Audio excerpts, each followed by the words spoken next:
Hello and welcome. I'm Leanne Gerrans and you're watching W News, broadcasting live from the Al Arabiya headquarters.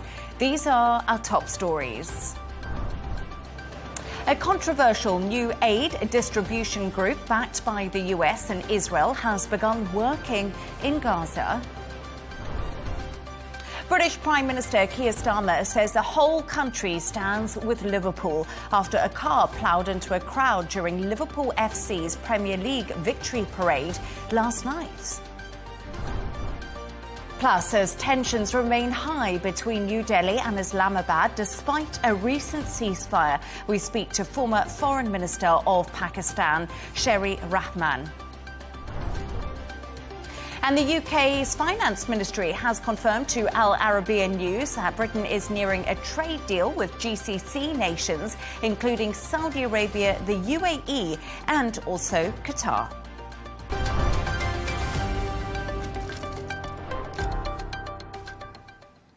To our top story. A controversial new aid distribution group backed by the US and Israel has begun working in Gaza.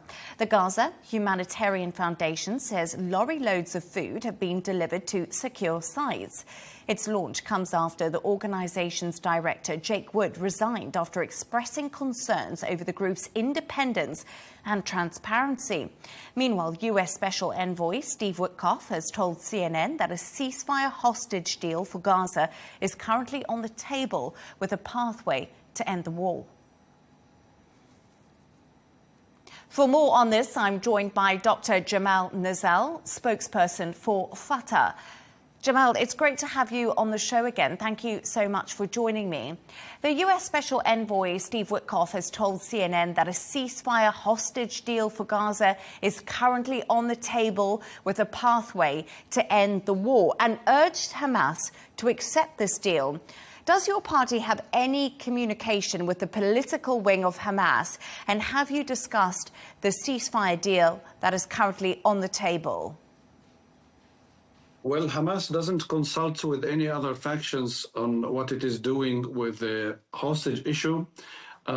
It should be doing this, especially with Fatah, especially with the Palestinian Liberation Organization, the PLO, the sole representative of the Palestinian people. Instead of this, Hamas is doing it all alone, achieving hardly any results. But there are no political talks now between Fatah and Hamas, because Hamas still rejects the idea of the two-state solution. It doesn't recognize the PLO as as the sole legitimate representative of the Palestinian people, and it doesn't recognize the agreement signed between us and other world states. So that's why the dialogue between us and Hamas is going nowhere at this moment. The current crisis has reawakened long-standing divisions between Palestinian factions. Is Fatah working towards any form of reconciliation with Hamas, or has this conflict widened the divide more than ever? The roadmap to a reconciliation leads us to certain steps that have to be taken, especially by Hamas.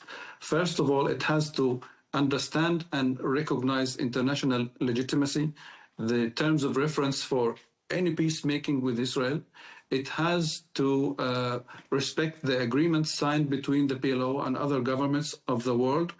It has to recognize the idea of the Palestinian state. So far, Hamas has used many tongues speaking about its objectives. So I'm not very optimistic on reaching a common ground with Hamas, because we do not share the same goals. We want, as a Fatah, we want an independent Palestinian state, and that is not the objective of Hamas. Nobody understands what Hamas is after, actually. So we are facing difficulties on this until now. And we have seen some controversy surrounding the US-backed Gaza aid distribution today. Some argue this is a humanitarian effort. Others call it a distraction from deeper political failures. Now, where exactly does Fatah stand on this?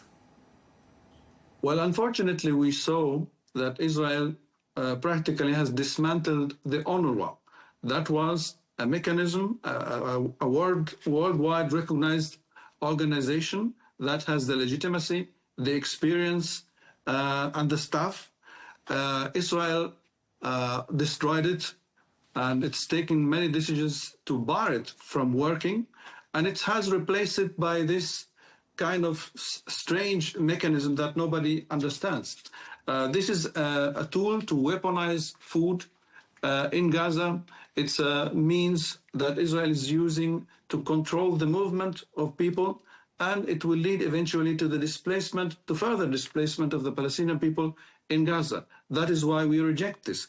Also, as the Palestinian Authority, the Palestinian government is ready to do what it can do in order for itself to distribute the humanitarian aid. But Israel so far is not cooperating and wouldn't allow the Palestinian government to help its own people in Gaza.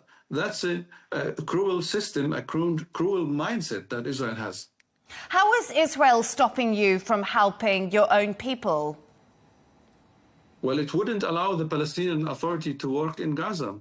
It's very simple. They wouldn't allow the Palestinian government to help our people. They wouldn't allow the Palestinian government to transfer money to Gaza, to the employees of the public sector of the Palestinian government.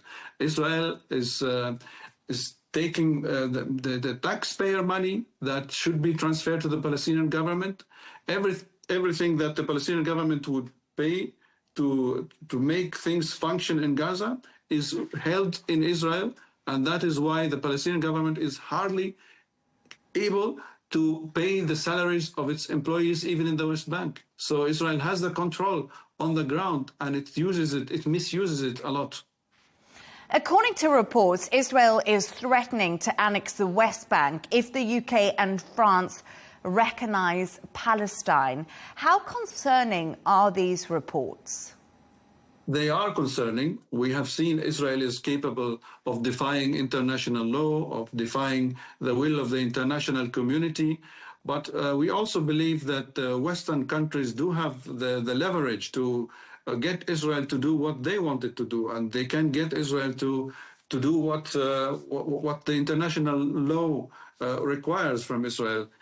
We have seen a change in tone and language, but we want the complicity of the Western world to end by finally doing something, because doing nothing is complicity, and that has to end. So we believe that European countries have a very, very, very large leverage over Israel. They can get Israel to do what it has to do.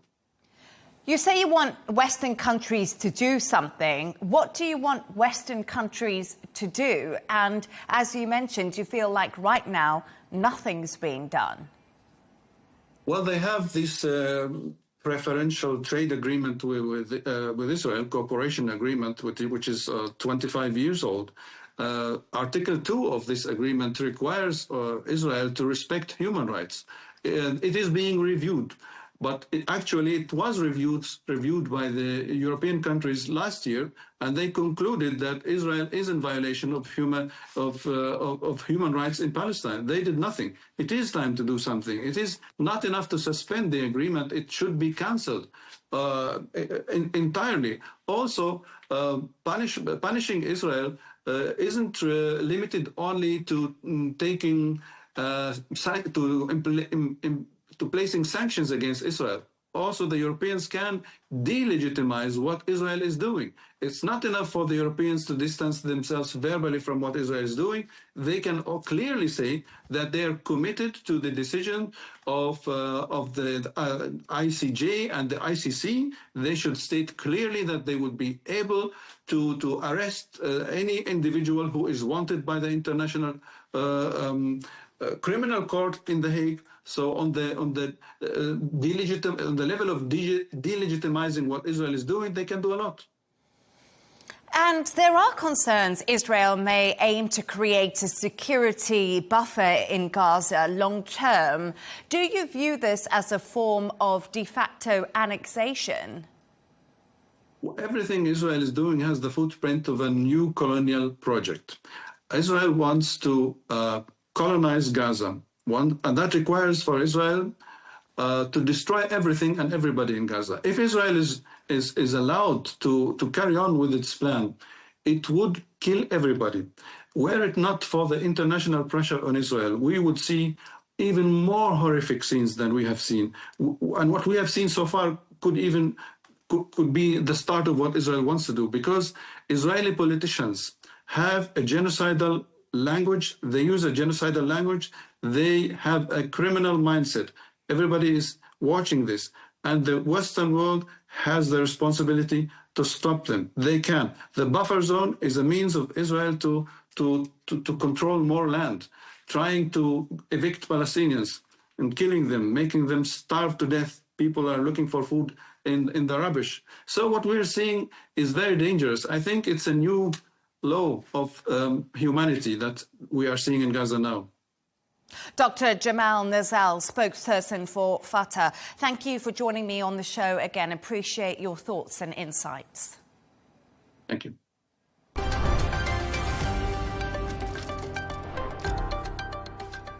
Now, India and Pakistan are locked in a drones arms race. That's according to a Reuters report, which was out today.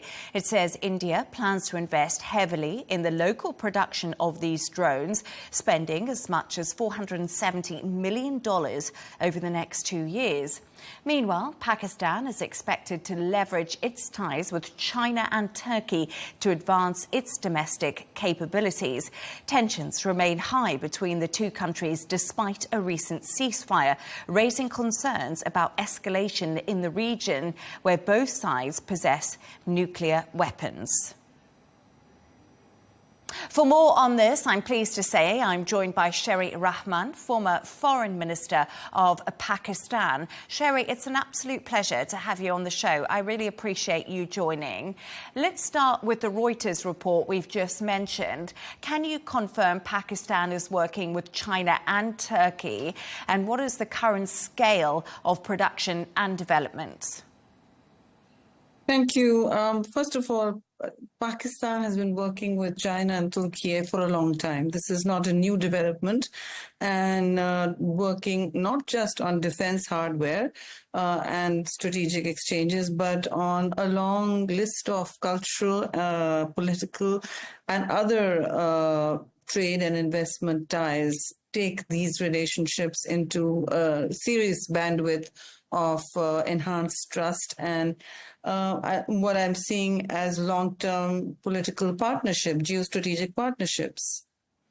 And how would you frame the recent Pakistan-India conflict within the broader geopolitical tensions in Southeast Asia? See, apologies, South Asia. I do. Yes, I understand. South Asia is becoming now one of the most dangerous flashpoints in the world yet again, because we see now India not moving forward, at least at the highest level, with creating space for a sustained dialogue that seriously the two countries need if we are to be not facing off as two nuclear states after an 87-hour hot war standoff that escalated rapidly. So we understand escalation dynamics, we understand nuclear state maturity, responsibility, but I think we're seeing very strange responses from India politically. Recently, Prime Minister Modi has made a strong and, frankly, extremely inflammatory statement exhorting Pakistani young people to come forward and fight against terror, whereas the entire state has been fighting against terror since 2008. Everybody knows that.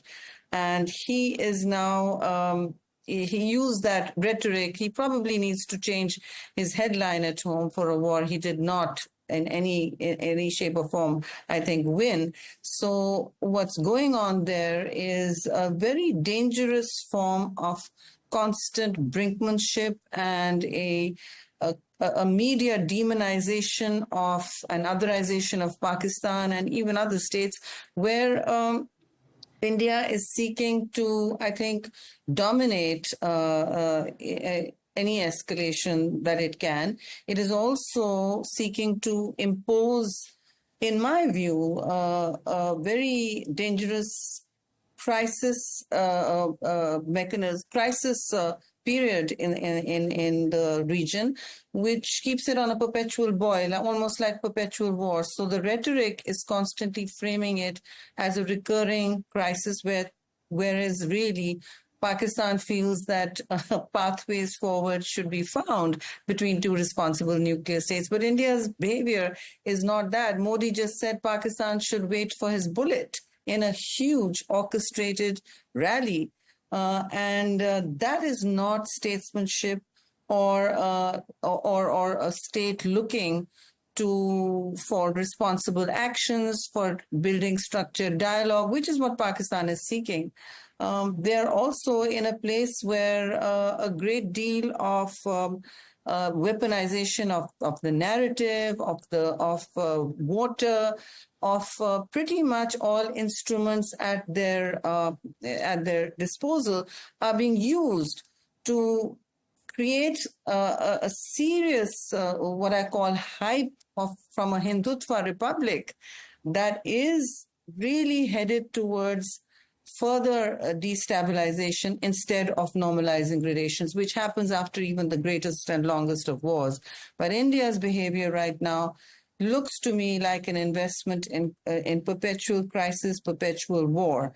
And that is not going to help a fragile ceasefire while we seek avenues for regional stabilization. So, Sherry, you've said some really good points there, and you've made it clear that you are extremely concerned. You've said it's a dangerous flashpoint at the moment, and it could turn out into a potential war. How concerned are you that if this escalates, other countries could possibly get involved? See, at every point, Pakistan has offered transparency, neutrality, and even joint mechanisms for working together. We see terrorism as a regional problem, and we see it as something that all of us should work. We've been allies of several NATO countries for the longest war next door in Afghanistan, and frankly, we have done the heavy lift on that particular encounter. Here, I mean, India's drift towards the unthinkable moment is frankly dangerous because they seem to be no longer investing as a state in responsible or structured dialogues to normalize or stabilize the region, which is obviously essential. The ceasefire remains fragile because there is a constant, instead of forensic evidence shared, there are media trials, and those continue as a form of now policy that has become their foreign policy within and outside the state. So it is worrying that this level of shall we say, constant escalation and crisis escalation is becoming the new abnormal for this government. I mean, you cannot keep this level of war hysteria going between two nuclear states. It is not a new normal, as Modi said. It's entirely a new abnormal, and it cannot hold. It just cannot, because then you have escalation without any risk reduction mechanisms, without any sustained protocols. Right now, only DGMOs are talking, are the only form of communication between the two states. But when we speak of talking, they read it, it is read as weakness, which is, again, frankly, a drift towards dangerous neo-fascist teleology and doctrine in the new India. It has taken a long time to become this. It's taken over a decade to become this, but it has made a great shift towards operating as a state that sponsors terrorism in our country and yet continues to call us out while we offer evidence and then attacks without provocation on civilian targets. This can't go on. This is not stable behavior nor mature statesmanship in any sense of the word. So yes, Washington became a third-party mediator. And as we know, the Kingdom of Saudi Arabia has been a pillar of stability and crisis mediator as well. So we're very open to building on taking the ceasefire forward and building on that as a series of structured talks for stabilization, including obviously the one-sided suspension of the water treaty, which is for a river that's the lifeline of Pakistan. But I think India is taking time to understand that it can't invest in a doctrine of perpetual war. It's taking time to understand it is, even if it uses the Israel playbook, it is neither Israel nor is Pakistan Gaza. Oh, sorry, Sherry, I just wanted to put something to you. So Narendra Modi has been speaking, and he says that terrorism is Pakistan's deliberate war strategy, and India will respond accordingly. So there has been pushback from the Indian Prime Minister. What do you make of his comments? Well, this is exactly what I was referring to. There is pushback without any cause for provocation. If they cannot take responsibility for their own soil, we are happy to work with them. But say if we, for instance, when a state accuses another state of fomenting and financing and breeding supporting terrorism on its soil, it provides some evidence, like we have done for TTP to Afghanistan in the past many times. We provide evidence, we share it, and we then seek action. This is the norm between sovereign states. But India is now creating a situation where it often looks like a false flag. And then they say, well, here's a terrorist, and this is a very dangerous new abnormal, that they create an equivalence between an unprovoked and unproven act of terrorism. They allow no forensic evidence in, they allow no neutral investigation. They are still, after so many weeks, unable to provide the identities of the so-called attackers, or so I mean, it's becoming a very bizarre and dangerous and irresponsible position to take, where they're pushing back against their own smoke and mirrors. We are saying, all right, give us proof. What are you pushing back against?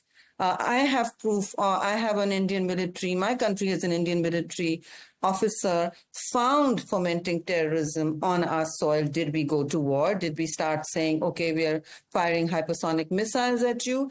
Did we threaten for perpetual war? Did we say your face our bullets? No, we did not bomb civilian or any populations. We appealed to India to join us in a discussion. And we have actual evidence. They do not. They are unwilling and unable to present evidence, yet use it as provocation or grounds for war. This is unthinkable and unheard of in action between sovereign states. So it's really a war doctrine that Narendra Modi has created, and his continued investment in it shrinks all the space for building on, even fragile ceasefires and creating a momentum for peace. No, he's shrinking. He's deliberately shrinking the space for peace and offering no path forward.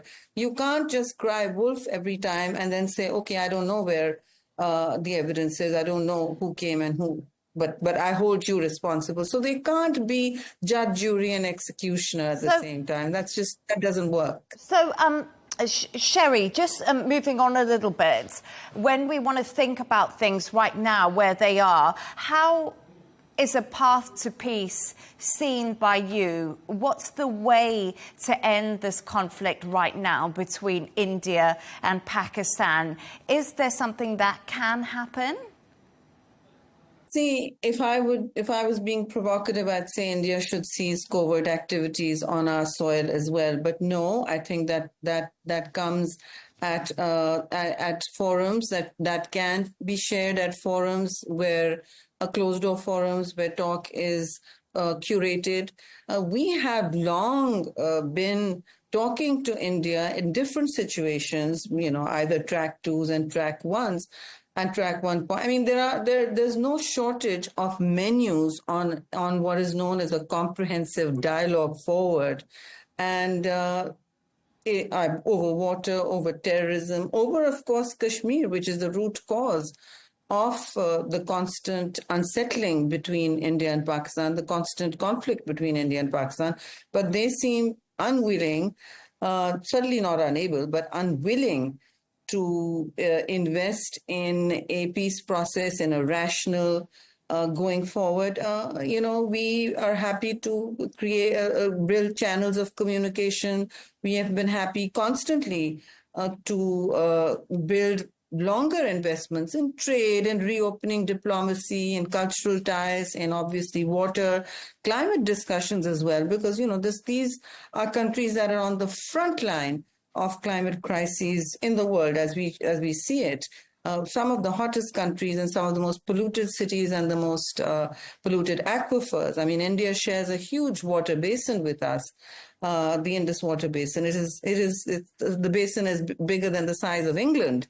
And it's the most depleted aquifer. And India is the largest miner of groundwater in the world. But they seem unwilling to hold rational discussions on the costs of perpetual conflict. And that seems to me something that needs impressing upon them. Sherry Rahman, we're going to have to leave it there. I do apologise, but thank you so much for your insights and your thoughts. It's been great to have you on the show, former Foreign Minister of Pakistan. Once again, thank you very much. I was not the former Foreign Minister. Oh, sorry, I do apologise for that. We will correct that title for you. I was Climate Minister and I was Ambassador to the United States. Yeah, thank you. OK, no problems. Thank you very much for correcting me. Hi then.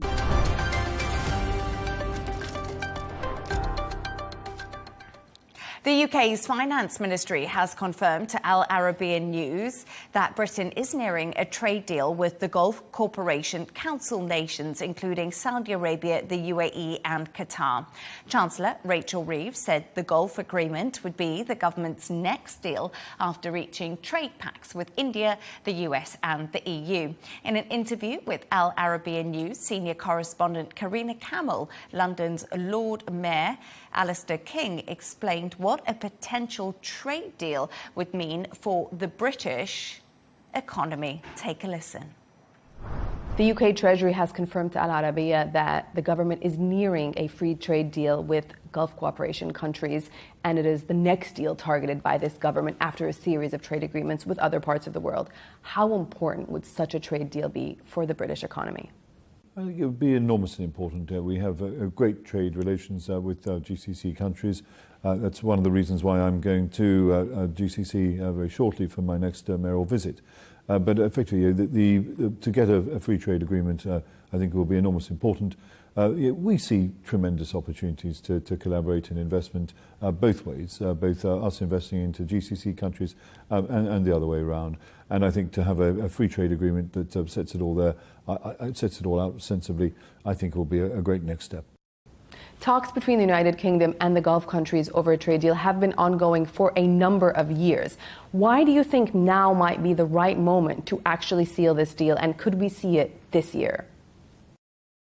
Well, I think certainly in relation to those announcements, we had a relatively recent change of government here in the United Kingdom. I think that they had different trade priorities, different trade possibilities, areas where they wanted to concentrate on, and so therefore effectively we've had the change of personnel in negotiating some of those elements. Plus I think also that we're seeing extraordinary dislocate or not, sort of rewiring of global trade that's gone on over the course of the last few months, and therefore I think it's important that we get some things like the free trade agreement between the GCC and the United Kingdom absolutely rock solid to provide a platform for business then to go off and develop from. And in the ongoing trade discussions, can you give us a sense what sectors will be the focus of a potential trade agreement between the Gulf and the United Kingdom? Well, the sectors I have a great interest in are obviously financial professional services, plus also legal services and maritime. And we're hopeful that there'll be a good services element to the free trade agreement. And certainly the indications are, look hopeful that there'll be some movement on those fronts.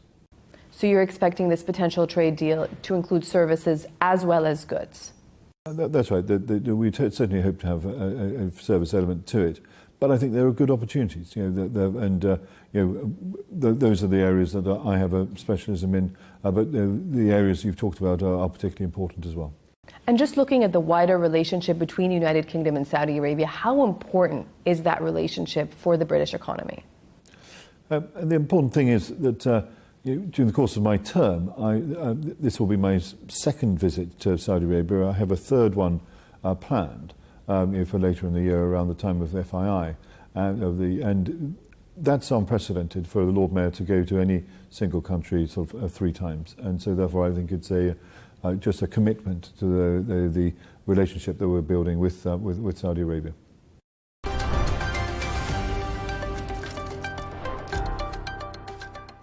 Now, the British Prime Minister Keir Starmer has said the whole country stands with Liverpool after a car collided with crowds during Liverpool FC's Premier League victory parade last night. 50 people were injured, including 4 children. 11 remain in hospital.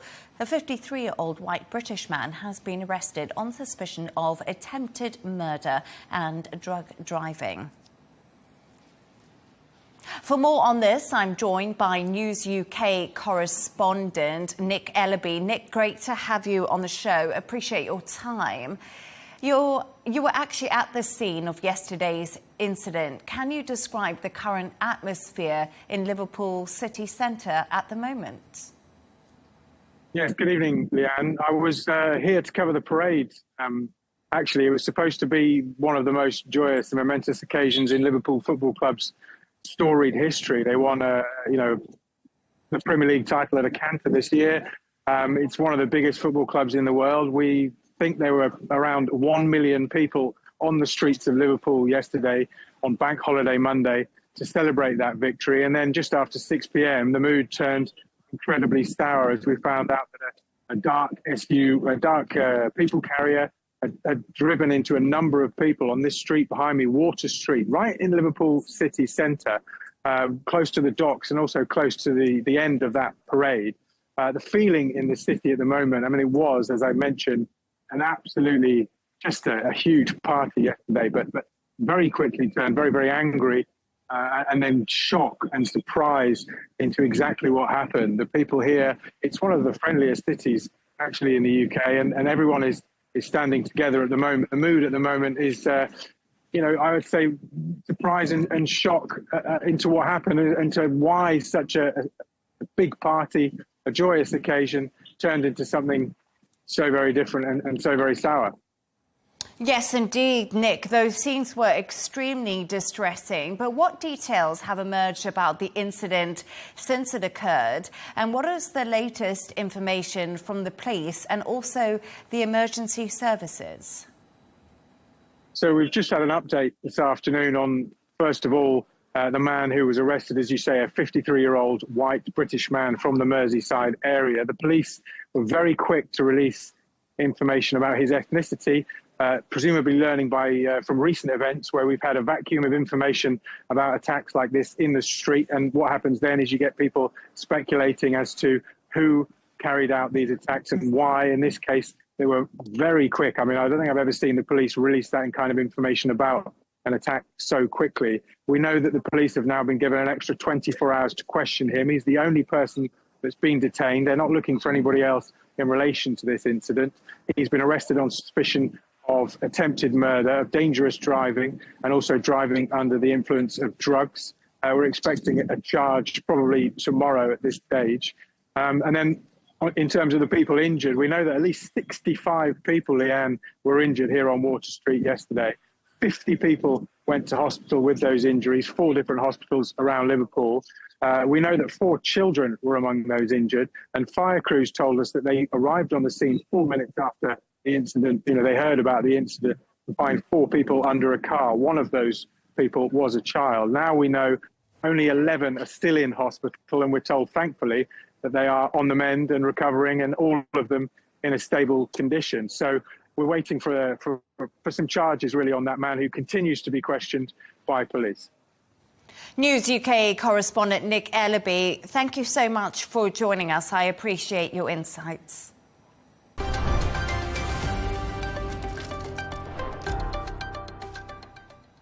Now, the world's biggest crypto event gets underway in Las Vegas today. The Bitcoin 2025 conference will bring over 30,000 people to the city for 3 days of talk, tech, and also trading. Key speakers will include US Vice President J.D. Vance and the tech billionaire Michael Saylor, who will weigh in on Bitcoin's future. For more on this, I'm happy to say I'm joined by Professor of Applied Economics, Steve Hanke. Steve, it's really great to have you back on the show again. Thanks for joining me. So as I mentioned, the world's largest Bitcoin event begins tonight in Las Vegas. The cryptocurrency hit a new all-time high last week, so went over $111,000. Steve, is Bitcoin becoming the new untraditional safe haven for investors in today's macro environment? Well, Leanne, great to be with you. One thing I would like to mention is that I actually am a professor of applied economics at the great Johns Hopkins University in Baltimore. But with that, to answer your question, the answer is no. You can see the hype around this thing is now reaching a crescendo. We have, as you say, the Vice President of the United States who's going to be attending and promoting, of all things, a cryptocurrency conference that's suitably located, by the way, the conference in Las Vegas. Vegas is the gambling center of the United States. So they got the location right. I think it's simply inappropriate for the vice president, or for that matter, the president has been also screaming at the top of rooftops about how wonderful crypto is, and his family has been making millions, if not billions, off the promotion. So these people the president shouldn't be running Trump Enterprises or running the United States as if it's Trump Enterprises. That I think is really a problem. Not only just in terms of the optics, but also the substance of things. And I just wanted to mention one thing to you. Crypto is becoming more and more popular. We see people investing in it. Why do you personally think that the US government involvement, like J.D. Vance and also Donald Trump, is something that's not noteworthy? Because crypto is gaining a lot of power, really, if you have a look at it. Well, it is gaining, because look at who's promoting the thing.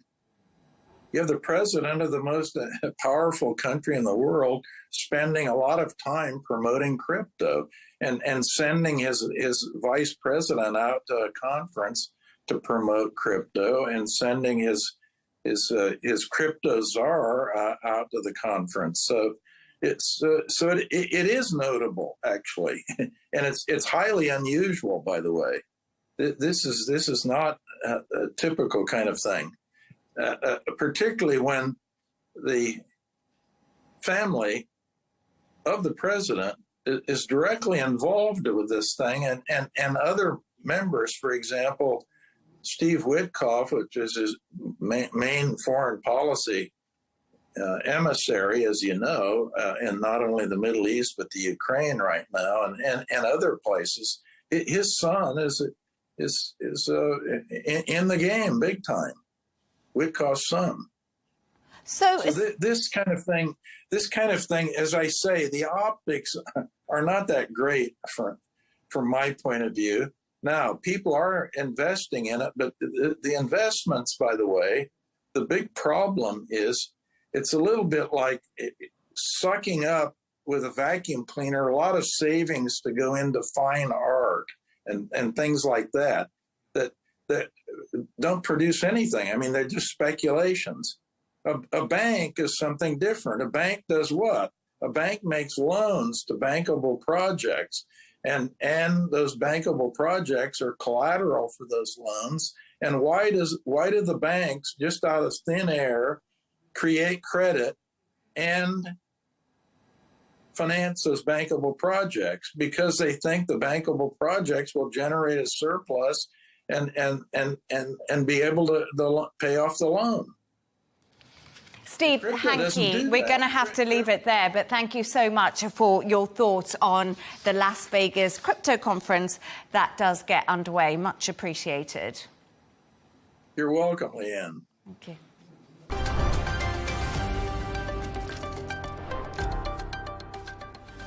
A reminder of our top stories. A controversial new aid distribution group backed by the US and Israel has begun working in Gaza. British Prime Minister Keir Starmer says the whole country stands with Liverpool after a car ploughed into a crowd during Liverpool FC's Premier League victory parade last night.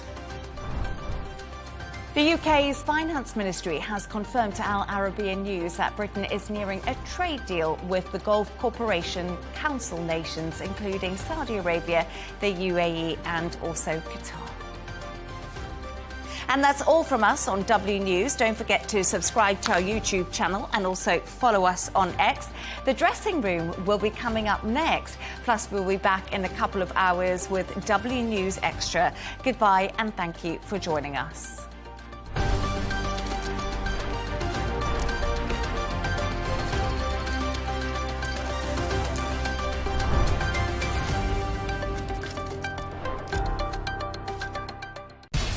We have to take care of our people, and we're going to take care of our people first.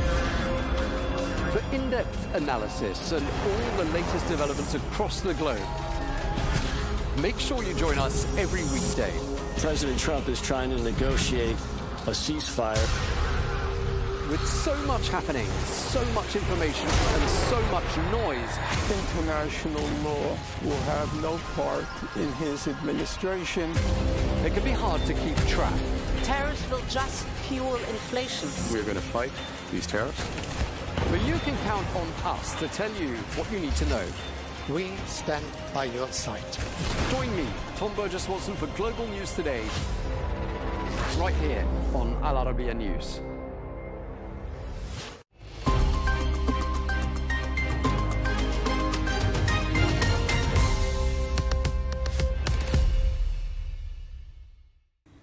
Hello and welcome. I'm Rawia Alami and this is The Dailies, where we take a look at important news stories, reports, analysis and articles published in newspapers and media outlets across the world.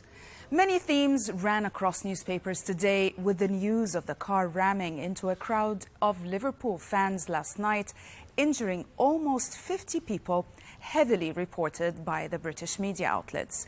Also, many newspapers reported today on the deadly Israeli attacks on Gaza, as New Aid Group says it has begun distributing food, mentioning that a second official resigns from the Gaza Humanitarian Foundation. And while the video of the French president being shoved in the face by his wife received a lot of attention, American newspapers continued to focus on what it described as President Trump's war on Harvard and his threats to redistribute $3 billion in Harvard grants to trade schools. As the Harvard saga continues, Philip Bump wrote in the Washington Post criticizing the Trump's administration's decision regarding Harvard, describing it as politically motivated and questioning the validity of its claims about campus anti-Semitism and safety. The article reviews the Trump's administration's recent move to revoke Harvard University's certification to enroll foreign students, citing claims that Harvard fosters an unsafe environment with anti-Semitism and pro-terrorist conduct. The author condemns or contends that the evidence for these accusations is weak, largely based on also minor campus protests and isolated isolated incidents, saying that the administration's rhetoric inflates fears of terrorism and anti-Semitism to justify targeting universities seen as liberal strongholds. Bump goes on to say that critics argue that this is part of a broader plan where political goals precede facts, using harsh language to discredit opponents. The article highlights how these actions reflect ongoing hostility towards higher education institutions and raise concerns about selective enforcement and political motives behind federal policies. More on higher education in the U.S., while Ramesh Ponnuru wrote in the Washington Post saying Trump is right, the student loans need to be repaid. The Wall Street Journal published a detailed report on its front page explaining how the student loan crisis in the U.S. will show up in the economy. The article, as you can see, reviews the impact of restarting student loan payments in the U.S. after the pandemic pause. Millions of borrowers now face monthly payments again, causing financial strain and a surge in loan delinquencies or defaulting payments. Over 5 million borrowers are in default as collections resume, with many at risk of wage reduction and lower credit scores. The report included a chart, as you can see, that shows that student loan delinquencies surged sharply in early 2005, as you can see here, with nearly 8% of balances over 90 days overdue, up from less than 1% in the previous quarter. The jump followed the end of the pandemic payment pause and the resumption of collections. The rate has now returned to pre-pandemic levels, highlighting increased financial stress for millions of borrowers. The report highlights that many borrowers, especially those with lower incomes or from southern states, are struggling the most. Credit scores have dropped sharply for millions, making it harder to get loans or housing. Ultimately, the report points out that economists warn this could slow economic growth and leave many Americans financially vulnerable. The New York Times published two analyses on its front page. One about the growing diplomatic isolation Israel is facing after unprecedented public criticism and diplomatic pressure from its closest Western allies, including the United States, Britain, France, and Canada, while the other focused on President Trump's reaction to the latest Russian attacks on Ukraine. The article reviews President Trump's rare criticism of Vladimir Putin after Russia's largest attacks on Ukrainian cities, which killed many civilians. Trump, who once praised his relationship with Putin and promised quick peace talks, now calls Putin absolutely crazy and says Russians' attempt to take all of Ukraine could indeed backfire. However, the analysis highlights that Trump still refuses to join Europe in imposing new sanctions or giving more military aid to Ukraine, creating a gap in U.S. leadership. Experts say Trump's pattern is to complain about Russian violence but avoid action, weakening support for Ukraine. The article concludes that Trump's shifting positions and his reluctance to pressure Russia causes uncertainty for both Ukraine and America's allies. Israel Hayom published an explainer report providing a detailed analysis of Hamas's current state of crisis, drawing on rare admissions from group officials about their unprecedented challenges. It highlights the loss of senior leaders, a weakened command structure, and severe financial difficulties, with many fighters unpaid and key money channels destroyed. The review notes that Hamas is now run by less experienced commanders, and also that it is struggling to maintain authority amid internal and external pressures, including demands from other militant groups to accept a ceasefire. Despite these setbacks, the article points out that Hamas's foreign leadership and propaganda efforts remain active. Ultimately, the peace argues that while Hamas is at its weakest point, its survival could allow it to regroup and pose a future threat, if not decisively defeated. Moving on to Le Monde, which published a report examining Lebanon's decision to begin the gradual disarmament of Palestinian refugee camps, a move agreed upon by Lebanese President Joseph Aoun and Palestinian Authority leader Mahmoud Abbas. This initiative, set to start in mid-June near Beirut, is framed as a way to strengthen state authority and consolidate the PLO's position, especially as Hezbollah and Hamas face setbacks in their conflicts with Israel. The review highlights the complex challenges ahead, including resistance from other Palestinian factions, fears among refugees about their rights and also their future, and suspicions that the plan is influenced by U.S. pressure. The article also notes the Lebanese government's promise to improve refugees' rights, but underscores widespread uncertainty and distrust among camp residents. Moving on to The Telegraph, where Charles Moore published an article reviewing the significance of King Charles opening the Canadian Parliament in Ottawa, a rare and symbolic event meant to assert Canadian sovereignty amid rising external threats, especially from Donald Trump's rhetoric about annexing Canada. The piece explains how the monarchy, once seen as irrelevant by some Canadians, now serves as a unifying force in the face of outside pressure. The article, as you can see, highlights the King's unique role as both a constitutional figure and a symbol of stability for Canada and other Commonwealth nations. It also discusses the balance between soft power and hard power in international relations, warning that symbolic gestures must be backed by real strength. Ultimately, the article sees the King's presence as a timely reminder of Canada's independence and enduring alliances. A lot of debate was sparked by the video that circulated yesterday during French President Emmanuel Macron's visit to Vietnam, when his wife, Brigitte, appeared to shove him as they exited their plane.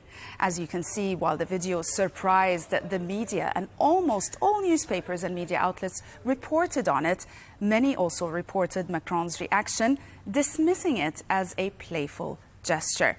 The Telegraph published a report today about the incident, which sparked debate about public display of conflict in relationships, especially among high-profile couples. The report cites relationship expert Peter Saddington, who notes that while passionate disagreements can be normal, physical actions are not a healthy way to resolve issues. The piece reflects on the pressures faced by political couples under constant scrutiny and argues that communication is always better than physical reactions. Ultimately, it suggests that the Macrons' strong partnership will help them move past the incident, as they have weathered public attention before. That's it for today. Thanks for watching.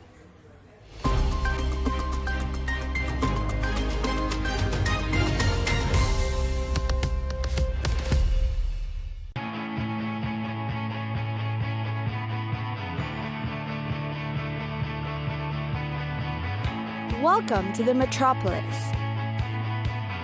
the big city. This is where tech, trends, and culture meet. Meet the people. See the sights. Walk the city streets. And experience the lifestyle.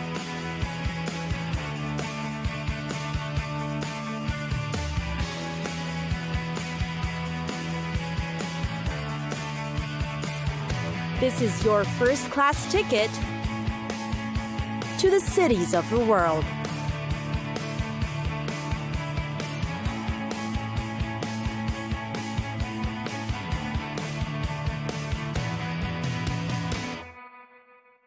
Doha, the regional travel hub that connects cities all over Asia and Africa. Rich and extravagant, there are matchless things to do and experience here. For a cultural feat, there's the Museum of Islamic Art. Here you will find the world's finest collection of Persian rugs, Turkish mosaic, and Damascene wood carvings. Walk through the grand halls and courtyards and you'll appreciate the Cubism architect of the Muslim minaret. Doha is also the place where you can see an Arabian oryx, or mahas in Arabic. They have 2 long horns, and their profile is very much likened to unicorns. They are also Qatar's national symbol. Also visit one of the souks around the city. You can sip coffee and just relax. Usually, the outside cafes are the best. Order a Turkish coffee medium sweet and have some apple-scented tobacco. Who knows, you may chance by a passing parade. The souk is also where you can buy jewelry. Amid the 1960s style buildings are merchants of gold, freshwater pearls, and more. You can also have your jewelry custom made here, if what's on display doesn't suit your taste. Of course, you can take advantage of the Indian tailors as well. Have a made-to-measure linen suit for a good price, or even an Egyptian cotton shirt.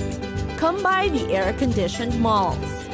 In this city, temperatures may soar to humidity levels reaching about 85%, making it too hot even to swim in the water. The malls will come in handy. There will be many things to do anyway.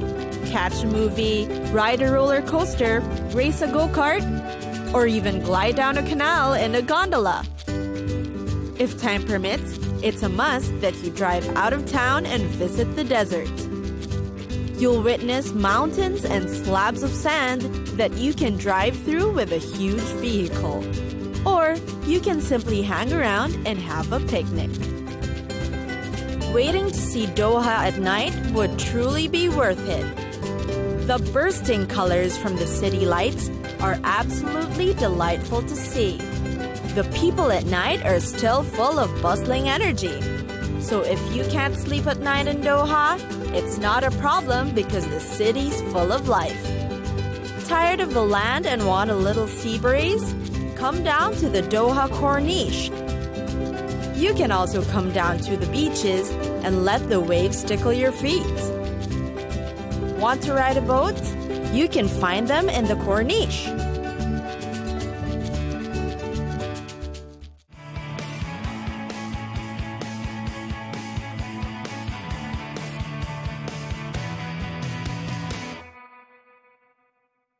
Munich. The city of Munich holds a lot of great mystery, with a dozen of fun and unique things to do and discover. Regardless of your interests, you'll surely find something to marvel at, enjoy, and take part in Munich.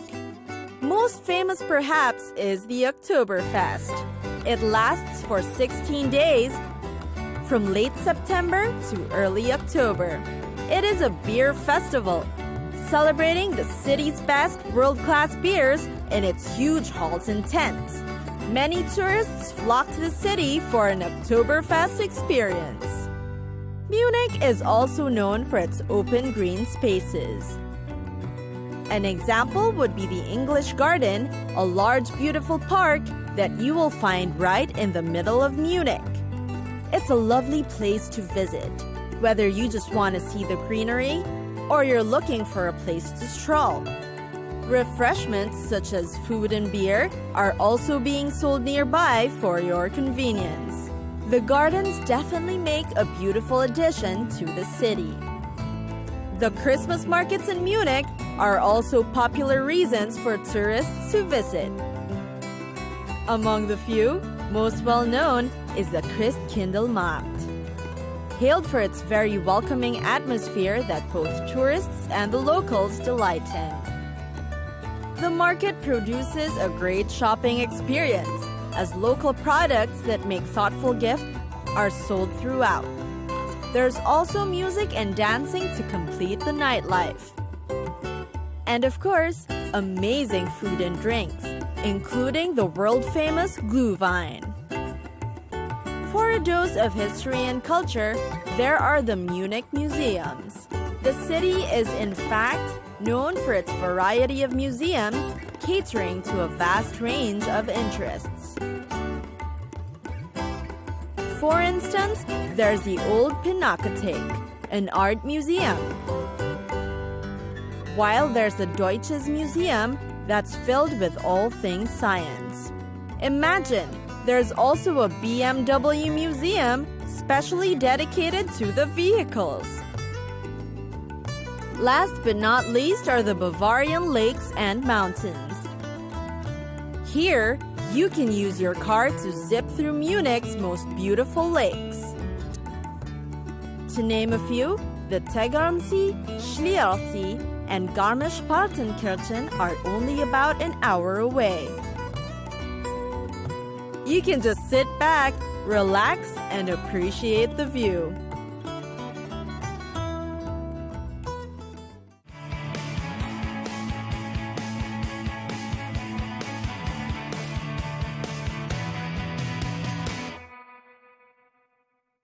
Barcelona. Oh, Barcelona, there's nothing like this city. This sun-drenched place in Spain is teeming with attractions and activity you will surely want to take part in. What to do? First, find the food. Along Las Ramblas, you'll see rows of bars and traditional Catalan restaurants. The famous Plaça Real also has the best nightclubs in the city. Live bands, indie rock music, and the like keep the scene alive. You can also chance upon hip-hop and dance classics if that's what you prefer. Walk further into Barcelona's older streets. Quirky little cafes, tapas bars, and boutique shops line the old windy streets. It's great for strolling around in the afternoon or early evening. El Gótico and El Born are some of the popular ones known for its rustic charm. You'll also be amazed at the graffiti art that decorate these streets. The beaches in Barcelona are amazing as well. There's a certain type of beach for everyone, depending on the kind of vibe you're looking for. Barceloneta is the most popular one. However, it is overcrowded, but the perfect place if you want to be part of all the action. Beach bars will blare loud reggae music, definitely enough to get you excited. Then there's a vermouth ritual, which you should definitely try. The tradition is simple. You just meet up with your friends and family before lunch and have a couple of vermouths and the little tapas. Of course, there are the famous tapas. Do as the locals and eat tapas by hopping from bar to bar. Sip on a drink as you sample the different tapas along the way. The goal is to visit as many as possible and try as much tapas as you can. Barcelona also boasts its craft beer scene. We all know how beer flows like water in Spain, but just imagine craft beer. Local Catalan brewers set up shop on a weekly basis, and there are just tons to try. After all the food and good times, don't forget the historical spots. There's the famous Gothic church called Gaudi's Sagrada Familia. Most notable are its dramatic spires, which will definitely inspire your creative side. The architecture is amazing, and it feels like a different universe.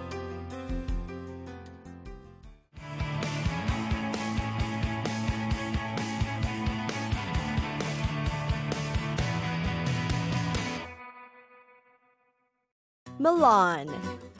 While Milan isn't much the first choice when visiting Italy, it is still worth the tour. A city of business and banking, shopping and fashion, you'll definitely fall in love with Milan. The commercial center of Italy, after all, is known for its stylish catwalk and famous shops.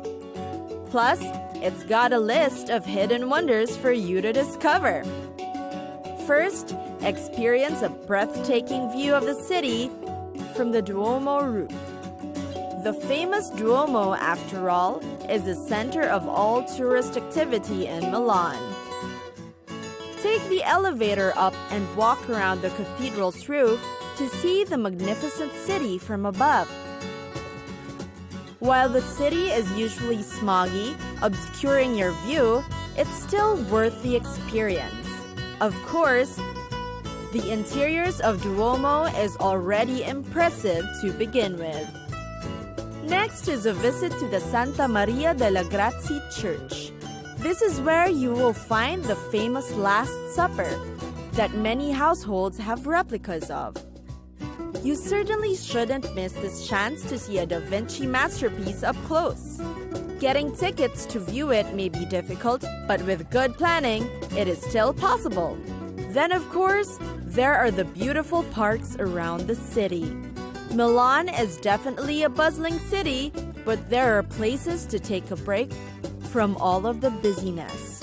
There are a couple of good-sized parks around the city that'll be convenient for you to escape in for a while. Milan is also definitely a city for culinary treats. One of the popular must-tries are the panzerotto, or the Milanese fast food. It is a sweet and spongy piece of flatbread with mozzarella and tomato sauce. Of course, there are many other specialties to try aside from this. Next are the wondrous canals in the Navigli. Yes, there are canals in Milan, and one of them was designed by Da Vinci. The Navigli district has 2 canals, and you can take boat tours in it. It's also considered a haven for artists these days, and you may also come across small art galleries and charming restaurants nearby. It's also the place to be after dark, as the Navigli is known for its hip and happening nightlife.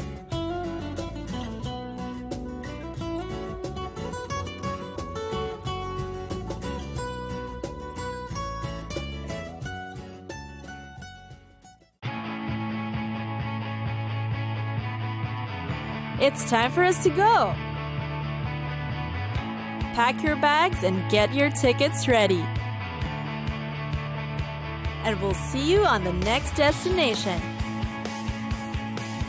Catch us again next time on Cities of the World.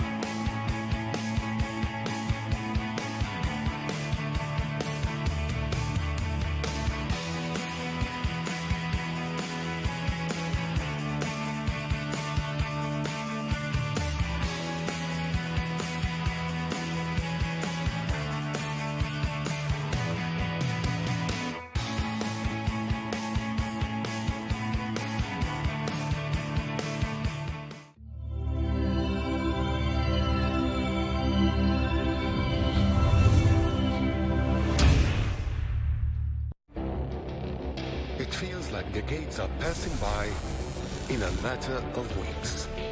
Seismic shifts in the world order. Never, ever will be part of America. With so much happening and so much noise. Whether it's political upheaval, Canada has been ripping us off for years. economic shifts, or social movements, And no one wins from tariffs. I think America can be more friendly to the rest of the world. The in-depth analysis and all the latest developments across the globe. To have an inclusive policy together. The meetings with Hamas gave me some hope. We're in another nuclear arms race. the most important developments straight to your screen. Welcome to the dressing room. I'm on my own.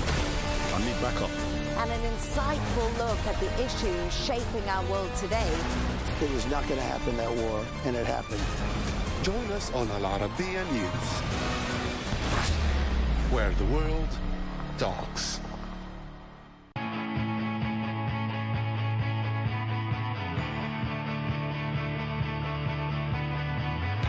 Welcome to the metropolis, the big city. This is where tech, trends, and culture meet. Meet the people. See the sights. Walk the city streets. And experience the lifestyle.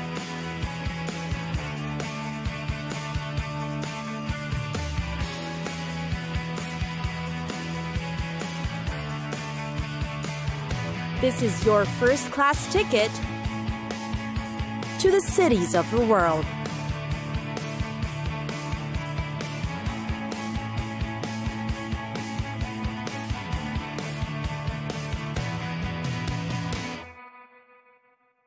Zurich, Switzerland's largest city. You'll be met with countless things to do. You can hop on a boat for a different view of the city, that is, from the bottom up. Try one of the flatboats at Limmatschifahrt, which can carry up to 51 passengers. The trip will course through 7 bridges in a 1-hour round trip. Dedicate a day to view the artistic side of Zurich. In the popular Kunsthaus, you'll find a lot of your favorite legendary artists, the likes of Van Gogh, Monet, and Chagall. Also popular among tourists is the stroll along Niederdorf. It's got fondue restaurants and souvenir shops left and right, within the old buildings and along the narrow streets. Wanna experience a breathtaking view of the city? Climb up the tower of Grossmünster and you'll be surprised. The Zurich West is also fast becoming the heart of town. It is also often referred as the Kreis 5 or Industria Quartier by the locals. Its main attraction is called the Viaduct, where a stretch of shops, restaurants, and bars are aligned. You'll also come across an urban garden, a Sunday market in summer, or a fondue tent in the winter, among other seasonal attractions depending on your date of visit. Bar hopping is also a popular activity in Zurich. Usually, people would start in Central to have a heavy meal first before all the drinking. Then you can course through the streets for cocktails or beer, depending on what you like. There's definitely something for everyone. Prepare for a long night out. Of course, you have to visit a Badi. The Badis are known to be Zurich's unique attractions. You can lounge around the wooden planks nearby, play beach volleyball, or enjoy a drink. The left bank is where you should go if you're in for a long swim. Ready for shopping? Walk down the streets of Bahnhofstrasse. But beware, as it is one of the most expensive shopping districts in the world.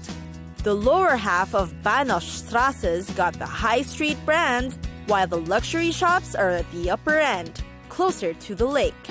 Around the area are little cafes and restos to stop by for a break, or you can simply appreciate the view.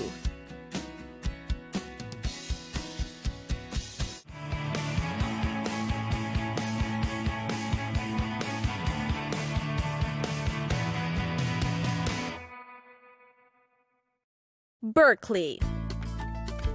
Known for its world-class university, liberal politics, and cultural and culinary pursuits, Berkeley City. It is but a mid-sized city in the San Francisco Bay Area in California with much to offer. It has about only 112,000 people, but with a great presence and strong reputation. You'll surely find an eclectic mix of cultures in this free-thinking city. It is home to a variety of yuppies, hippies, students, scientists, and activists. Where to go in the city of Berkeley? First, there's the Berkeley Art Museum, with high-profile exhibits regularly on schedule.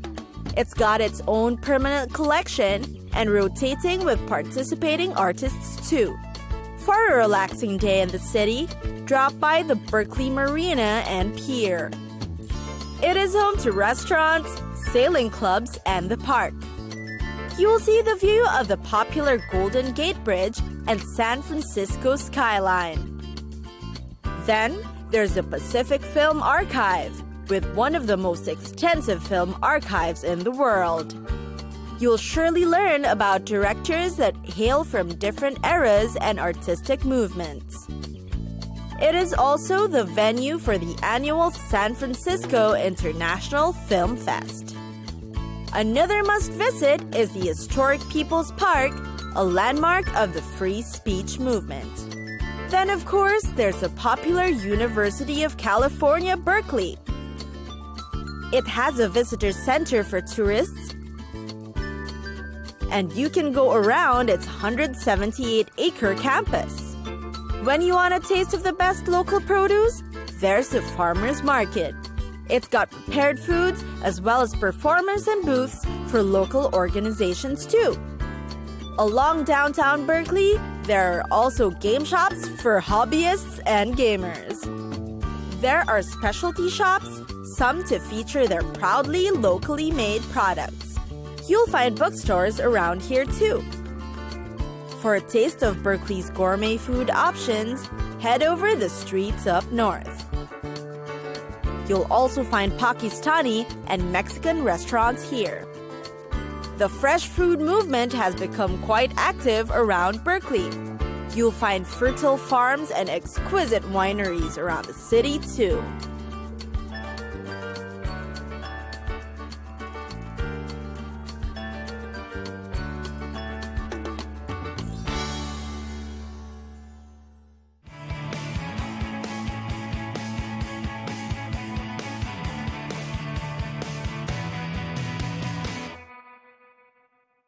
Salem. Not quite the most popular city, but Salem is worth the trip.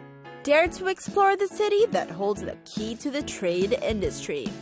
Chestnut Street is lined with grand houses of the wealthy neighborhood. Take a tour around Stephen Phillips Memorial Trust House. Historically, the city is known for the infamous witchcraft trials of 1692, a grisly past. Salem also holds one of America's finest museums, the Peabody Essex Museum. Here, you'll see collections of maritime art, American decorative arts, and the historical and contemporary arts from China, Japan, Korea, India, Africa, North America, and the Pacific Islands.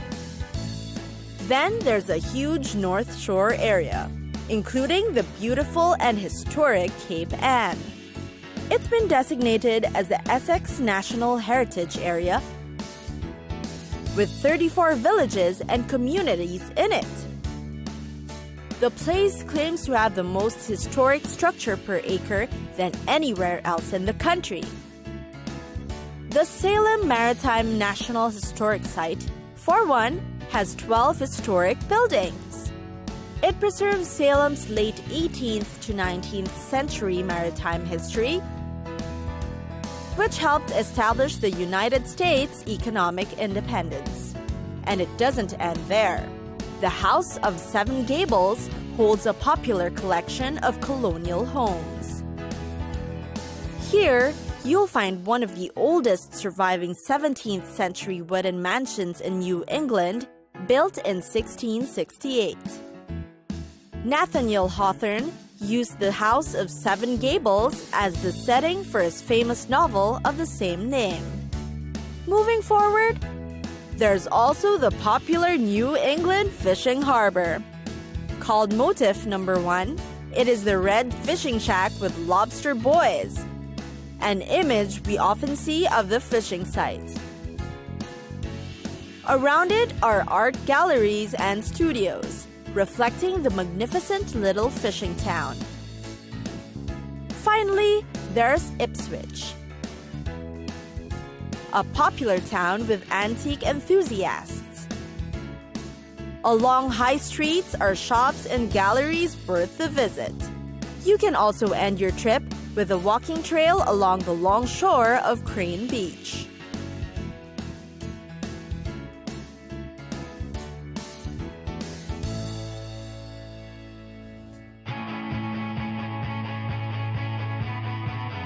It's time for us to go. Pack your bags and get your tickets ready. And we'll see you on the next destination. Catch us again next time. on Cities of the World.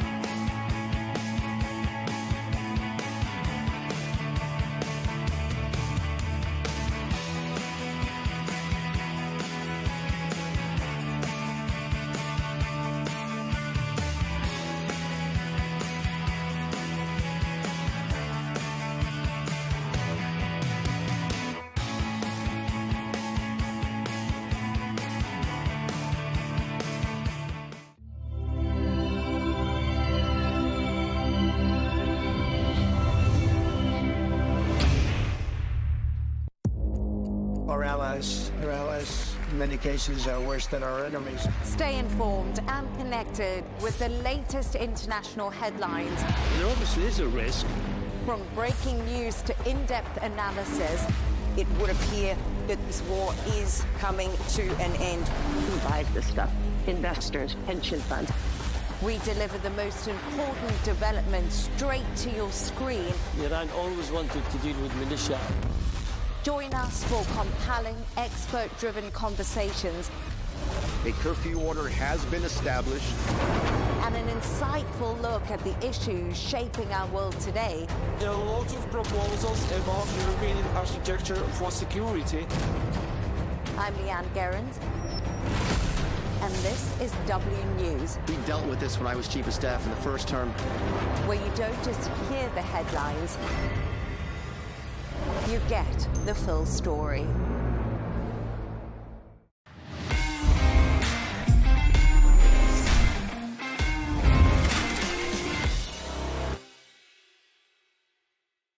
Welcome to the dressing room with Al Arabiya News. Good morning, chaps. Morning. How are we? Respect. Respect? Yeah. You're on fire today, Coley. I'm in good spirits. Yeah? Yeah. Always. I'm in good spirits. Had good weekend. Yeah. Yeah.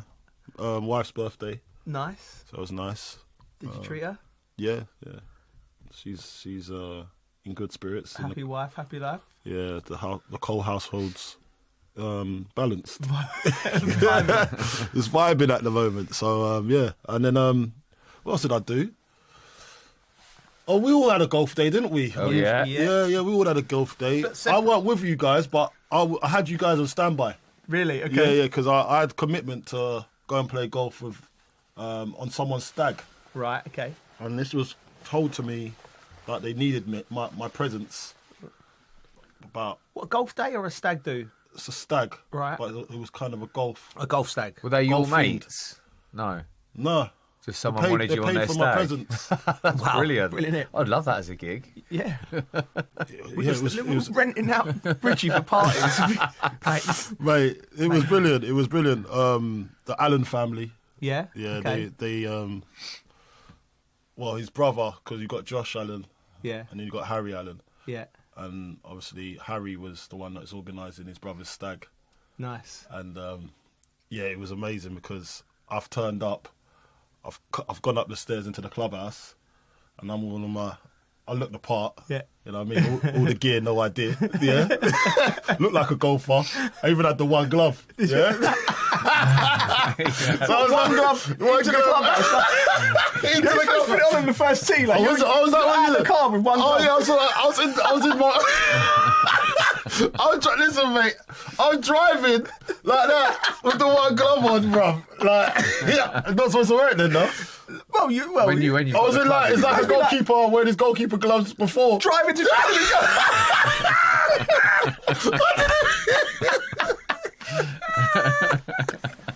must have looked like a right idiot.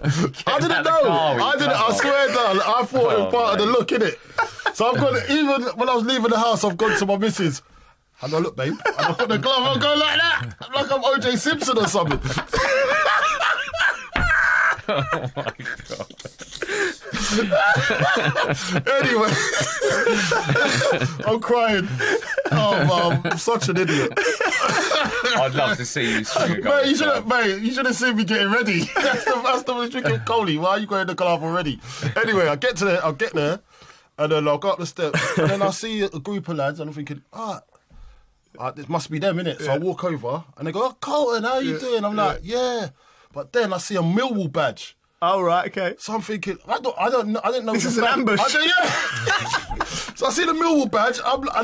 I'm in Millwall land at that time. Yeah. 'Cause it's in Sydenham okay. Hill, Dulwich and Sydenham Hill Golf Club.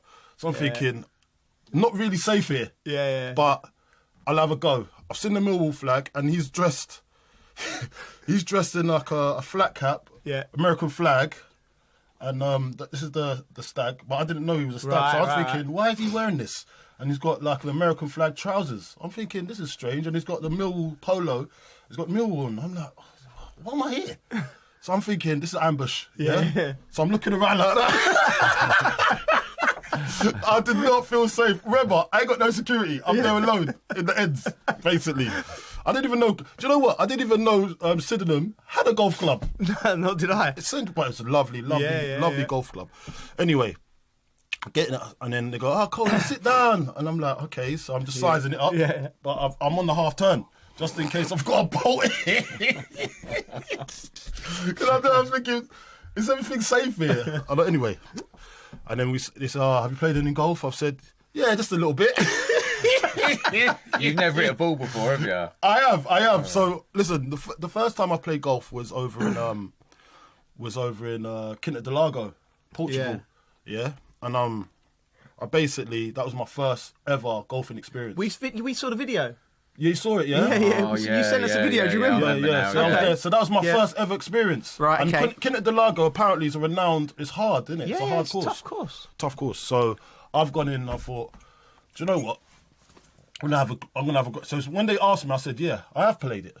I've played golf before, and I've done the hardest course. One of the hardest courses." So I was go, "This should be all right. This."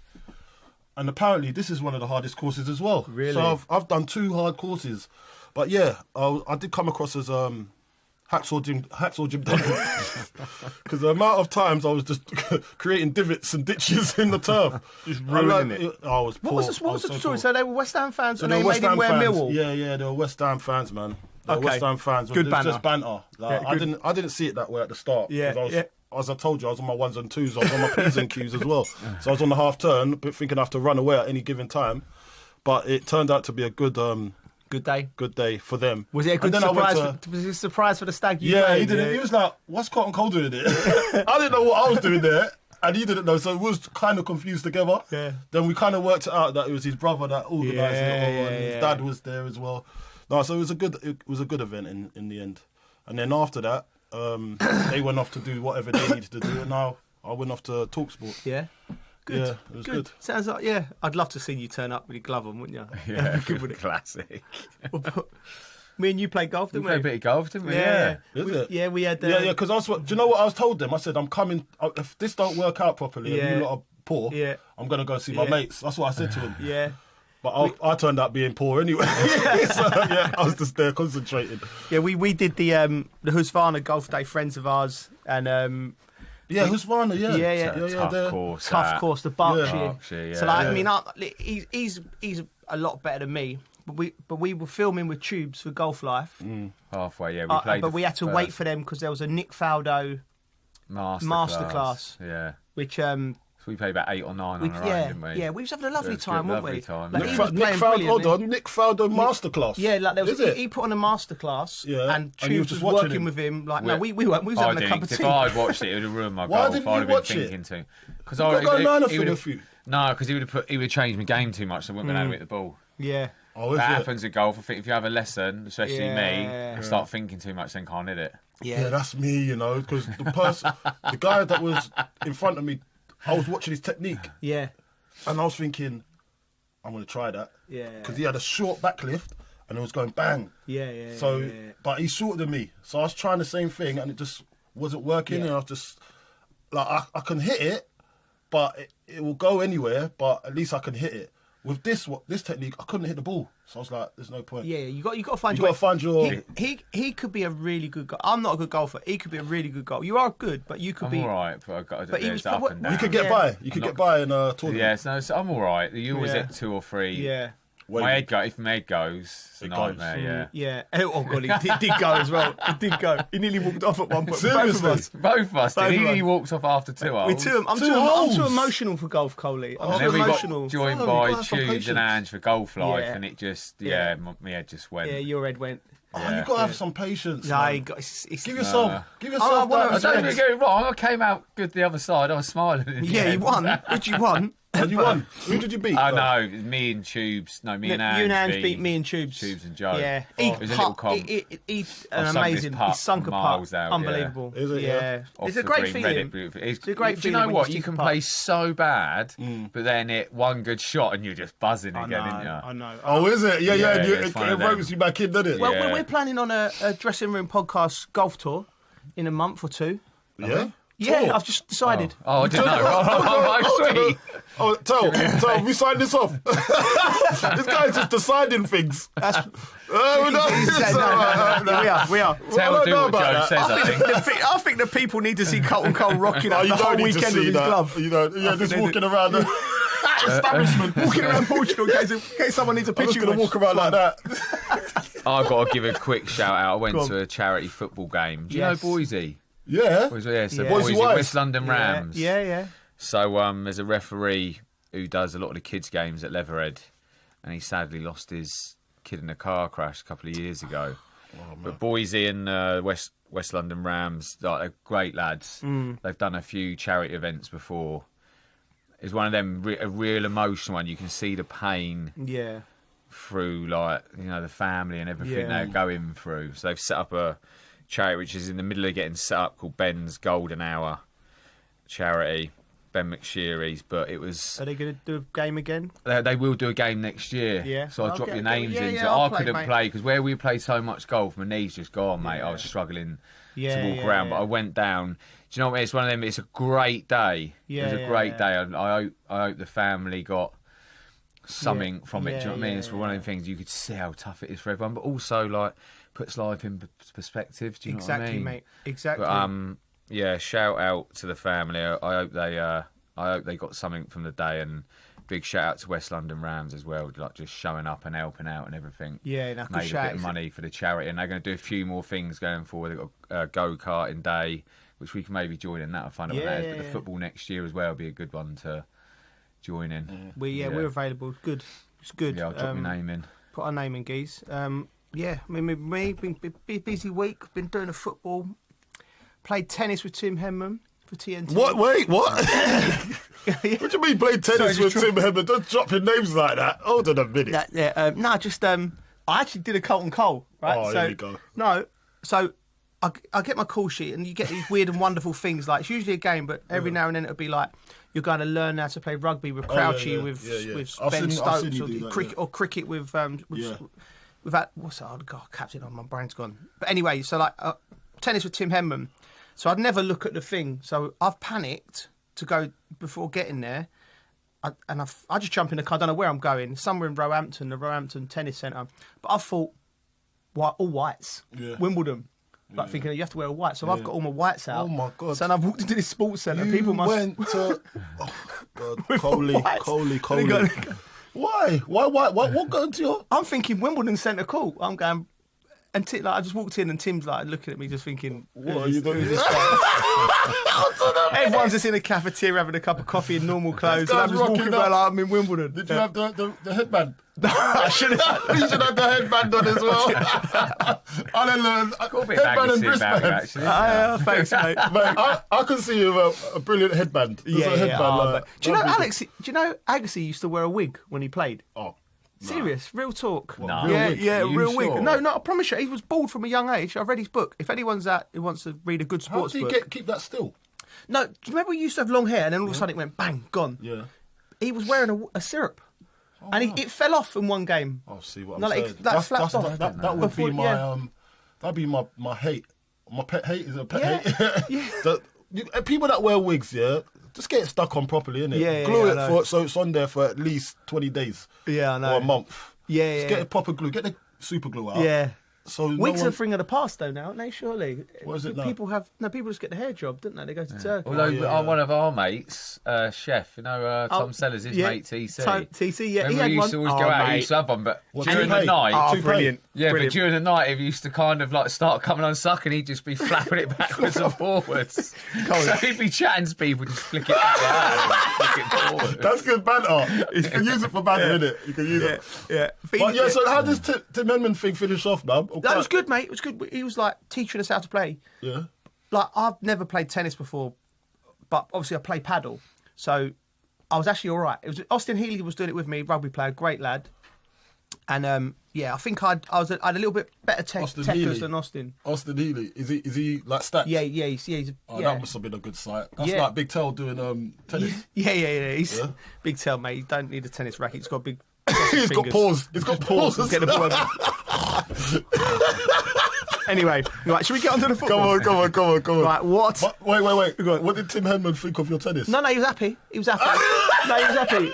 Like, he plays all the time. He should be all right. No, he was well happy. Was happy with your tennis? Was happy with your swing? He was happy with my swing. He was like, God, yeah, quality. Oh, no, I'm not happy with that. Mate, he plays all the time. How many times you hit the net? Nah. Did you embarrass yourself? No, I didn't embarrass myself. He'd be half decent. He plays all the time, yeah. He Golf, played in a big comp the other day. Golf, I'm horrendous. Yeah. Tennis, I'm all right. I'll take that one. All right. But let's get on to the football. Yeah, let's get on. Europa League final. Oh, what a final. In what way? Did you just say I that sense a bit of irony there. Did you say that with banter? Or? Yeah. Oh, mate, it was just so boring, wasn't it? Yeah, it was. Like, do you know what? Right, so... It's up there, one of the worst finals ever. Yeah, absolutely. Of course, absolutely. It won't bother Tottenham fans, but it wasn't a good quality. My mates who were there... It's never going to bother you when you've won it, is it? No, I had two mates who were there. We got them tickets, and one of my pals went to White Hart Lane. All three of them they were in tears. Like, they're just happy tears. Tears of joy. Tears of joy. But one thing's interesting, when you're a fan, they thought it was a brilliant game. Because you're in it, and it's your team. You like. Yeah, that doesn't surprise me. Yeah. What, deluded? Spurs. Richie started strong here, isn't it? There's no need for that. You lot said it now, Nick. I think Carlton said it, I think. Why are you bringing me onto it? I didn't say nothing. I was like, I'm really happy for Spurs fans. There was happy tears. Like, and do you know what's nice? When you're able to, like, help your friends have that moment. Like, I couldn't... I got the tickets, didn't I? I got the tickets, you've got to work for them, haven't you? Yeah, I'll be doing some sort of graft for him. I'm sure nothing's for free in life. But listen, first trophy in 17 years. Yeah. Big Ange says he always wins trophies in the second season. At the parade, he said the third. It's like a Netflix special, isn't it? Like a little teaser for the third season. Is anything always best? Is he there? Hinting he's staying. Well, that's the thing. Do you? What? First of all, choice. What is it? His choice? And what would you do, Coley? Look, if I was Ange, as I said in last episodes and episodes before, win this, drop mic, see you later. Don't make the mistake of hanging around. Just hanging around, waiting for the abuse and then getting run out. I know there's money involved as well, so it's never easy losing a pound note. Yeah. But for your pride. And actually your future. Yeah. Your future. Because now you can say, do you know what? When all is said and done, I have secured the club silverware. Yeah. I've done enough here. Yeah. Who else has done it? You've had an array of Mourinho, coaches. Conte, and managers. Yeah. There's been an array of Harry. The only person I could have saw that, the Pochettino, sorry, yeah. But he did win a League Cup. Line. No. One day Ramos won the League Cup. One day Ramos. Poch won Nish. That line, third series of anything is always best. Right, come back to haunt him. Do you know what I mean? Imagine if they got relegated next year. Yeah. They weren't far off it. Well, they ain't far off, mate. Let's get it wrong. They've got to do Imagine if they got relegated and been in the Champions League. Did you see... mate, that's a 70-game season for them players. Yeah. Bridgie, can I ask you about his press conference before when I thought he handled it brilliantly, and when the young journalist, I think it was the Evening Standard or it was a Tottenham correspondent, did a piece the day before the final saying Angie's bordering on the line of becoming a hero or a clown, And I just think, like, to myself, Ange just put it right on him, didn't he? And just said, mate, listen, I'm not a clown. I've been in this game for 26 years. Mate, do you know what I mean? How dare you? Exactly, how dare you? Like, this little... Who are you? It's not Do you know what? You know what I mean? Yeah, I think he always speaks all right, and he just says how it is sometimes, it is, and do you know what I mean? Which is really hard to actually do, I think. Yeah. Because you're not really... not actually expected to say how it is, are you? No, I don't. You've got to say the right thing all the time. You're not one. If you was a manager, you'd say how it is. Yeah, I like to think. So it's not hard for some people. Or I'd have to stop doing interviews straight after the game. But if you was a really good manager, and you said how it was, that's why we like him. That's why we said last week we want to see Ange lift the trophy. Not Spurs. Forget all of that. We like Ange as a person because we see that he's real. After the game, I did actually have to think, I'm happy for Ange. Because it was like, when they'd won it, I was a bit like, oh, God. And I was like, I wouldn't want Man United to win it either. So I just had to think, right, it's good for Ange. Do you know what I mean? I'm happy for him. I'm happy for him. And there's happy for Tottenham fans. I don't mind about. I'm happy for my mates. I'm happy for Ange. Yeah. I'm not happy for Spurs. I'm not going to lie. Do you know what I mean? I think they fluked this.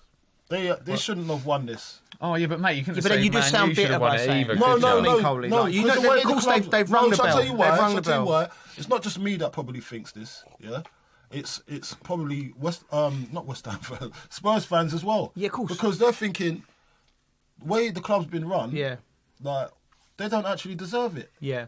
Like Daniel Levy, I'm not being funny, but they've been on his case for how long? Yeah. How long they've been on his case for? Yeah. But yet he's got something to show them now. Yeah. And he's gonna say, I've done it my way and I won a trophy. Yeah, but after him stating that though, I think he's got to be staying around, isn't he? Saying that, Ange, surely. I think it's out of his hands, Bridgie. I don't. He's talking like he's going to stay around. I think he's talking like he wants to stay around, and I think he's put it in their court basically. Yeah, he's gone. You deal with it, and I don't think they'll keep him. To be honest, I think Levy will look at it because he does seem to look at things pragmatically, doesn't he? And go right, yeah. And he has obviously got he doesn't really want to lift trophies, does he? But it's not doesn't want to. Like it's not his main thing. His main thing is league position. I think what will dictate his feeling towards it is how much money he gets to spend in the summer. Yeah, as simple as that. He has had some horrific injuries in the back line. He's never had a steady back line. Yeah, but that doesn't give him the excuse to not change his ways during the season when you could clearly see he changed his ways to win that cup. Yeah. Do you know what I mean? Yeah. The system. He did. So right away through from Frankfurt onward. Yeah. They changed the way they played slightly. 100%. So why couldn't he do that with every team he played against in the Premier League to suit the strengths of his team? Yeah. He didn't do that. So we know you can do it because we've seen it. Yeah. And when you do it, it looks good. Yeah. Not look good, but it's effective. You win games. You get the games over the line. You shouldn't be languishing at the bottom of the league. Lucky that there's 3 worse teams than you. Yeah. Another little thing that was in the game interesting, Harry Maguire and Romero, like they was having a little bit of a ding dong, weren't they? 2 captains. 2 captains, yeah. I think that's what I'd like to see more from Harry, like him being a bit more imposing. Like he's a nice lad, isn't he? Like he's a nice centre half to play against. If you was playing against Romero, like. And you was my centre, I'd be saying to you, Coley, get him sent off, wind him up, because you got. I thought his temperament is a little bit. I'll be telling him, I'll be stamping on his thing. You know, like when you're in the corner kicks and you just stamp on. Yeah. Well, not stamp, but you just your wheel back. Yeah. And you just put your. Yeah. I don't know, it's the dark arts, right? Yeah. So let me just stud explain right it. On his big toe. So you put the stud. You line up his big toe. And you put the stud, your back's 2 studs on his toes. Yeah. Especially on a cold winter's day. Yeah. That's getting him. That's getting him because he knows you've done it on purpose. It's not going to be picked up. Have you ever lost your temper with a centre half? I don't ever remember seeing you really get angry with someone. What's the point of me getting angry? I was going to get sent off. Well, I'd put a target on my head. Anger's, I get angry, I get frustrated and I get angry, but I'll show it and I channel it through my football. Right, okay. I won't get angry and start wanting to do someone on the pitch. Yeah. Like, that's not my nature. Yeah. And maybe it should have been, because maybe I could have had that nastier streak and it would have got me to another level. Yeah. But I'll leave that for like the likes of Wayne Rooney and that. Yeah. You know what I mean? it's not me. Yeah. I was never I can't play myself out of character because then I'm gonna have to pretend that persona is me in the coming weeks, and it's not me, is it? Fair point. You know? So we're talking about we're happy for Ange. Are we also happy for James Maddison? He's been chirping. He's been brilliant. Isn't he? I mean, I played with Madders, and he's a brilliant footballer first and foremost, but a fantastic character. And where did you play with him? Coventry. He come through as a young player. I think the fact that you said he's a good lad, he's got to be. No, he's a great lad. Plus, the kids met him after a game once, and he was really good with the kids as well. Chatting to them and signing and stuff. He seemed like a good kid. He's lively? Lively, really confident lad. He was 17, 18 when I played with him at Coventry. Does he remind you of Nobes a little bit? Yeah, he does. Like actually. cocky, like yeah, that? yeah. He actually is like. We love that. Nobes. We love Nobes. He's a little bit like him. He's just a good person, good family person. I think the image with the hair and all the way he talks and that's all tongue in cheek. Like he had the little thing with Roy Keane on because Roy gave him a little bit. And he was doing the darts celebration. The darts celebration. I mean, it's all. And you know he what? loves life. That's actually hilarious. Yeah. That was actually hilarious. That he said, I heard Roy Keane was on there, so I thought I better get on. I love it. Mate, I love that. That's what. See, like we talk about personalities in the game. What did Roy do? No, so actually, it was a bit disappointing to be fair, because the coverage was good, but when they was doing the darts bit, they panned out to Mika Richards. Yeah, and I think it would have been a wicked like meme or something if he had been able to just keep it on him and say, Roy, here's for you, this one's for you, and go like that. But they panned it out and they made it about Mika, which is I thought was a little bit like when you dissect it, there's a missed opportunity for good banter. But you know, I think Roy would have liked that. Yeah. Roy would have liked that. No, that's what he does like. Yeah. He likes banter. You know what I mean? So you got to have a bit about yourself. I know that, and that actually makes a pundit look important, feel important because everyone's listening to me. He'd probably just say fair play for doing it. Yeah. Wouldn't he? Most people, if you're a pundit, fair play. I've got a and then wicked. you go, well, he's got to carry on now. Yeah. He's got to carry on doing it, or do you know what I mean? I've got a wicked story about Maddie, right? Yeah. I knew this guy was a lunatic before, bro. Like, but I like lunatics. Yeah, you need these characters in football. Yeah. He will lead your team, and he sets the vibe in the dressing room. Yeah. Don't know if you're setting a lot of vibes this year, but is this story known? No, it's an exclusive. Now they've won something, I can say it. It makes sense now. So look, we went to Perth. So with Spurs, we was going to do a derby in Perth, over in Australia, obviously. West Ham Spurs? Yeah, Western Australia. West Ham Spurs in Australia, Perth. Right, okay. So we went to, we done this event and everything, and then we had the game.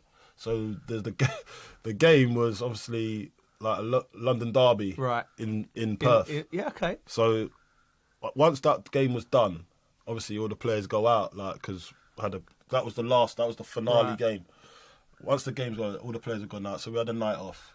Some went casinos, some went to wherever they went to, but obviously things finish at a certain time. So 2 a.m. say, and then everyone's obviously, and we're staying around the same area. So we had our hotel, they had theirs just like a few blocks away, and then there's a McDonald's centrally. Yeah. So obviously, what do you do after a night out? You go to McDonald's. Yeah. So you got everyone. So everyone trots off in different patches and goes to McDonald's. Well, everyone's touched the McDonald's at some point. Yeah. I go there with our staff. Yeah. And then we've gone to McDonald's. We've had our burger. As I'm walking back, I forgot something in my pocket. I forgot something. I think it was a burger or something like that. Yeah. So I went back to the McDonald's. As I'm walking in, I'm just seeing this little fella, going like that. I'll have all them cheeseburgers, milkshake, and then he's looking around to the staff, and everyone's wearing Spurs tracksuits, and I'm thinking, this is a little bit Larry, isn't it? Why the 2 a.m. in a Spurs tracksuit in McDonald's? You could get away with this over in Perth, obviously. You could do this in central London. Yeah. Do you know what I mean? But anyway, everyone's having, and he looks at me, he goes, "Oh, Cohen, you want a cheeseburger?" And I said, no, I'm all right, thanks. I ate my cheese. And I said, you know what? This guy is actually, because must have been his first pre-season. He's only just joined. He's buying everyone. And then the staff don't know him like that, really, because he's only just joined. So I just thought it was brilliant that he probably took them out and then took them to McDonald's afterwards.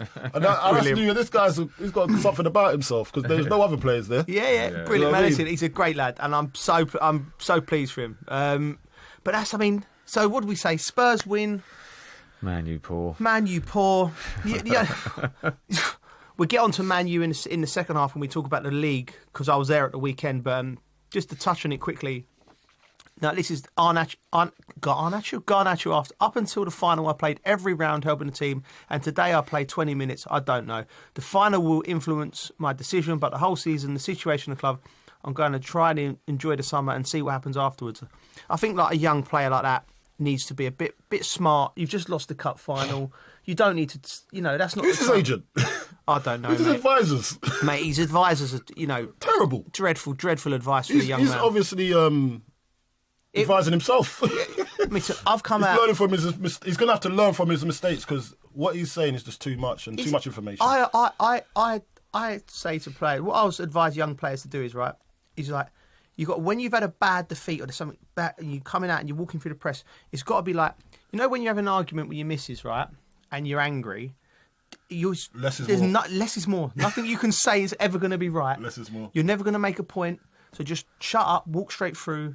And don't say nothing, because he's clearly angry about his situation, and I think he's killed himself. But but I look at that situation and I just think it's just advisors, man. If he's getting the right advice, you just keep your mouth shut. To be fair, he came on. He had a point. Yeah, but it doesn't matter if it's like when you're arguing with your missus. It doesn't matter if you're right. You're not going to go to Twitter and consult Twitter. He should have played. Yeah, I haven't had minutes. Don't listen. That's between you and the group. Don't start airing out your dirty laundry. There's too much of it getting passed backwards and sideways. Yes. Getting them wide areas, try and make something happen. If not, you're moving players around, you'll be able to then come back out. Yeah. It was too pedestrian. Mate, it was poor. It's like they had nothing to play for. Yeah. But that's not the point though, Bridgie. We get that. We understand where it's coming from. Yeah. But just don't come out with a statement. Because now... If I'm trying to buy you, and I'm looking at how vocal you are in the press, I ain't going to be able to trust you, because you know. See what I'm trying to say? Yeah. So there's repercussions of what you're doing. Keep Sturm. I want to know that I can tell you a secret and it stays here in this room. Yeah. I don't want my dirty laundry all aired out for everybody, for the public to see. If you got a problem with me, come and tell me. Don't go to the Twitter. Don't go to Instagram and say, that makes it about you and not the team. Exactly. So... Keep your mouth shut, be a team member, and listen, you'll get by. Things pass. This shall pass. This shall pass, but don't Can't get biblical there. I love it. This is true, though. It's true. This too shall pass. Right. This too shall pass. Right, now we've done the Europa League, right? Now we're on to the big one. Yeah. The green light Thursday night Conference League final between we're familiar grounds. All of our ex-clubs and Real Betis in Poland, Wrocław. Yeah. I'm on the way there. I'm on the way to Poland. You going Wrocław? Mate, it's a lovely place, by the way. For any Chelsea fans listening to this, you are going to say that. No. Don't try and big it up, bro. You've never been there. I have been to Poland. To be fair, he was bigging it up a few. Thank you. Or so ago. No. There's different parts of Poland, isn't it? You lot are up north, far from society. Yeah, so don't try and give me. This is a lovely place. You've never been to Wrocław. I've been to Wrocław. Where did you go to? When did you go to Wrocław? England versus Ukraine. I'm not going to lie to you, Coley. This is a lovely place. Right? Any Chelsea fans out there, please send Coley some lovely images of the square. It's beautiful. A lovely restaurant. Fantastic place. Culture. I'm actually surprised you've been here. Yeah, exactly. I thought you went to Krakow. No? Been there as well. This gaff's lovely. Wait, you're well versed in them sort of lands. I'm travelled, didn't I? He was actually saying we should all go because that's how nice it was. Yeah. He was saying it not long ago. It's a lovely place, mate. What am I going to do there? What do you know? What's blinding about Poland? And it's going to get I'm boring myself already. The tourist guide. No. Tourism board. The infrastructure. The infrastructure. I'm telling you, the road system, Bridget, everything is proper, mate. Did you just say the road system? Mate, it's proper. No traffic, no pollution. Just everything. You were saying the food's quality. amazing Food as well. was good, yeah, blinding. What type of food is it? It's a lot of potatoes, a lot of potatoes, a lot of meats, a lot of like stews, but I like all that. Yeah? Yeah, hearty. I'll send some pictures. Like comfort warm, food. Yeah. Comfort food. Yeah, well, it's going to be, listen, it's a final. Let's get it right. I mean, what is it? Some good beer there. So, yeah, there'll be plenty of that consumed as well. I'm going out with Siddy as well. So Siddy's on job. I'm really, really looking forward to it. How did Chelsea approach this game, Bridgie? You know, after obviously qualifying for the Champions League. Yeah. Yeah. They're going in. I mean, like when you hear the manager speak the other day. Yeah. You know, the old F off. It was just, I loved it. You know, because I did as well. And when you look at it, they are a young team. I think someone said youngest team in the league. Youngest starting 11 average. Mm-hmm. And I'm like, and you look at the teams that were fighting for that top 4 spot, they went about it better than most. Do you know what I mean? They've handled everything really well this season, I think. Yeah. I know, don't get me wrong, there's times could have been better, but they've handled everything well. They have. I just don't, as much as they are a young team, I don't think you can't write them off, mate. They've done well. You're right. I think Man United have to take a look at their format. Yeah. To restart. Yeah. It needs a reset, doesn't it, Man United? Chelsea have done the reset and it's looking okay. When he came in and where they were, mate, it's been good, really. Yeah, yeah. I know there's Chelsea fans out there that go to the games every weekend round. They know every player. They know his decision making is probably not up to par sometimes, Maresca's, and they do question a lot of things. But the final product right now is that you're in Champions League, yeah. Yeah. You got a chance to add to the quality that you already have. You got a really, really young team. Mm-hmm. So it's already started. The ball's in motion. Yeah. And all you got to do now is hope that Maresca makes the right decisions and has learnt from this season. Yeah. Although, yes, stumbling over the finish line, but you're there. Yeah. You know, so now you can recollaborate, and evaluate the season and then move on to the next part of this journey. Because I think this is a next part now. It's not going to merge into... So first season was always going to be hard with Maresca, but because you had to get rid of a lot of players. Yeah. And now you're going to have to sell, hopefully you sell them. So there's a lot of fire selling going on. Yeah. Now you get into the next part of the season, of your journey, The project. And this is a project, by the way. When we talk about projects, this is a project. Yeah. A proper one. Not one to that's being disguised as for poor managing and coaching. This one is actually a project because you had to get rid of 20 players? Yeah. In the summer. And then you have to bring in players and retain players that are really involved and really want to do it for the club. So there's a lot going on there, but I think Maresca's handled that part very well. Next part is the real test. You know, when you can buy quality, and what are you going for now? Because you're in the Champions League, so your market is better now. Yeah. It's better than what it was before. Osimhen. Do you think that's a good one for him? I would go, listen, first of all, what I say about Enzo, I agree with you, Bridget. I love the fact he's come out and said anyone who's criticised him over the season, I think that's when to do it. When he's ticked his box there, he's got Chelsea in the Champions League. And I love the fact. I was concerned about Chelsea at the weekend. We're getting to that. Yeah, I remember you was worried. I was concerned because of the Newcastle game. Yeah. You know, so I wouldn't say that was criticism. They all handled it better than them. But it's like Newcastle were just like... Yeah. I think Eddie Howe said they were too nervous about getting the goal. Yeah. Didn't handle the occasion right. Yeah.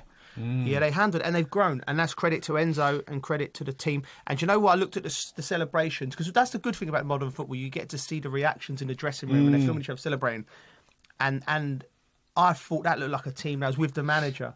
So that's the first time in years. So that's massive credit to Chelsea. I'm buzzing for them doing it. You think there's stages in the season when the players didn't believe in the manager?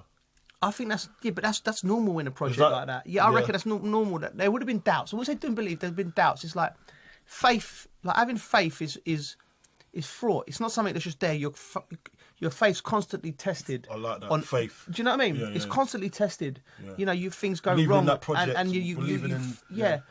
And I think there was times then the faith of the Chelsea fans, the players would have been tested. Yeah. But then that's Enzo's job to go, no, put his stick in the done that ground. well. I think he's Keeping done it everyone brilliantly mentally well. strong, isn't it? Yeah. I think that's a testament to his character. Yeah. And that's the right choice. Yeah. Because that's what Chelsea needed. Yes. Someone, not just someone coming in, loads of success. Yeah. And then tail off at the end, and then it's a pause in the second season. Yeah. This looks like it's supposed to be the natural course, natural way, just going up slightly, and then do you know what it is? Because it'll be a bad choice if they can't handle being in the Champions League next season, because they might not be ready for it. But if they win this Europa Conference League, I reckon it sets them up nicely to start having that momentum to go into Champions League, which is a harder competition. Absolutely. And another thing I just remembered, I'm going out there. I've got my itinerary. I'm playing a five-a-side game in the square with UEFA with some Polish legends. Where? In Wrocław. So in Wrocław? Yeah. So with that's some Polish legends? Yeah, because it's in Poland, Geese. Name me some of the legends, Geese. Jerzy Dudek. Jersey's going to be there. Jersey, yeah. I don't know any other Polish legends, but But I was planning on a night out before, but There's another goalkeeper. There's only one man who can play football on a hangover, just as good as when he's doing it. This man here. This man. Put him to bed. We've talked about it last week. I need to prep for a game. I'm not going to play a five-a-side game and embarrass myself. Oh, so you're going... But it's going to ruin my night out, so I need to balance it. Bridgie can just go strong night out and play. He's Not hardcore. anymore. Not anymore, no. He's got half. Not anymore. You can do what you want. Maybe. Right. So Chelsea going to win. Looking forward to it. I'll send Coley pictures of the roads. To let you know about the this guy said the infrastructure. I don't want to know about the roads, bro. Okay, I want to know what you're doing. I'll let you know. You'll get pictures. Yeah. Okay. Champions League, the big one. I'm flying straight to Munich. PSG versus Inter. PSG. This is like literally. They need to get the monkey off their back here. They've been this new regime have been desperate to win the Champions League. The Qataris, they're here. Who knew? You lose Neymar, you lose Messi, you lose Mbappe, and then suddenly this team emerges, which I've seen grow. They are absolutely brilliant. I can't see them not winning. I've backed them from the group stages. Inter have got, like you said, Coley, they got this momentum. They got this. They seem to just keep getting the job done. But I can't see past PSG. Not in the league, though. Not in the league, no. Yeah, not in the league. So I know what you mean. Inter are just that kind of team. They always just get things done. That's that Italian mentality, the way they are. They can ruin the way. They can ruin your flow. Yes. They're good at ruining your flow. Ruining flow. Yeah. But can they do it against PSG? I can't see it, but I can, if you know what I mean. For me, PSG, like on the ball, off the ball, speed, the movement, like wingers tracking back. Their movement off the ball is so quick. You see players running off the ball. Yeah. Like, they're always moving. They're just so dangerous, and they defend well. And I know some teams have had chances, but they create just as much or even more the other side. I can't see it. But I've got know how to spoil a party, I guess. But I don't know if they could do it against PSG. Inter are so good at spoiling parties. Do you reckon they could spoil a Wayne Bridge party? No. No chance. They can't ruin that flow. They can't ruin that flow. The resilience of this man's organisation. They'd be kicked out, mate. They'd be kicked out. They'd be joining him. No, they can't spoil your party. They'd be joining him. Oh, no, Velcro. Mr. Velcro would be like, if we can't beat him, join him. I did pick up a couple of new additions, actually, at the weekend. Did you? Are we starting a cult? I feel like we're starting a cult. I think we are. So, you're slightly bringing us into your cult. Bullshit from the Rams team. But for me, look, I told you about it. Like they didn't get so lucky, obviously, in the league. Yeah. Obviously, big up to Napoli. Yeah. Winning the league. Scott McTominay. Oh my God. Wow. What a big guy. Shout out He's to a Scott, big shout out to Scott.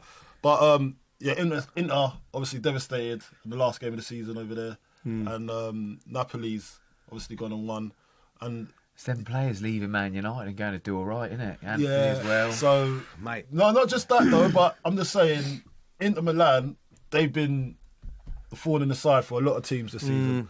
They've not. It's not like they played brilliantly. They've stumbled into positions. Yeah. But they've got the job done, and now they find themselves in the Champions League, and you got to give them a lot of respect for that. Yeah. But at the same time, they can still ruin the party for PSG because that's the type of people they are. They're like, do you know what? We ain't got the league. We ain't got the league over here. So what do we have left? Yeah. We're gonna have to put it all on the line because it's been a wonderful They've got season that for thing them. where they could just be under the cosh and just nick a goal, innit? Yeah. That's what I'm saying. Like out of nowhere as well. It wasn't in the run of play. That's what they've got. Yeah. And that is where I'm a bit fearful for PSG because they can ruin the party. If you have to pick one, you're picking PSG, ain't you? Yeah. The common man and the common sense would say, PSG all day because that's pure football. What I would say, both of these teams lost their last Champions League final by 1 goal. So someone's going to lose 2 in a row. So just quickly before we finish the first half, who's your PSG or Inter? Yeah, PSG. PSG. I think Inter, you know. Just wants to be different, doesn't Yeah, he? he's Just like, wants to go against that. I'm cold. I turn up with my glove on at golf courses. Yeah. No, it's not just that though. Listen, I've just told you about Inter's season. Yeah. And it looks like this is their last chance of winning something and not being like Arsenal. Basically. Right. So if PSG win, you pay for the golf trip. If Inter win, we'll pay for the golf trip. He don't fancy that, does he? See the way I looked up? I'm thinking, wow, he's going to put me out of pocket this week. We give you the draw as well. I'm not really a betting man. We give you the draw as well. We can't have a draw. It's not me one winner. Right. I'm not going against you, lot. All right, I'll go PSG. I don't like losing money. Like, none of us PSG, I'm going PSG. Right. But I think Inter will win it. I'll go PSG. Right. Thanks for listening to part 1 of The Dressing Room with Al Arabiya News.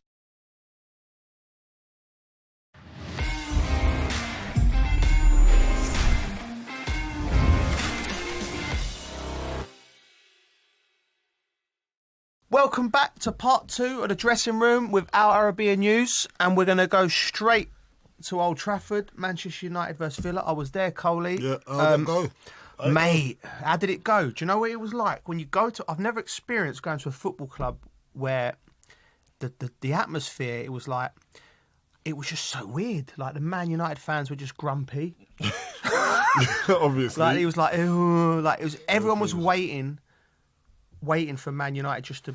I went there and I was like, they're asking me my opinion. I'm thinking, Villa going to walk through. Yeah, I did as well. You know, Villa will turn up. Villa players looked at it when they were there. They didn't start the game at all, Villa. Forget that we're getting to the incident in a moment, but just overall, they were poor. But overall, Manchester United, I've never experienced it like that. There was a protest, but every time I go to a football club, there seems to be a protest nowadays.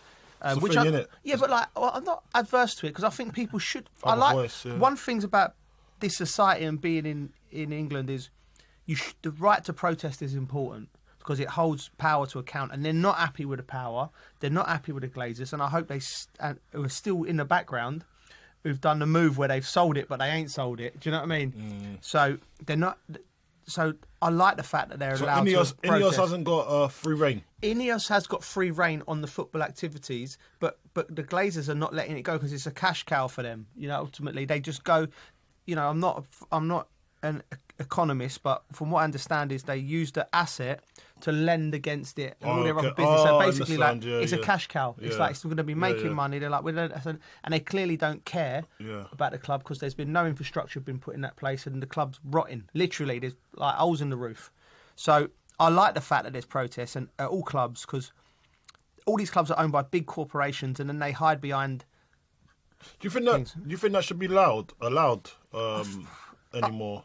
Like state-owned clubs. State-owned clubs. Well, like a massive corporation like Ineos, even the Glaciers has got. Are you allowed to lend against your asset? I think there should be a cap on that. Do you think? Listen, football club shouldn't be because we're going into the areas we don't domains. But what I would say is, I believe in like Like, it's gone on the days of family-owned clubs. Yeah, isn't it? gone on the days. Nowadays, there's entities that own clubs, like whether it be the Qataris, groups, banks that are, these huge banks. And I feel like from the Premier League's perspective, you should allow them a bit more freedom financially, as long as I would say, right. Say, for instance, you're Man United, right? If you want to spend £2 billion on players, and you know, it's for the good of the club. For the good of the club or infrastructure, there needs to be some of that money in escrow. Where if you decide you don't want to do it no more, if you're losing money, that's money secure in the future of the club. Of the club, yeah. But they won't want to do that because because they want their cake and eat it. They want the asset that, from what I understand, is they buy these clubs and they buy them for, like, say, Man United, £4 billion. They fully expect that Manchester United, regardless of how they perform, in 10 years' time to be worth £8 billion. So they're going to double the asset value, and in the meantime, they'll be sort of locking in all other of their companies into the club. Do you know? And they'd all get clever with the account. It's way above my pay grade, and I don't understand. But it ain't. It's legal, but is it right? I don't know. Anyway, getting back to my point. I think the human touch of it is the Manchester United fans are just not happy. They're seeing their club fall to bits around them, and they should be allowed to protest. And I hope one day somebody in the board will recognise that and start running the club accordingly. I hope they do. But back to the football, Manchester United's the best I've seen them in 6 months. I was stunned, Coley. Well, were they good? I was stunned, mate. Honestly, you that team we watched Wednesday night. Yeah. Was completely Harry Maguire dominant, he looked like Harry Maguire at his best. I thought he was okay the other night as well. I thought he's the only one of the only players that did okay. Mason looked sharp. Is that a bit playing without fear because there's nothing resting on it anymore? You know what I mean? Maybe. It's a bit like, season's done. Yeah. We're done. We haven't won it. They played with more freedom than what they have done for a while, maybe. Yeah, I don't know what. So it was. you're saying, in essence, that they're not good under pressure? But they haven't been. They haven't been. Yeah, so that's they basically. are, but they haven't been. They're obviously not good under pressure because the whole season's been pressure for them. Well, you look at some of the other teams that are playing for top four. Probably not a lot of people weren't good under pressure, were they? Yeah, we'll get into that. So you think the pressure come into it? Maybe, yeah. They played with a bit more freedom, a bit like, it's the last game. Got to go That's out a good way and of bang. looking There's at it. nothing on the line. There's no trophy on the line. So we can That's express what I mean. ourselves. That's a cop out, isn't it? Yeah. Like we're built for pressure. Yeah. That's what footballers are built for. We're built to be resilient. Bit like his golf the other day, mate. It wasn't going too well. He got put under pressure. Loads of like people coming watching, up. mate. Just spanked it straight Hard down the it. middle. That's hard. Hard the hole. Out of the bunker. Professionals there. Unorthodox, like. He smacked it against the lip and it popped up next to the hole. He was good under pressure, mate. Yeah. Job done. Yeah. Do you know what I mean? Some people thrive on it and some people can't handle it. And I think they've got a lot of players in that team, apart from obviously the big boys, Casemiro, even to Bruno. But it's different pressure for Bruno because now he's captain. So Maguire's, he's been there, done that.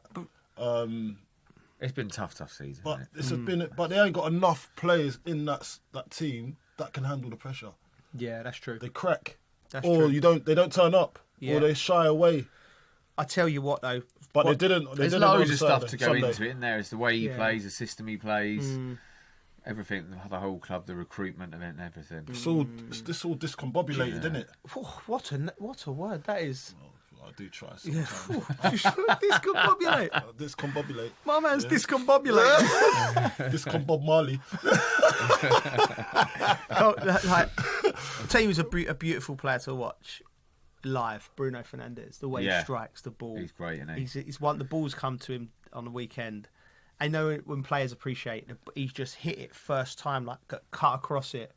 And just skidded out wide. I'm just see that. Do you know what I mean? You like, it's got some technique. Yeah, listen, they finished 15th. That result takes them up to 15th in the Premier League. Is that the lowest that they're gonna? I think it's the lowest for a long time. I think. What about future? What does the future hold? What does the future hold? Well, this is interesting.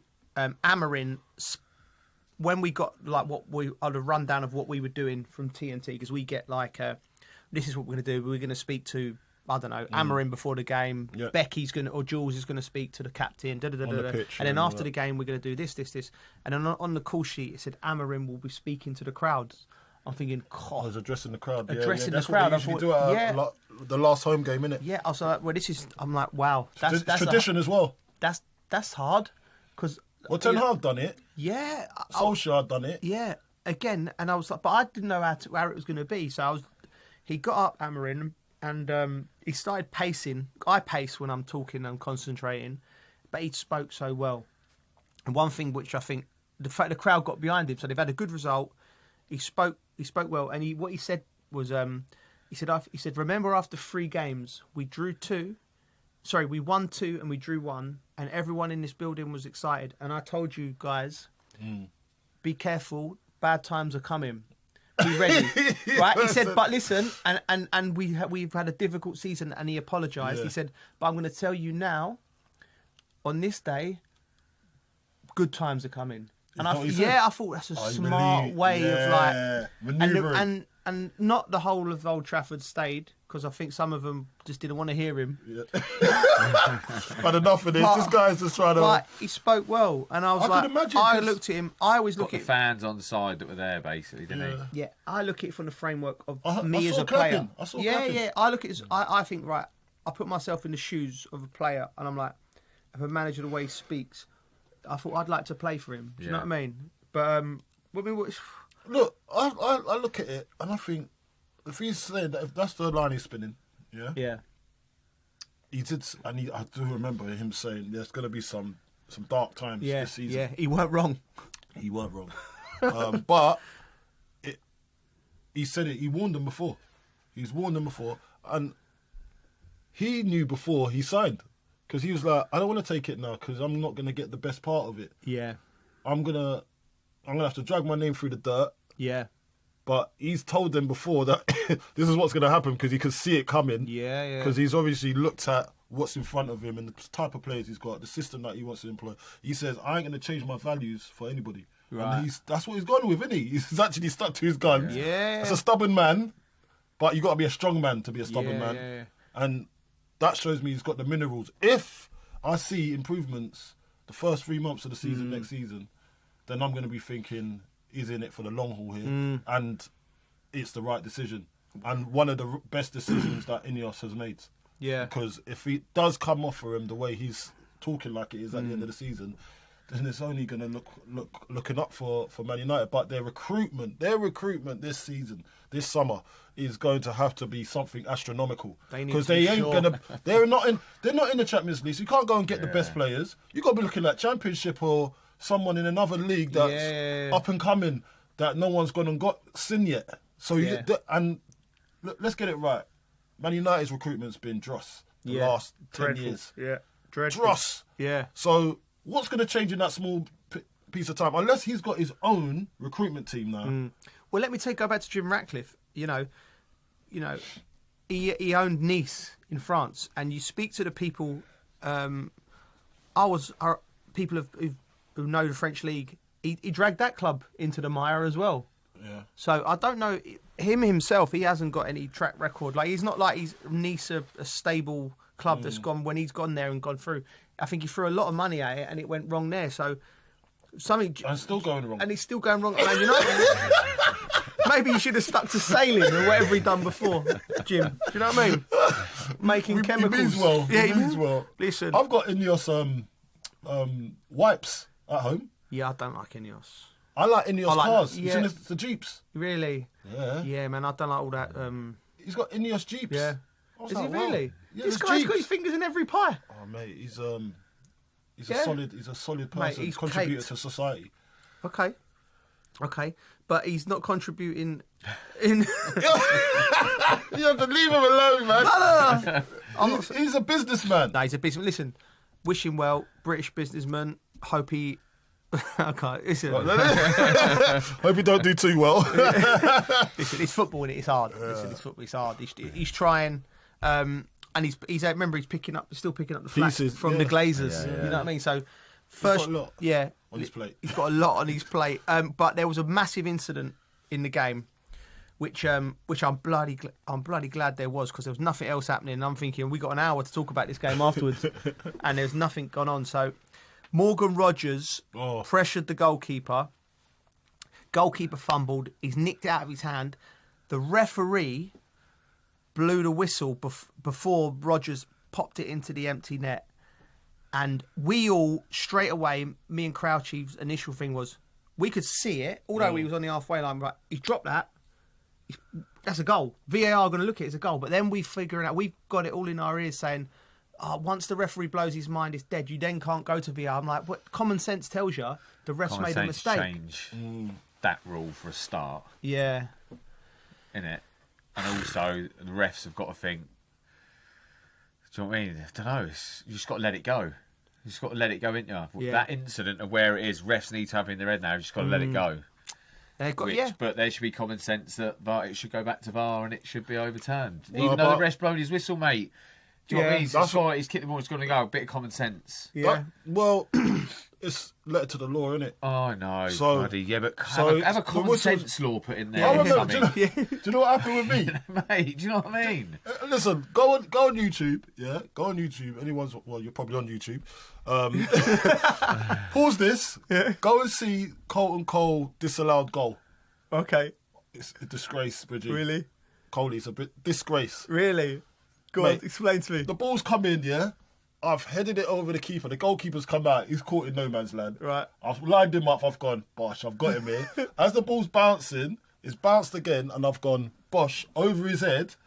As I've done that, the referee's seen that I beat him, and it's called half-time. I'm not the keeper. I put the ball in the net, and it's called half-time. No. Bro, and you can see how he's doing. What was the score? Oh, Colton's going to be in here. I was about to blow up anyway, but it was I think it was 0-0 at the time. Yeah, he had half-time, full-time scores on yeah. No, but he blew up because you can see you got to let that duel run out. Yeah. You got to. I don't care what you say. Yeah. As that ball's bouncing, he could be in here, and he's like, oh, and you can see it. It's so disturbing. Linesmen are doing it. They're just not flagging and just letting VAR decide, basically, aren't they? Yeah, but exactly. So they let that. So the refs got to do the same. He must have, in his head, no, keeper's definitely got that. Yeah, but you got to let it play out a bit, Bridgie. I know, yeah. Bridgie, what I'm saying is, I'm 50 yards away from it, and I went, I think the keeper's dropped that. Yeah. At the very least, I wasn't 100% sure. If you have either way, and I'm that he's 10 yards looking at it. His view was clear. Has the ref come out and gone, I think I heard, somebody heard that the ref knows he's made a rick. Do you know what I mean? Which is fine. What was that? So what's your source of information? I don't... What was your source of information? I heard that somebody heard. Yeah. What is source of... Oh, do you know what? This guy... I don't know if everyone put up. You know what? No liability. I don't throw my sources under the bus, Coley. You know what I mean? Wait. What was it again? I heard that somebody heard. Yeah, I heard that somebody heard. That's distancing himself away from the allegations. This guy. Who was it? You don't want no lawyers involved. Speaking to a man about a dog. Okay.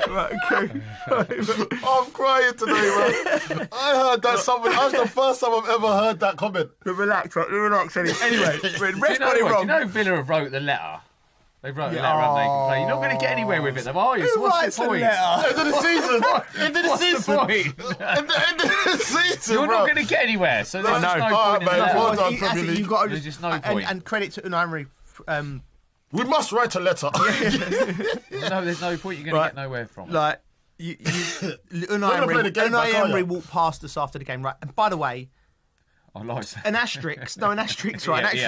He had the right ump. He's down 100 million. Understandable. He's down 100 million. Of course he's going to have the ump. I don't know how many figures that is. Was that 8 figures, 9 figures? I don't even know. He's down 100 million. Anyway, he walked past us, right, and I could see him. You know, like looking like a man with so much in his mind. Like I swear he was talking to himself. Yeah. And then the owner or one of his pals was coming. He was at the ref. But what I would say is, he done his duties. No, he done his duties. Yes, he did. He done it really well. Composed himself, done his duty. But what I would say about Villa is they didn't deserve it on the day, which is they just didn't turn up. So Although Take got that it away. The ball was Take in their that court. away anyway. It should have been a goal. Yeah, it should have The been. ball was in their That's court. what I was saying about Chelsea. Though. They're the ones that on the day, on the day. even though they're the youngest, they got the job done, mate. And that's not shirking responsibility. That's making sure that get this over the line, lads. We've not had the best of seasons, but We at can least sit turn and go, up for it's this your game. own fault. You didn't deserve it, but really, it's the ref's fault. Yeah. You still got that. You still got that get out of jail card, didn't it? Yeah. Yeah. I hope the letter goes down well. Yeah, you probably won't. You probably won't get a reply. What are you going to do? Wait. You're coming in on a Monday morning, yeah, and you see a letter at your door, and it says, to your name, whatever it is. Unai Emery. Please read carefully. Are you going to open it? When does a letter ever work? Was it going to... Well, you're not at the end of the season. You're not going to gain points next season at the start of it for it, are you? Mate, I love what they do in Turkey and all that. They just walk off the pitch, don't they? You know, they try and force the issue. I don't love it, actually. I don't love it, but...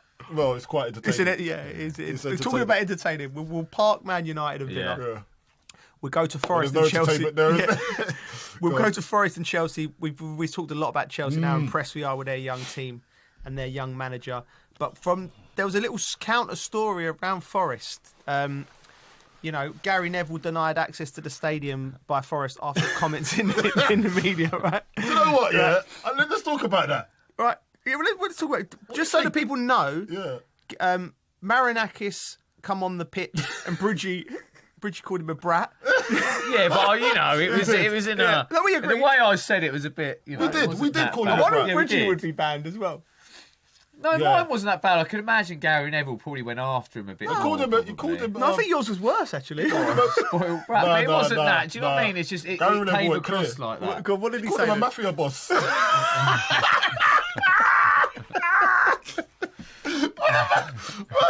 Tony Soprano. Well, bro, look, there's ways of saying things, isn't it? You can't just liken someone to a mafia boss on live TV. Yeah, I know. Like, what kind of message is that? It's not nice. It's not nice. Yeah. And it's also it's probably unfounded. I don't think he is a mafia boss. I don't think he is a mafia boss. So if you're throwing stuff like that, I don't know if I'd invite you around my house. You know what I mean? So I've look, and then go on. So all jokes aside, explain it first. Explain what's happened exactly, because. Oh, well, we know exactly. We know. We talked about it last week. People might not know. People might not know. Oh, so Marinakis has come on the pitch. Obviously, Taiwo's supposed to get substituted. Yeah. But eventually, Taiwo goes full pelt into a lamppost, post, and then ruptures his intestines or something like that, his abdominal muscles. Yeah. He has to go, later on, it's found out that he has to go for a scan, and it comes out that he needs to have an operation. So they put him into an induced coma. Yeah. And sew him up and everything, what he needs to do. And he's healing now. He was at the game the other day. Good. But before that, we see Marinakis going on the pitch, having a go at... Looked like he was berating Nuno. Berating the man, Nuno. Right, Nuno. okay, yeah.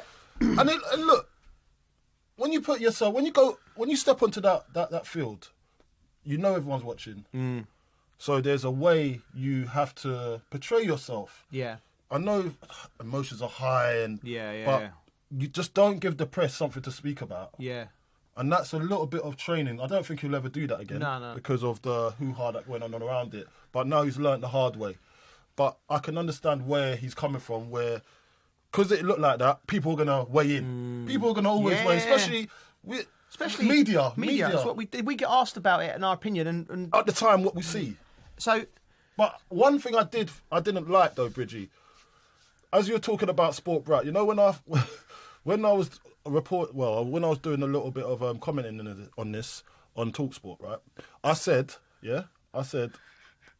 my mate Bridgie, he's grasped you right. My mate Bridgie said he's a little bit of a sport brat, and now he's actually confirming it for me because he's not letting Gary Neville go in and do his job. It's wrong, really. It's actually wrong that you're going to ban someone for having an opinion on what it looked like the week before. Like, who does that? That's sport brat business, isn't it? Yeah, exactly that. Well, you're coming to, I'll take my ball home. That's that type of guy.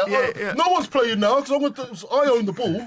Like, get out of here, man. Just what he should have done is go on. Yeah. What he should have done is go on Sky Sports, because it was on Sky Sports, or whatever channels it was on, and you say, listen, I want to come on today. Yeah. And I'll make sure Gary Neville's there. Yeah. So I can have a little ding dong with him. Yeah. And get this right, the story. Yeah. Get your story right. Yeah. Because sometimes that's all that's needed. Yeah. I'd rate him even higher. I'll be he put Gary in his place. Yeah. Not do what you've done and say, he's not allowed in the building, take your accreditations away. Like, come on, bro. That's sport. Has Gary Neville come out and said anything since? Yeah, he has. Do we know? I think he has. I think he. Chev, can we have a rundown? He just told the story, but then he got backed up by Jamie Carragher and David Beckham. Oh, friends. So what happened? Say Coley. I think he's I think it's for Sky, and you know, it's a back and forth, it's a story, isn't it? So I think Gary come out and said he and I agree with him on this. Like, you shouldn't be banned, like you said, from a stadium for comments for doing your job. Absolutely. And then I think Beck said something about it might be the 7-1 game. What was it? What was it? Come on, tell me. To be fair, if it happened to you, me and Carlton probably would have gone, yeah, you deserve it. So look, tell me, what's the context? I don't know this David Beckham part. No, listen, if it happened to me, if I ever get banned, we'd be laughing. You'd be laughing. Don't let him back in. Yeah, he done what he said he did. Yeah, what you said he did. He's guilty. Do you know what the banner would have been if it happened to me? Yeah, I'd have gone right. I'm turning up with a moustache and taking videos while you're in there. That would be good banter. That's great banter. Just like make it start. Make it funny. Marinakos, like childish for banning him. Like, come on, mate. The other lads, like, just. What did they say? What did the other lads say? Beck said, you know, the worst thing about it is that they haven't qualified either, have they? I know. Which made it even worse for them. I don't know. He's probably fuming even more now. You lot have not told me the crux of the story. I don't know what them. What did they say? What did Cara say? I don't know. I don't know. What are we talking about here? Cara refused to go because he's. Oh, is that what happened? Yeah. So they all got behind him and said, we're not going because he ain't going. Oh, that's brilliant. You two ain't losing out a day's pay. I'm over here. Listen, if that was my... I'm going, mate. Listen, Coley, listen, look. I'm going to go represent you properly. I'll do the job for both of us. Okay, Can I get your pay packet too? They could have just gone on and battered him as well, though, couldn't they? Do you know what? I'll go on live and say, yeah, I think Joe was bang out of order. What he said. What he said was bang out of order. I'll be laying it on. Yeah, mate, brilliant.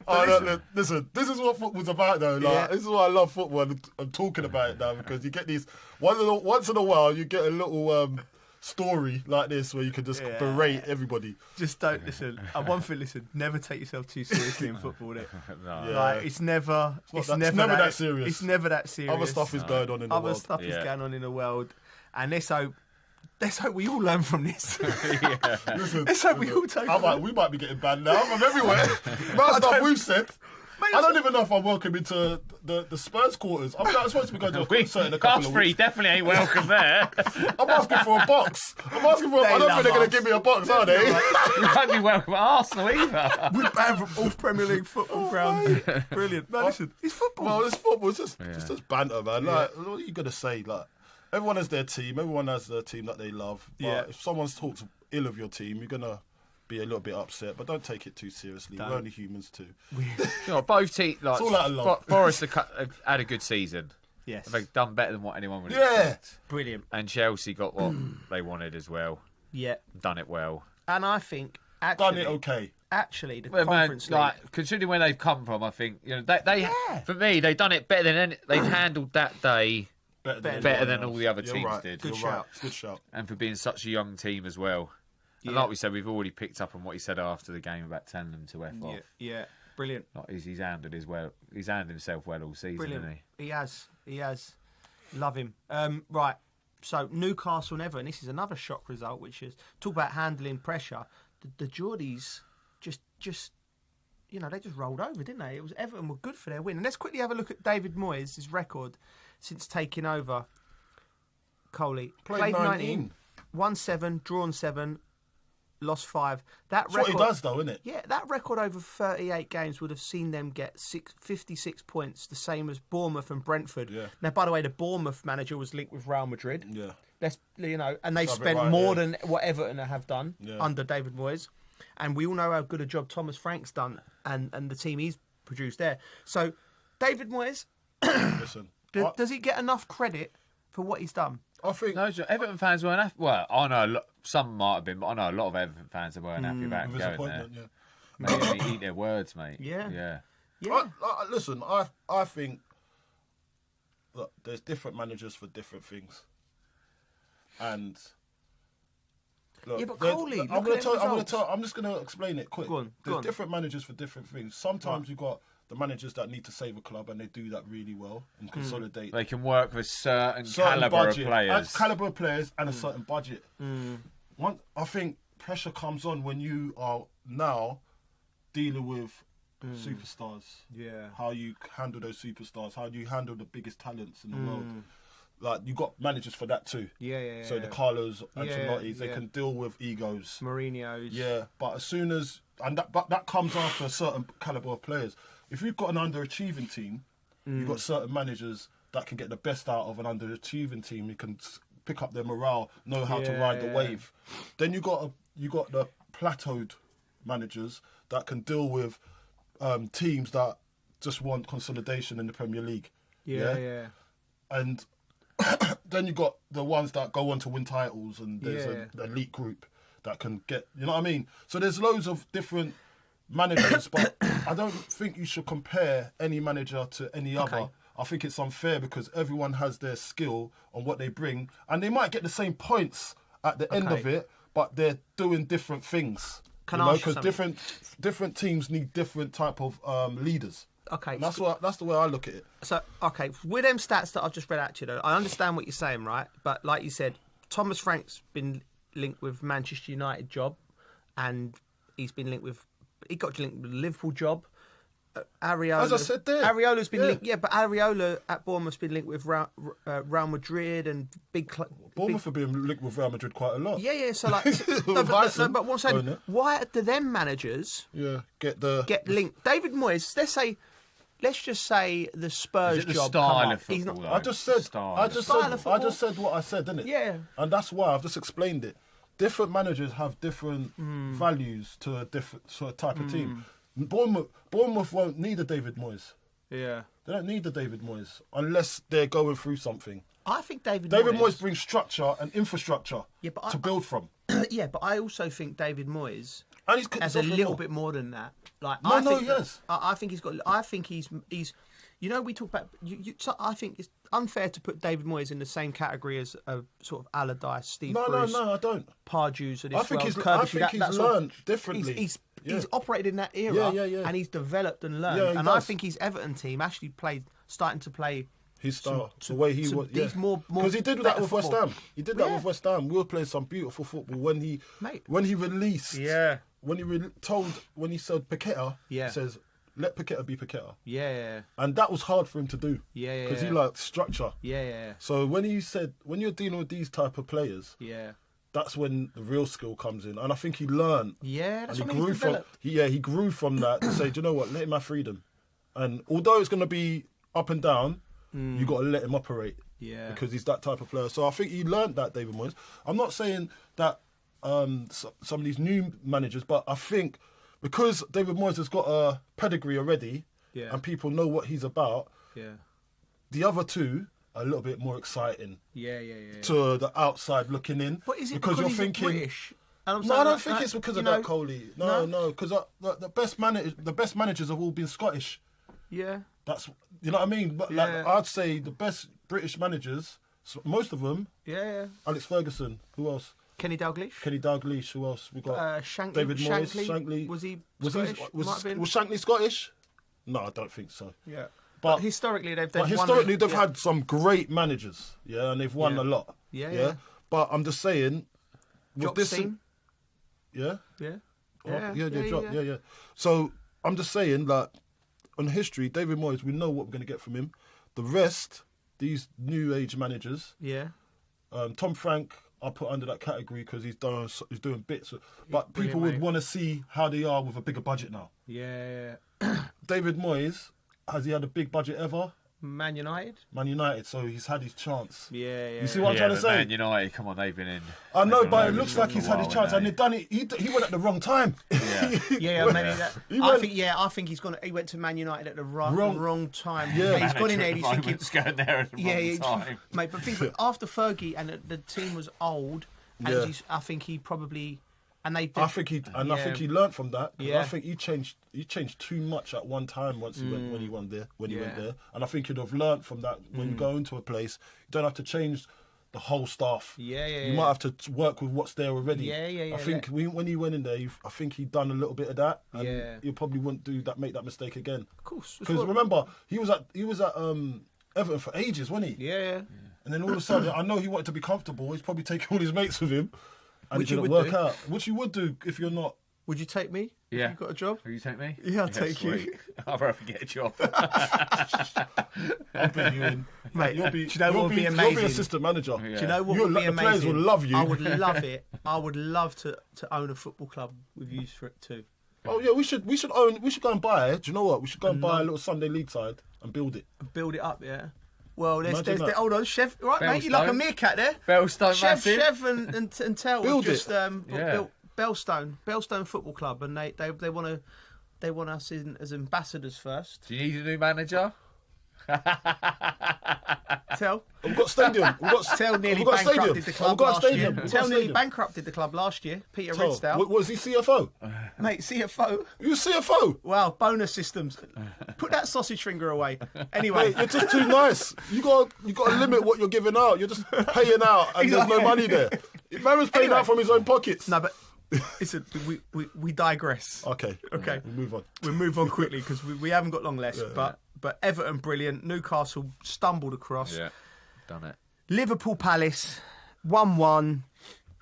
But they got their hands on the title, not in a COVID year. So Anfield was rocking.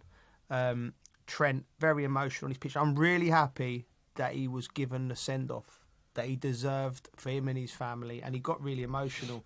So what do we think? What have we not said about Liverpool, Bridgie, this season? Well, they've been brilliant. Yeah. But obviously, just a quick shout out to Palace. They've had, silverware, points. Steve Parish, brilliant. Oh, sorry to jump in there. Sorry to jump in there quickly. I saw Steve Parish on the school run.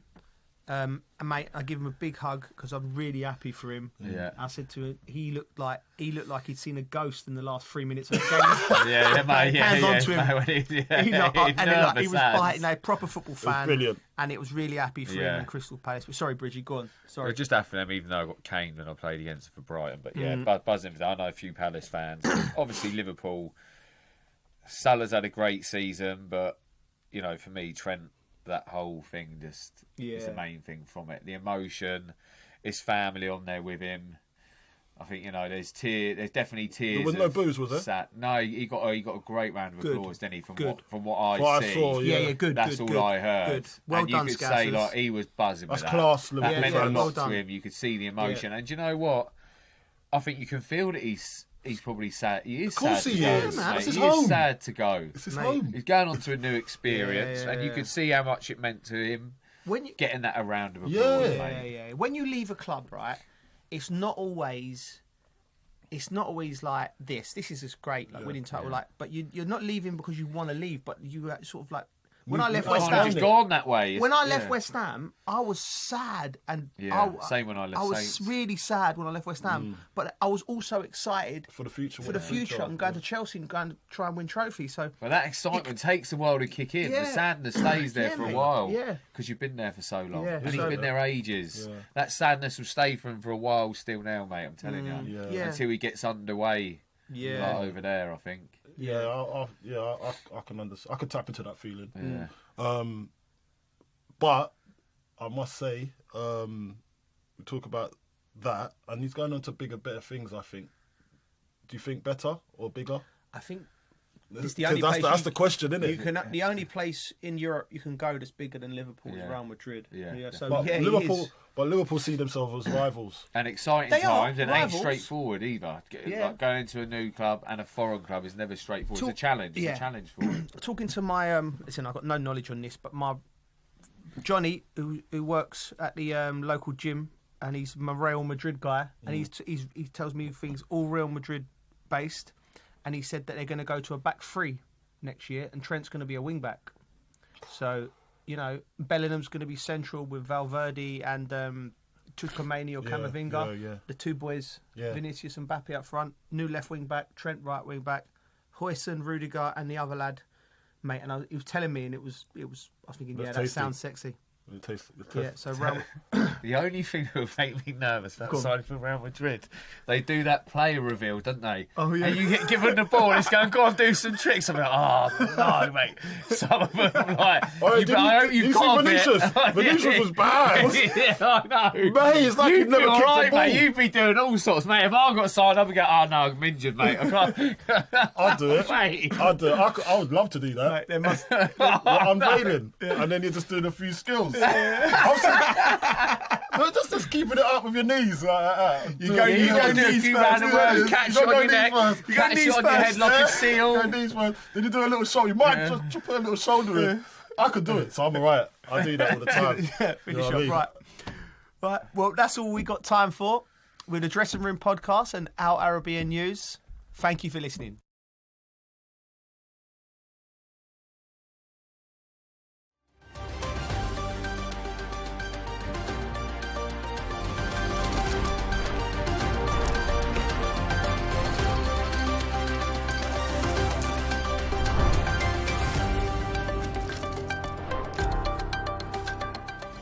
Hello and welcome. I'm Leanne Gerrans and you're watching W News Extra, broadcasting live from the Al Arabiya headquarters. These are our top stories. A controversial new aid distribution group backed by the US and Israel has begun working in Gaza. The British Prime Minister says the whole country stands with Liverpool after a car ploughed into a crowd during Liverpool's victory parade. As tensions remain high between New Delhi and Islamabad despite a recent ceasefire, we hear from a former minister of Pakistan. And the UK's Finance Ministry confirms to Al Arabiya News that Britain is nearing a trade deal with the GCC nations.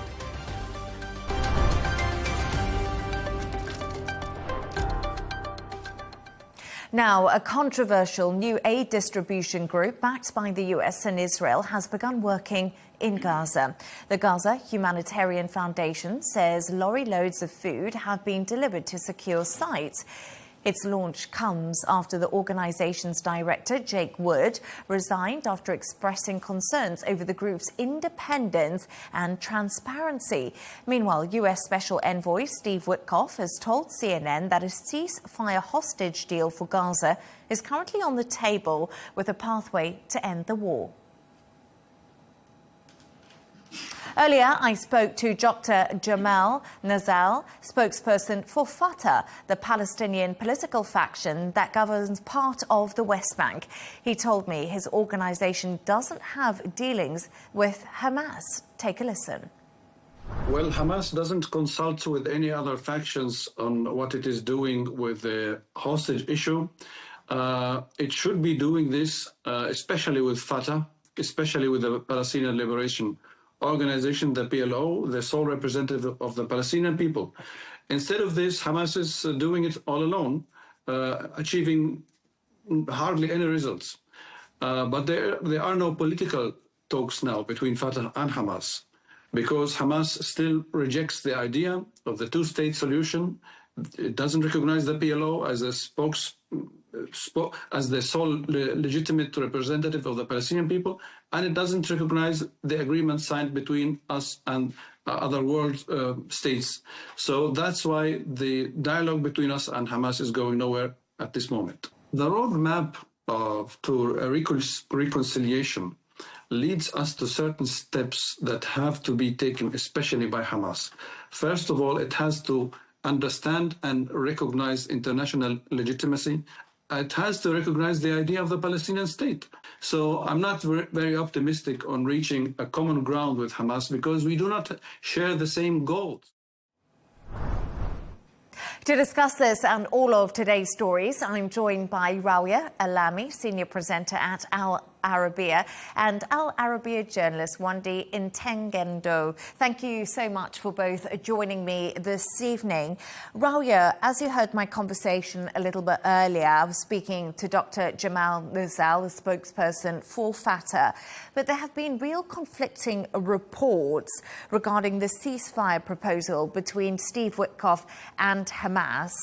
Where are we right now with these conversations? Can you bring us up to date? Indeed, there have been conflicting reports about this. Let me start with how this whole thing started. Yesterday, Reuters announced or said that Hamas has agreed to a ceasefire to release 10 hostages in two groups, basically, first 5 and then another 5. And that would be in exchange for a 70-day ceasefire.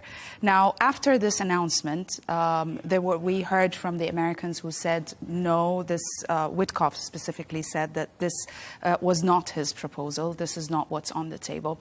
However, Witkoff later today, he did an interview with CNN, and he said that indeed there is a deal on the table. And basically it will ensure the release of half the hostages who are alive and half of the bodies of the dead hostages, basically. And that would be in exchange for a ceasefire, except he did not specify the duration of that ceasefire, compared to Hamas, who said 70 days yesterday.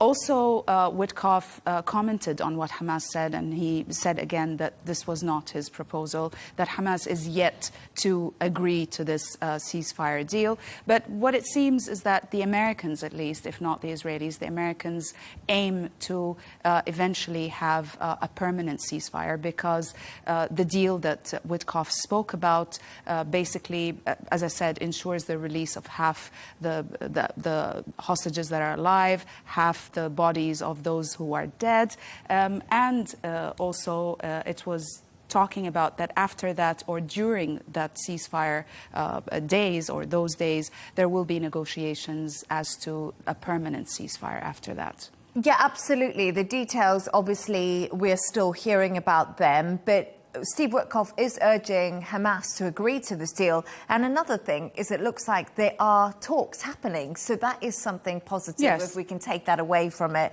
But Wandi, I just wanted to speak to you a little bit about aid in the area. It's still a massive issue, and the people of Gaza are still desperate. What more do we know? Oh, absolutely. Aid is still an issue, and the United Nations had said obviously the aid that had come through to Gaza is not enough.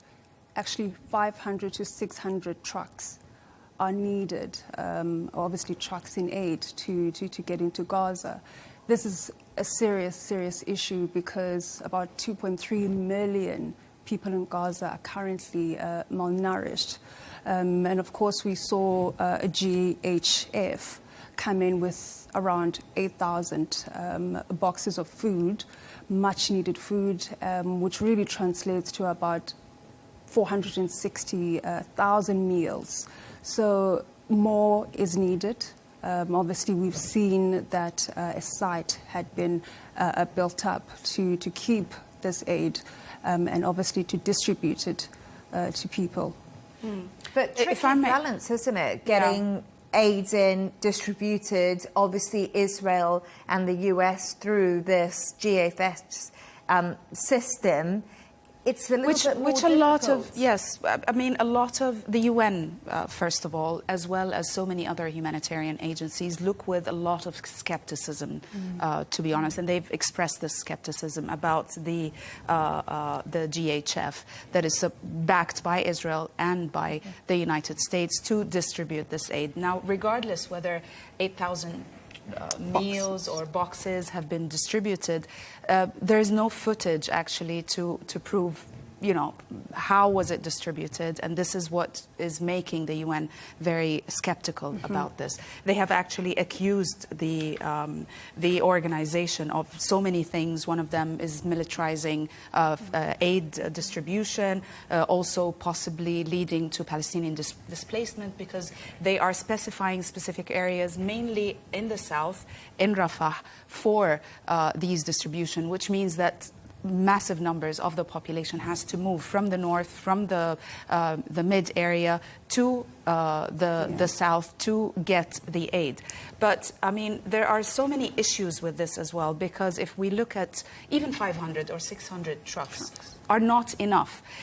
If we look at numbers before the October 7th and before this war, we are talking, and by the way, the situation was not that great. I mean, it fluctuated over the years, in the past 20 years, since Hamas took over in 2007, with the lowest per month entering Gaza, about 2,020 trucks in 2008, sorry, which was at the time. Yeah, we've actually got the graph on the screen there that can show that graph, when aid was distributed. And that was the lowest in 2008. And if you look, the highest ever reaching number of trucks entering Gaza per month happened just before the war in August 2023. And it stood at over 12,000 trucks entering Gaza. And those were not considered enough at that time. Imagine what we're talking about. What is the number of aid that is needed? And that was before the war. There was not famine. There were food reserves. You know, people were not suffering as much as they're suffering now, while compared to what is needed now, I expect the need is even much, much greater than to add on to what you're saying, I think now the question is, as you've obviously mentioned, what measures have been put in place to make sure that obviously food gets to, well, aid gets to where it needs to, go, and to make sure that the 2.3 million people who are being malnourished receive, the aid that they need to receive. So what measures have been put in place, and also transparency when it comes to obviously the distribution of the aid. What we see as journalists, obviously through agencies and also on the ground, we see visuals of the trucks coming into obviously these sites that have been created. We do see people at certain areas in Gaza receiving cooked meals. But then obviously we don't have much information on obviously how many people have been given this aid. Yeah, that's for sure. And not just that. I mean, I think this makes it a necessity for many humanitarian organizations to be involved. Definitely, the UN should be involved in this.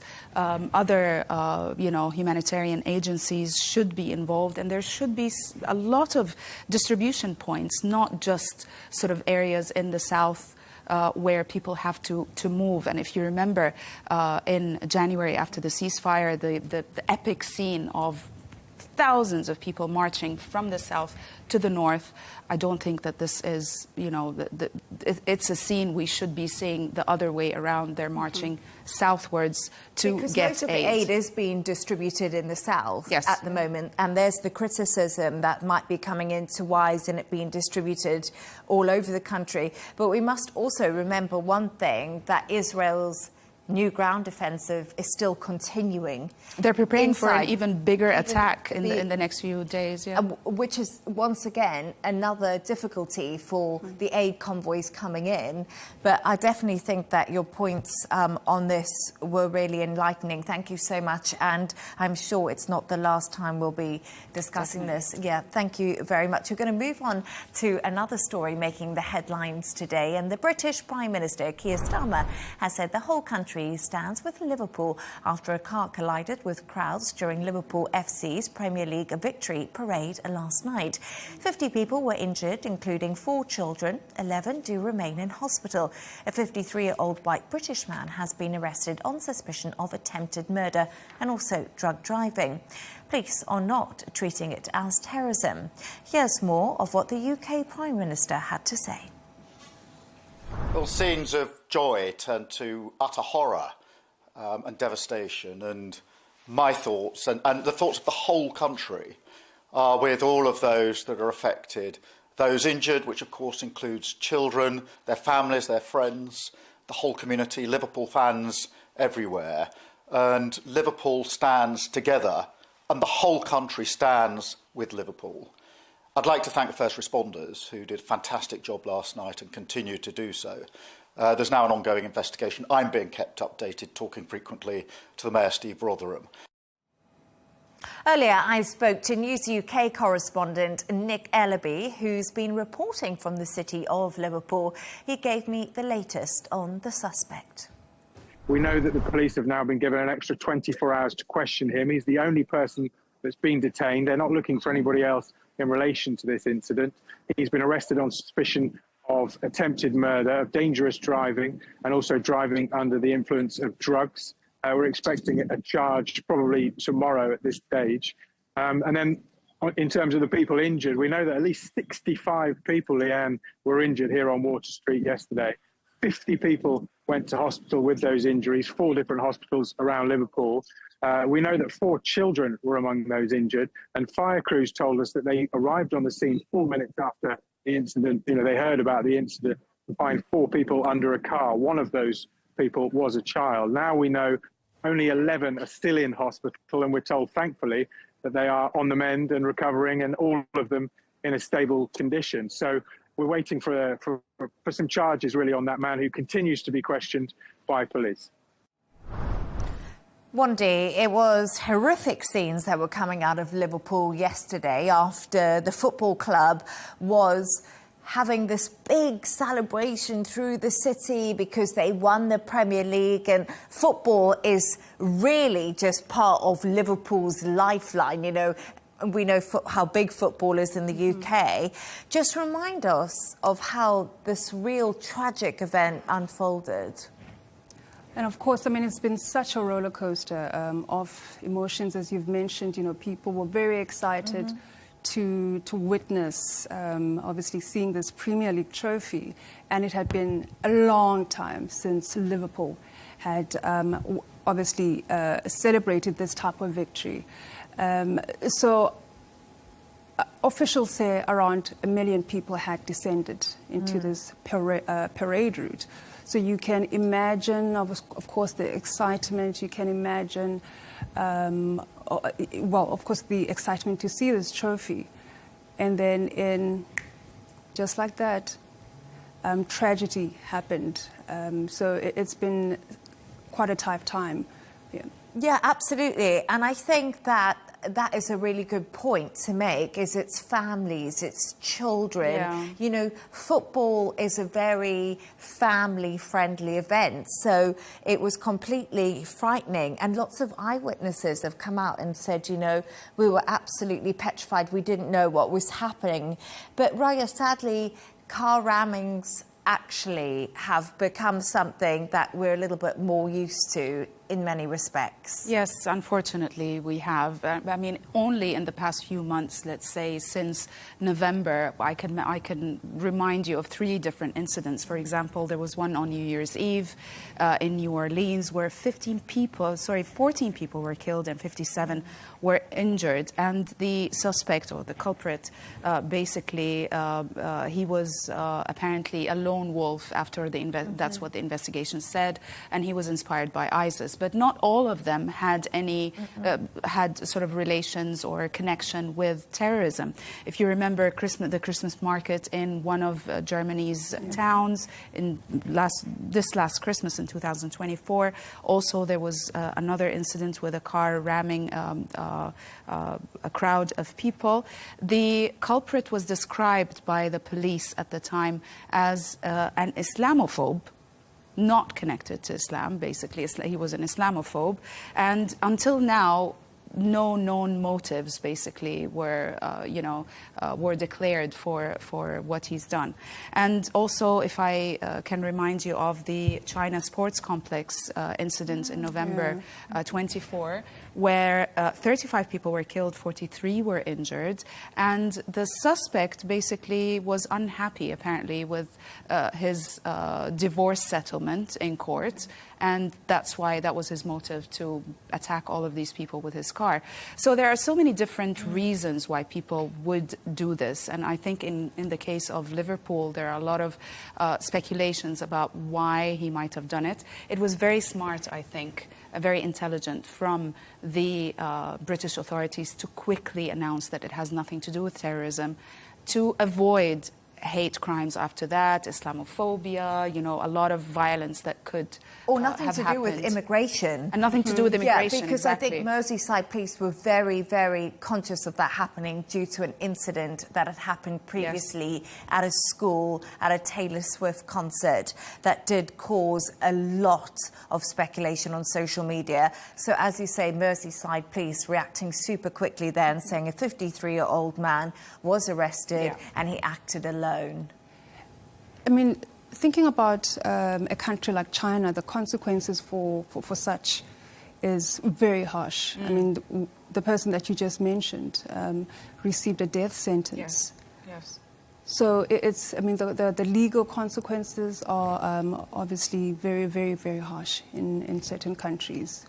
Yeah. Well, it depends if they have capital punishment or not. I suppose they don't have it in the UK, but well, definitely he will be, I think tried and sentenced. After this happens, I think it always raises questions about how you police an event like this, or how you police a Christmas market, or how you police a parade that's happening, because as we mentioned, there has been car rammings before, and I guess it's something that you can't even foresee happening. So it's quite difficult for the police. And I think yesterday when the Liverpool attack happened, it was really interesting to see the crowd getting involved, didn't they? And they sort of stopped the car from moving forward. But there's always so many questions about policing, but it must be extremely difficult. It is. It must be very, very difficult. And not just that. I mean, who wants to go to a Christmas market or to a New Year's gathering, or even to celebrate, a football league victory with, as if, in an area, as if you're entering a military fortification, with all the police being around. I mean, at the end of the day, we're talking about sort of people, families, children. They want to live normal lives. They want to be able to celebrate, freely. But there is definitely a need for maybe finding ways to secure such, such events. But I mean, also, so many of them are happening in every town, in every country. So I can imagine it will be quite a stretch for the security authorities, for the police as well.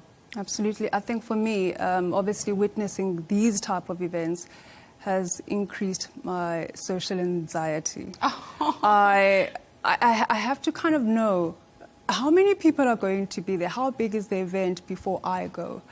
And then obviously I have to think ahead. Should anything happen, I need to, if for an example I'm in an auditorium, I need to sit where, next to the exit, so that if anything happens, I am able to quickly get out of the situation. This is an example of what such incidents would cause, from psychological damage and people feel insecure and exposed, and probably, will refrain from participating. And I actually think it's quite unfortunate. I think that's an interesting point, because I would probably feel pretty similar, actually. I'd be cautious to go to these really big parades or something like that, because we were just talking about it, in a split second, everything can change, and it can become very difficult. So, no, it's definitely... Well, we're safe here in Dubai. We are. Yes, we are safe here in Dubai. But that was a really interesting conversation. And just once again, Merseyside police did a news conference lately. They said a 53-year-old man remains in police custody. He was arrested on suspicion of attempted murder, dangerous driving, and driving while unfit through drugs. So that is an update on that Liverpool car ramming that we saw yesterday. And let's move on right now, and we're going to go to another story. The UK's Finance Ministry has confirmed to Al Arabiya News that Britain is nearing a trade deal with the Gulf Cooperation Council nations, including Saudi Arabia, the UAE and Qatar. Chancellor Rachel Reeves said the Gulf Agreement would be the government's next deal after reaching trade pacts with India, the US and the EU. In an interview with Al Arabiya News senior correspondent Karina Camel, London's Lord Mayor Alistair King explained what a potential trade deal would mean for the British economy. The UK Treasury has confirmed to Al Arabiya that the government is nearing a free trade deal with Gulf cooperation countries, and it is the next deal targeted by this government after a series of trade agreements with other parts of the world. How important would such a trade deal be for the British economy? I think it would be enormously important. We have great trade relations with GCC countries. That's one of the reasons why I'm going to GCC very shortly for my next mayoral visit. But effectively, to get a free trade agreement, I think will be enormously important. We see tremendous opportunities to collaborate in investment both ways, both us investing into GCC countries and the other way around. And I think to have a free trade agreement that sets it all there, sets it all out sensibly, I think will be a great next step. Talks between the United Kingdom and the Gulf countries over a trade deal have been ongoing for a number of years. Why do you think now might be the right moment to actually seal this deal, and could we see it this year? Well, I think certainly in relation to those announcements, we had a relatively recent change of government here in the United Kingdom. I think that they had different trade priorities, different trade possibilities, areas where they wanted to concentrate on, and so therefore effectively we've had the change of personnel in negotiating some of those elements. Plus I think also that we're seeing extraordinary dislocate or not, sort of rewiring of global trade that's gone on over the course of the last few months, and therefore I think it's important that we get some things like the free trade agreement between the GCC and the United Kingdom absolutely rock solid to provide a platform for business then to go off and develop from. And in the ongoing trade discussions, can you give us a sense what sectors will be the focus of a potential trade agreement between the Gulf and the United Kingdom? Well, the sectors I have a great interest in are obviously financial professional services, plus also legal services and maritime. And we're hopeful that there'll be a good services element to the free trade agreement. And certainly the indications are, look hopeful that there'll be some movement on those fronts. So you're expecting this potential trade deal to include services as well as goods? That's right. We certainly hope to have a service element to it. But I think there are good opportunities, those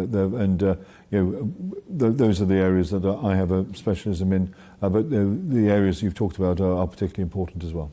And just looking at the wider relationship between the United Kingdom and Saudi Arabia, how important is that relationship for the British economy?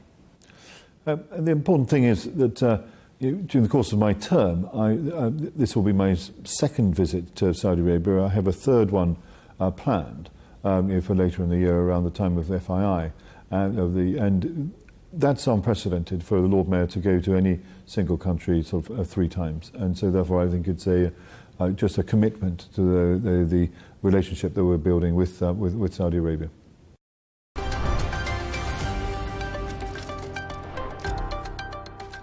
Now, the UK grocery store Tesco has announced it is installing security cameras above self-checkout tills in a bid to catch shoplifters. The VAR-type system uses AI to flag when an item has not been scanned correctly. It will then inform the customers to rescan. Oh, Rawia, I don't know. I don't know what I think of this. What's wrong with just the bar? think, oh gosh, it's becoming a whole nanny state in my mind. But what do you make of this idea? And will it actually stop people from stealing from the supermarket? I basically endorse it. Okay. I think it's a good idea. I definitely think it's a good idea. And I think that it will definitely bring down the number of shoplifting incidents in retailers, that's for sure. Remember when they introduced the scanners on the Yes. sort of at the entrances of different retailers? I think that sort of lowered the shoplifting incidents by a lot. Oh, yeah, and then you had to put your receipt. Do you remember? Yes. So, for the gates to open. That Yes. started happening Yeah. in the UK, so it was annoying because you always had to get a receipt printed out. That's but that true. just shows that shoplifting, one day, is a huge problem, and they've been putting technology in to try and sort of stop this a bit. You can put all the technology you want, but shoplifting is an economic, what is it? It's an art. It's people an art, actually think of but it as an art. it's really signs of the times. It's related to, in many ways, I think in the UK, if we have a look at it, it's related to the fact that there has been a real crisis and price crunch. And people have been struggling when it comes to inflation, when it comes to changes within government policy, all of that. Exactly. And just last month, food inflation went up by like 2.8%. So how is shoplifting going to stop if food prices are on the rise? But then, obviously, going back to like I guess the numbers, there are about 20 million cases that have been reported around shoplifting. And this is really impacting businesses. I mean, businesses are losing, I think, around $1.8 billion US. And we're talking about the UK as well. The UK. And of course, this type of technology will help. The thing is, the entire world is moving into innovation. And I think it is human nature to resist whatever we don't know or whatever we're not used to.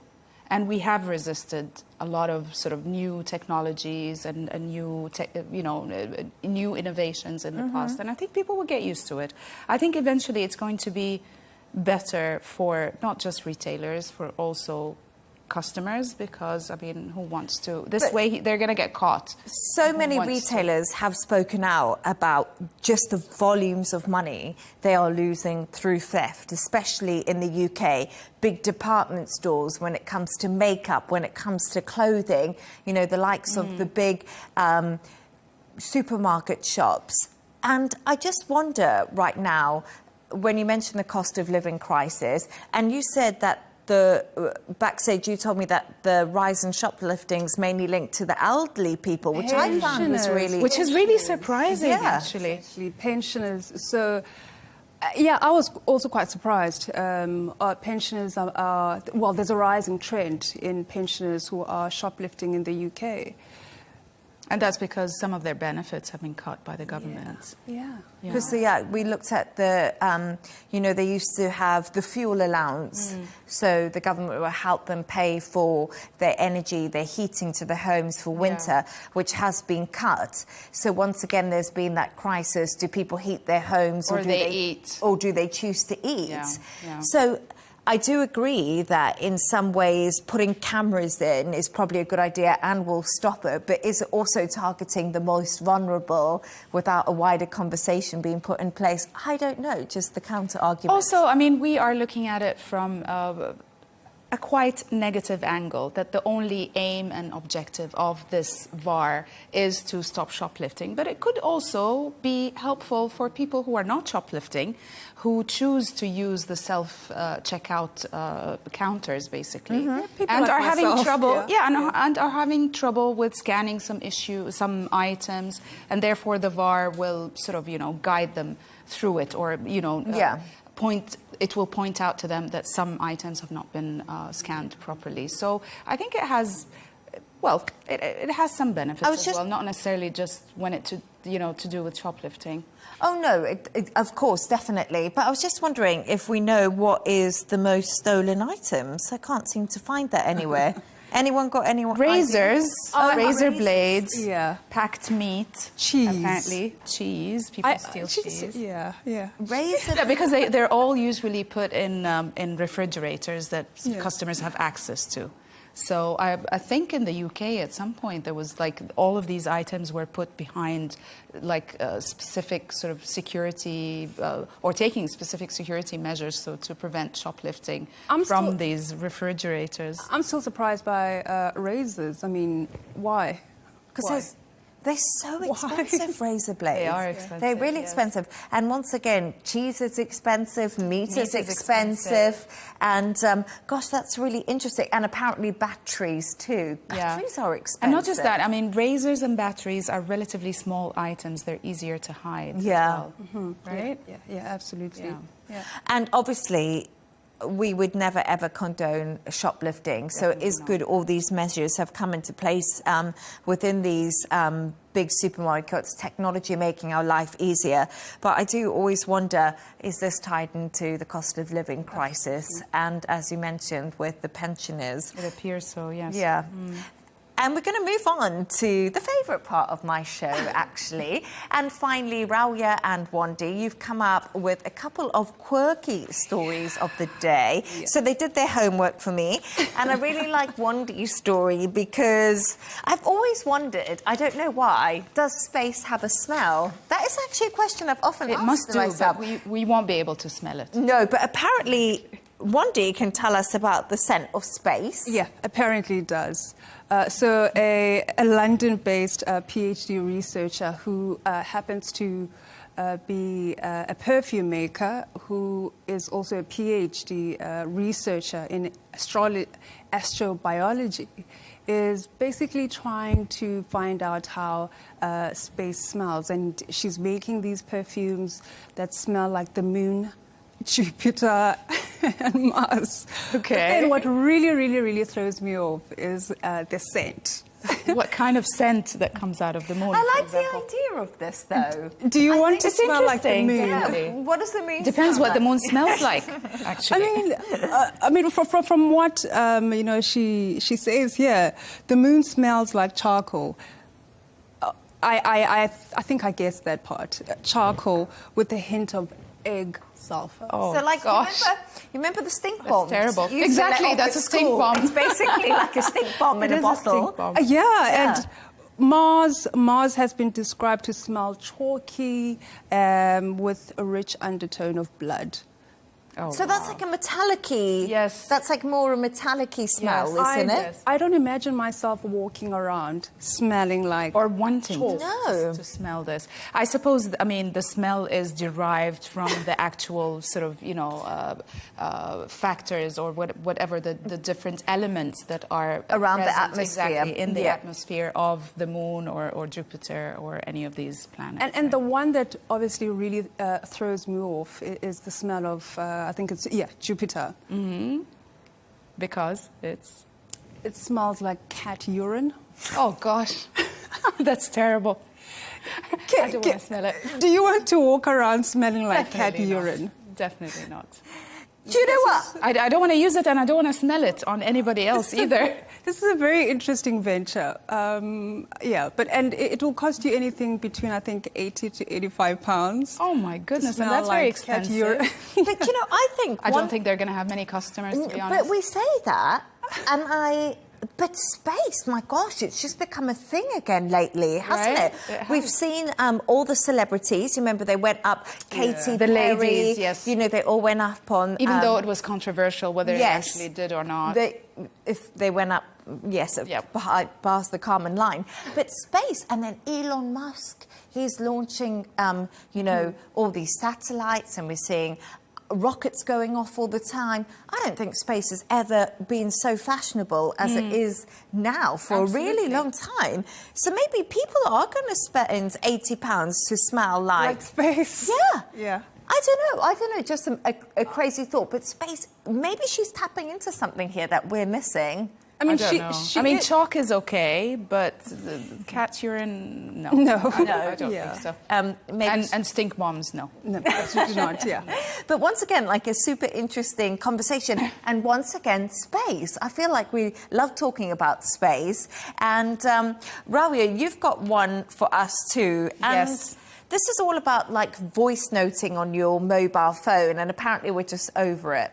Are we over it? Well, no, I don't think we're over it, actually, even though we're talking about this study or a survey, basically, that shows that in the UK, people are experiencing voice note fatigue, or that's what they've called it. Apparently, 62% claim that they experience this, that they are fed up with these voice notes, especially when they are very long. And they're saying that 44% are listening to those voice notes on double speed, which is extremely annoying, by the way. I feel like the people who listen to them on double speed are always men. I don't know why I've just singled out men. Oh, do you do it? I am guilty of that. Oh, she's guilty? Yeah, I'll put it ×2. I mean, oh my God, how do you understand what the person is saying? Or their sort of the context and their because you can hear people's feelings through their voice, and when you're hearing it on double speed, it's very strange. Anyways, I mean, there's a lot of different percentages that came out of this study.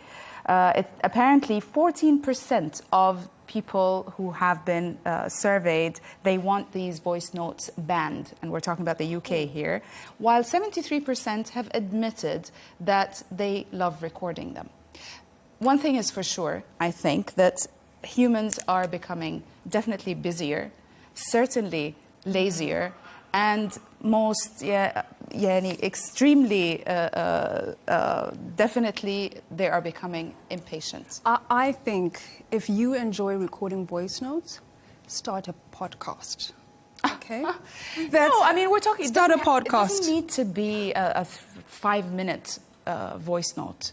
I think they should keep it under, like, 1 minute or under 2 minutes, 30 seconds, something like Use this. and brief. Seriously, because definitely, I think we all suffer from this impatience where we can read long, but it's hard to listen for long. But sometimes I wonder, because I don't voice note very much. It's not something that I do too often. I don't really use it. You use it quite a bit. It's much easier, Leanne. It's much easier. It's more practical. You can do it while you're walking. You can do it in the car. Yeah, absolutely. But I do find that because we all live away from our families, we're in different time zones, I think that's where voice notes are really important, because you can have really lovely conversations with your friends. You might not be in the time zone, but you can update each other on the ongoings of life, and you can hear your parents' voice or your friend's voice, which I always think is very something heartwarming. That's really positive. Yes. Actually, according to the survey, 68% said that they look at it as a phone call without the pressure. Yeah. Which is really nice. I mean, I think the communication is clearer, at least from my point of view. That's a different perspective. When it comes to voice notes. However, I think one of its shortcomings is that you cannot use it as a reference. You know how you go back to your old messages to check some information? Yeah. It's hard to do that with voice notes. You wouldn't know which voice note sort of had the information that you're looking for. If you found the voice note, you have to listen to it all to get the information. This is one of its shortcomings. But apart from that, especially when you live away from family, you live away from loved ones, I think it's a great way to connect and still feel, you know, the human touch of it, because you're listening to people's voices and emotions through those voices. No, very true. I'll send you a voice note later. Good. So thank you for being... Yeah, it's something I never ever use, but good points there. Rawia and Wandi, thank you so much. Today's guests joining me, Rawia and Wandi. Once again, thank you so much for joining us. And that's all from us on W News Extra. Don't forget to subscribe to our YouTube channel and also follow us on X. GNT with Tom Burgess-Watson is coming up next. Goodbye and thank you for watching.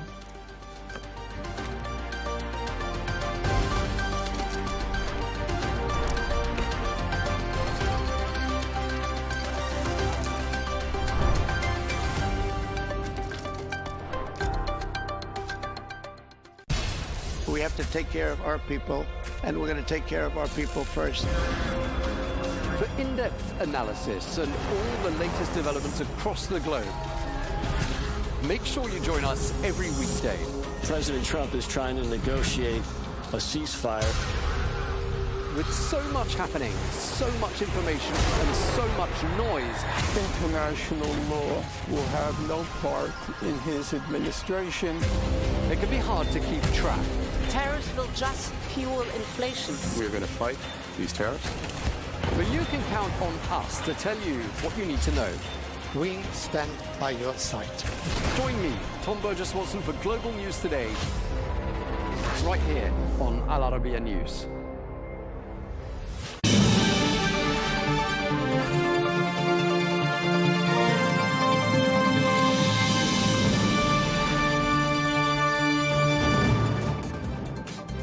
Hello and welcome to Global News Today, bringing you exclusive interviews with leading experts every weekday here on Al Arabiya English. I'm Tom Burgess-Watson. Coming up on today's programme, the war of words continues between President Trump and President Putin over the conflict in Ukraine.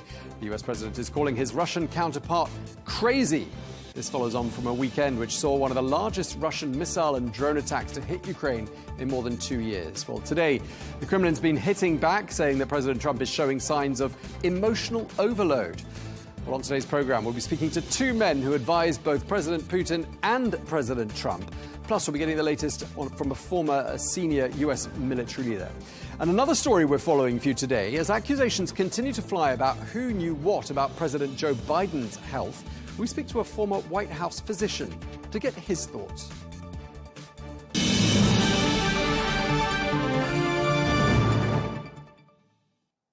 Hello and welcome to the programme. Lots to talk about today in relation to the exchange of comments between President Donald Trump and the Kremlin, and also with regards to the overall situation on the battlefield in Ukraine itself. Well, let's get started by crossing to Lieutenant General Ben Hodges, who is the former commander of US Army forces in Europe. He joins us from Frankfurt. Thank you very much indeed for taking the time to speak to us. Let's start by looking at these comments that have been coming out of the Kremlin and also coming from President Trump. The latest in the exchange is Russia is saying that everyone is feeling, quote, emotional at the moment. It sounds as though they're aiming that at President Trump. Does he sound like he's being emotional to you? No, unfortunately, what we're seeing is that the president is clueless about how to solve this. When he said he was surprised that Putin has gone crazy, I mean, where has he been over all these years? Putin is the one that's been consistently evil. President Trump has been outmaneuvered by Vladimir Putin, unfortunately. And now we're seeing, and the Europeans are seeing, that the United States is probably not going to play a significant role in helping Ukraine or getting this conflict to any kind of good, positive resolution. Do you think President Trump's characterization of President Putin as being, quote, unquote, crazy, do you think that's likely to shift perception of the Russian president amongst President Trump's base? Because many of them have sounded sympathetic to the Kremlin in the past. Well, that's a fair question, and it has puzzled me for the last few years why Republicans, the so-called MAGA base of the Republican Party, how in the world they have ever been sympathetic towards Russia and Vladimir Putin. Given the long history of the Republican Party, this is unbelievable that now you've got Republicans, so-called conservatives, that are actually supporting Russia instead of a democratic country, Ukraine, that's fighting for its existence. So perhaps the president, who has consistently sought to avoid being responsible for anything that goes bad, is perhaps trying to change the narrative about, you know, this is all Putin's fault, he's unreasonable, et cetera. But I have, unfortunately, and I know I'm being pretty harsh here, but I have zero confidence that the Trump administration is going to do anything to help Ukraine unless Republican members of the Congress finally stand up and say enough is enough, because they are also enabling Trump's bad behavior. They're going to end up owning this failure if it really goes bad. And so hopefully some Republicans in the Congress will put pressure on the president to do something. But if he doesn't, the risk only goes up for Europe. And this is why I think we're seeing some European leaders taking more decisive stands, such as what the German Bundeskanzler, Mr. Merz, is doing this week. But to be fair on Mr. Trump, I mean, 126 days into his administration, he has got both the Russians and the Ukrainians talking. They've had face-to-face talks. Washington and Moscow have had some exchanges. I mean, it could be argued that he's done more in 126 days than the previous administration did towards advancing the goal of peace. No, not at all.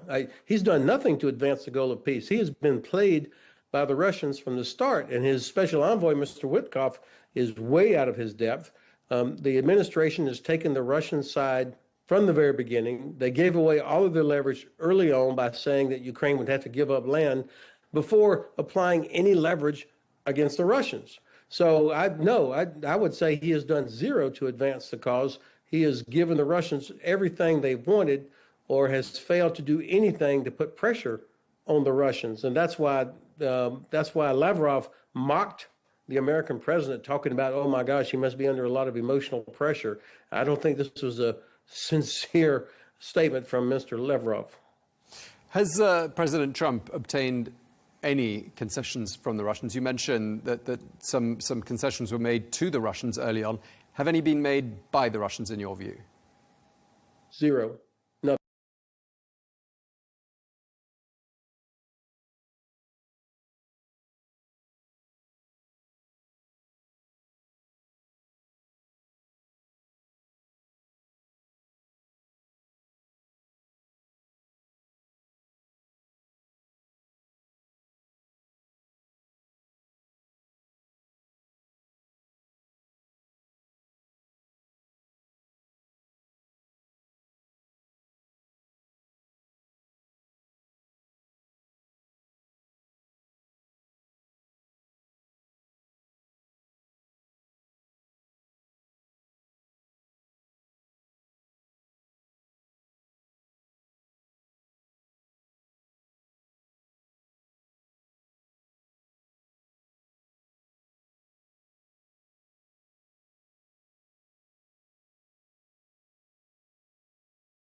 Well, William Taylor is the former US ambassador to Ukraine and joins us now. Thank you very much indeed for joining us, Ambassador Taylor. Great to speak to you once again. I don't know what you make of the exchange of comments, shall we say, between the Kremlin and the White House these last few days. Russia seems to have had the last word, saying that everyone is feeling emotional at the moment. Are they getting at President Trump, and do you think he's showing signs of being emotional? I think President Trump is again showing signs of frustration with the Russians. It's not the first time.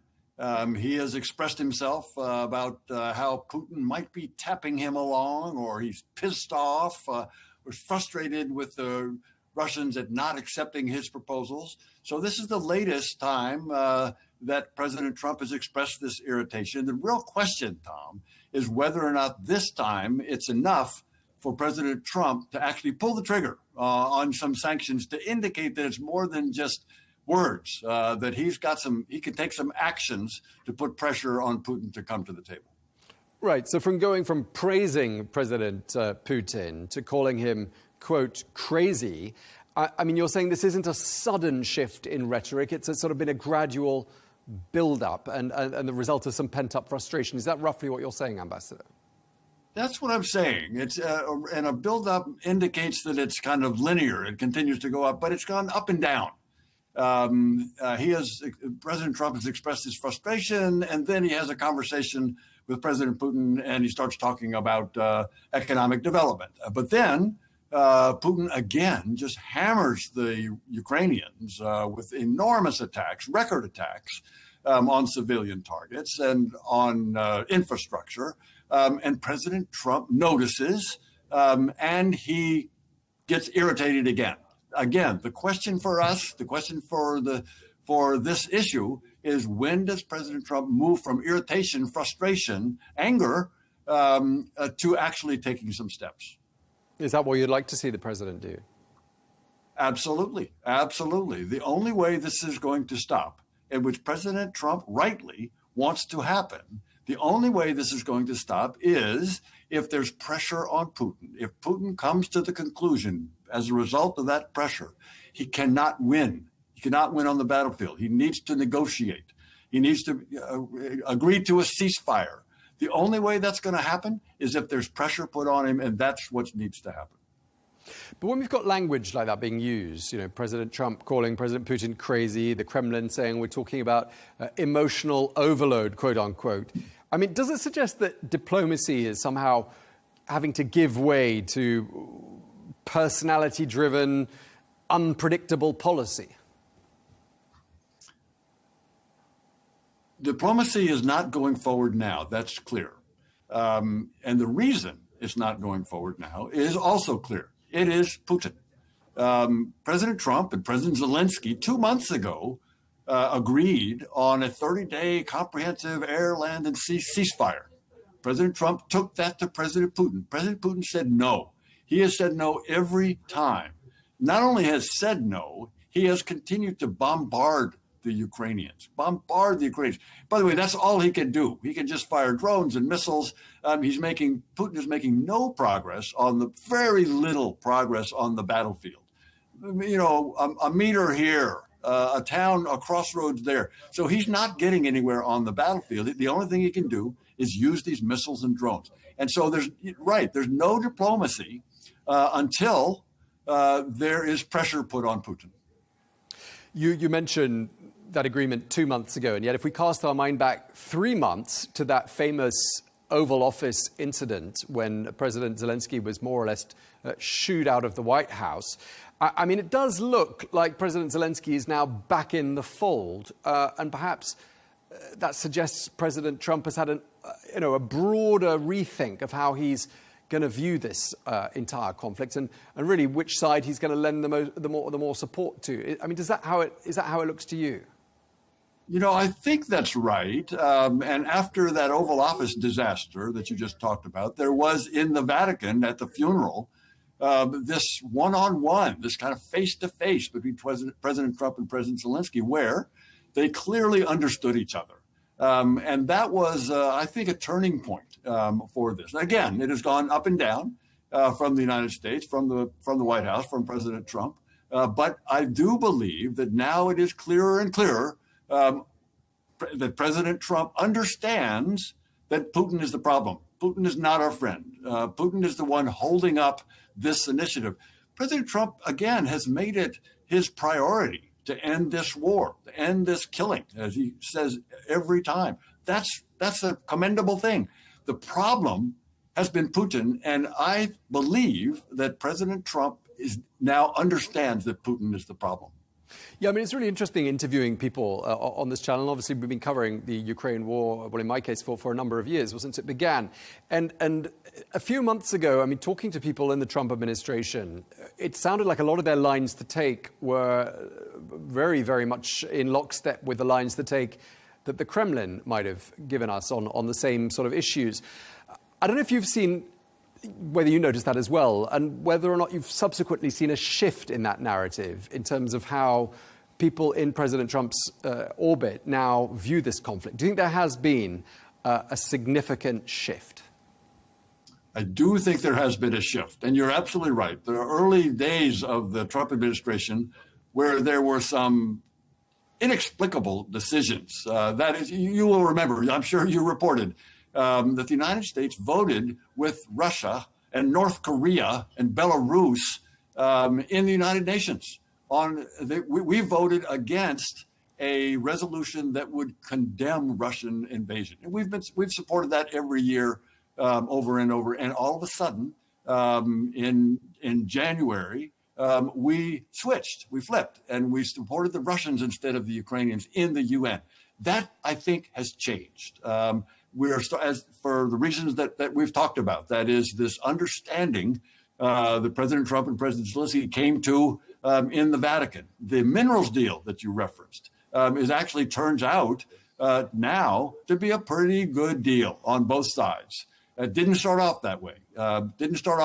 There were lots of negotiations to make that better, and I think it is better. And that's an indication as well that the United States is aligned with Ukraine on economics and on the desire to get to a negotiated ceasefire. And again, Putin is not there, but there has been a shift in the direction of supporting the Ukrainians on their desire for a ceasefire. Right, and by extension, therefore, the Trump administration perhaps coming more around to the European position on this conflict, which hasn't really changed in the last few months. I mean, do you think there are going to be some sighs of relief in the corridors of power in European capitals? I think European capitals have stepped up, have really recognized that they need to take the lead on the support for Ukraine. That even though there is this shift or perceived shift in the U.S. policy in favor of Ukraine against Russia, recognizing that Russia is the problem, even though we see that the Europeans know that they're going to have to pick up the ball. They're going to have to pick up the burden.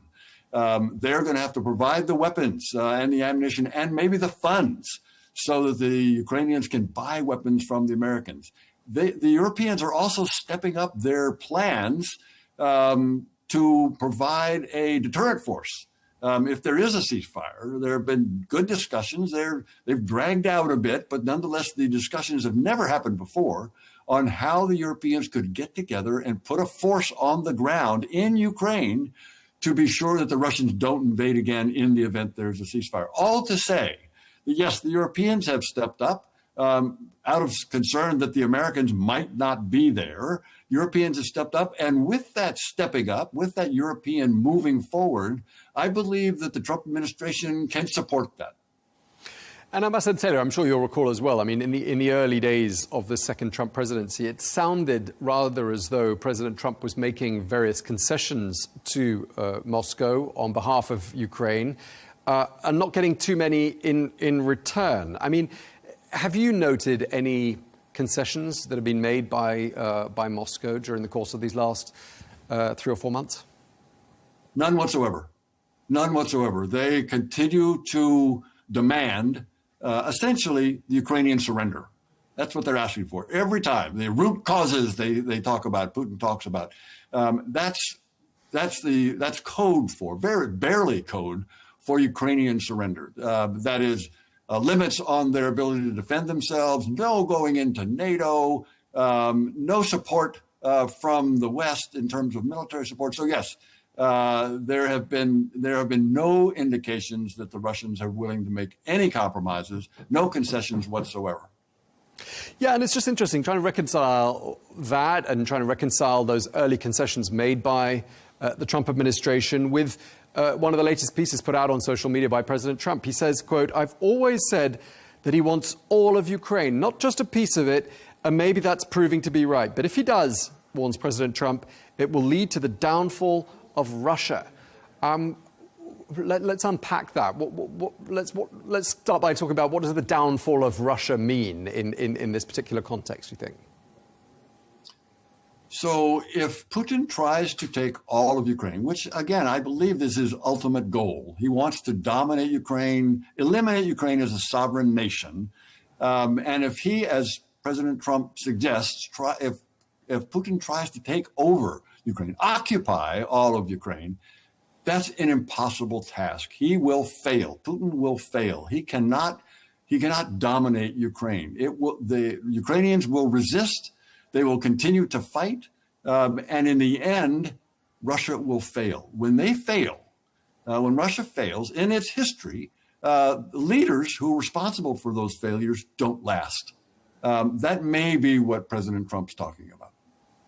Okay, we're coming to the end, but I just want to ask you, I mean, on the one hand, we've got a situation where Russia is sort of talking about negotiations and peace efforts, and there have been direct contacts between Kyiv and Moscow. And on the other hand, they're stepping up the bombing campaign on Kyiv, as they have done in the last couple of days. What should be the American response from a diplomatic point of view to this apparent duplicity on the part of the Russians? It is duplicitous. You're exactly right. Yes, on the one hand, the Ukrainians and the Russians can deal where there is will to come to an agreement, like on the prisoner exchange, 1,000 prisoners in each direction last weekend. Because the Russians wanted it, the Ukrainians wanted it, it can be done. But when you look at the ceasefire discussions, the ceasefire negotiations, the Ukrainians want it, the Americans want it, the Europeans want it, and the Russians don't. So if the Russians don't want to deal, don't want to negotiate, don't want to make any compromises, don't want to come to the table seriously to talk about a ceasefire, then there's not going to be one. So on the one hand, they've shown through these prisoner of war exchanges that it can be done. The conversation can take place. Agreements can be achieved. But when they don't want, when the Russians do not want the ceasefire, do not want negotiations, it cannot be done. Okay, we're going to have to leave it there. We're out of time. Thank you very much indeed for taking the time to speak to us. William Taylor, former US ambassador to Ukraine. Thank you very much indeed. Thank you, Tom.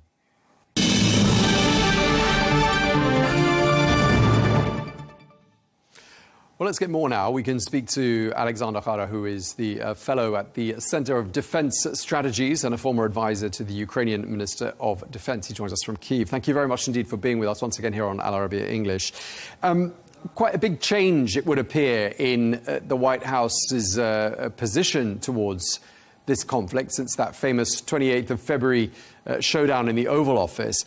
How does it feel to hear President Trump describing President Putin as absolutely crazy and threatening new sanctions against Russia? Hello, Tom. It's good to be on your program. I don't think that something significant has changed since Mr. Trump got into the White House. If I talk about the craziness of Mr. Putin, I believe it didn't begin just a couple of days ago on Friday when the Russians started to bombard the whole of Ukraine, and particularly the Ukrainian capital, Kyiv, with almost 1,000 drones and missiles over the weekend. I believe that Putin got crazy back in 2000 when he blew up some apartments in Russia to get to the power in Russia, and then the brutal Chechen war. And then there were many other conflicts within Russia, particularly in the Northern Caucasian republics, and in Ukraine, and in Georgia in 2008, and in Syria tens of thousands of people been killed by Putin, and because he's playing geopolitical role. Not to mention killing of Mr. Litvinenko in the United Kingdom, or attempt to poison Skripals with the chemical agent. So the track record of Mr. Putin is pretty robust since 2000, and I don't think that Mr. Trump didn't know about that. But why it was so triggering for Mr. Trump and that he went to criticize Putin, that he is not happy that his charisma is not working as he is supposed to have the results of this conversation with Putin. Putin de facto rejected each and every proposal of Mr. Trump. To start with this partial and comprehensive and lasting ceasefire. Putin rejected that, and we didn't have it for a single day. And he violated all other agreements that he reached either with Ukraine or with the United States. So I believe it's just a way how to show his impatience and his readiness to do symbolic gestures to pressure Russia, but not to the level that may stop Putin from carrying on his aggressive war against Ukraine. All right, so you're saying this is some sort of a negotiating tactic by President Trump, and if so, what does it achieve? As Ambassador Bolton, once the national security advisor to the President Trump, he said that Trump doesn't have neither grand strategy nor small strategy. So he is just feeling this way. He is driven by some advice from his inner circle, who are not really competent people, like Steve Witkoff, who is actually special representative for the Middle East, but it happened to be that he is in charge of the talks between Americans and Russians. And given the ideas that Mr. Witkoff brought from the Kremlin, it's clear he has zero clue about the Russian history, Ukrainian history, and the depth of this conflict. So that's why what we can judge is the just, I would say, erratic messaging and erratic actions of Mr. Trump. Even though he has a genuine, let's say, noble belief and noble desire to bring this war to an end. But he is not relying on the professionals. And actually, the recent news that the National Security Council laid out just more than 100 employees. It means that the capacity and ability of the president to maneuver on the geopolitical scene is going to be even more limited with less manpower that he has. But he is not relying on the advice, let's say, of General Kellogg, who is involved in talks in Ukraine and between Ukrainian side and American side, or Mr. Rubio, who is pretty aware of Russia and what kind of threat it poses to the United States, to the European partners, and certainly to Ukraine. And not to mention other people who may have advised Trump properly on this complex issue. But does it feel, sitting from where you are in Ukraine, like what President Trump has said in the last 24, 48 hours is a little bit of a morale boost? Because it does sound like he's a bit more on Ukraine's side on all of this than he was, let's say, at the end of February. Well, you're right. We want to keep Americans in diplomatic process. We would like to have open options for the assistance, security assistance, and ability for Ukraine and our partners to procure defense material for Ukraine. But from the other hand, we don't have any illusions that Trump has changed his mind and now he's going to impose more costs on Russia and boost his support for Ukraine. No, not at all. So he may say some harsh words towards Putin, but I don't think that he will impose devastating sanctions against Russia. It will be just the same policies as the previous administration and the European partners, that they are imposing sanctions with the aim to, let's say, alter the course of Mr. Putin. If Trump wanted to stop this war really, he would have imposed devastating sanctions that Russia is not able to carry on this war because of economic troubles. I understand it's difficult to achieve because Russia is bailed out by, first and foremost, China, but India and some other countries, and it's difficult to reach out to Chinese. They are not ready to abandon their junior partner, Russia.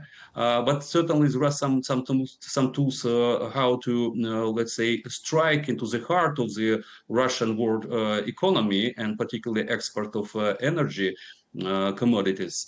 And the other thing that he may have done is just increased assistance to Ukraine, because contrary to the common knowledge of many politicians and journalists, and I do not agree with them, there is no diplomatic solution to this conflict.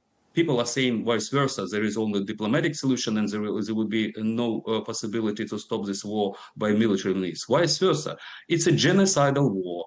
The Russians have resources, they have will, and they want to achieve this goal either this time on the second stage of the war, because the war started on February 2014 with illegal annexation of Crimea and then proxy war on Donbass. Sure. And in 2022 there was a second stage of the war. Okay. So we can stop this war only by defeating Russia and making it unable to proceed this conflict anymore. So you're basically saying that the diplomatic efforts being made by the Trump administration aren't going to work, because not only are the Russians not showing any signs of wanting to go down the diplomatic road either. Let's look at the what happened in the last 3-4 days in terms of the uptick in aerial bombardment of Ukrainian territory as an example.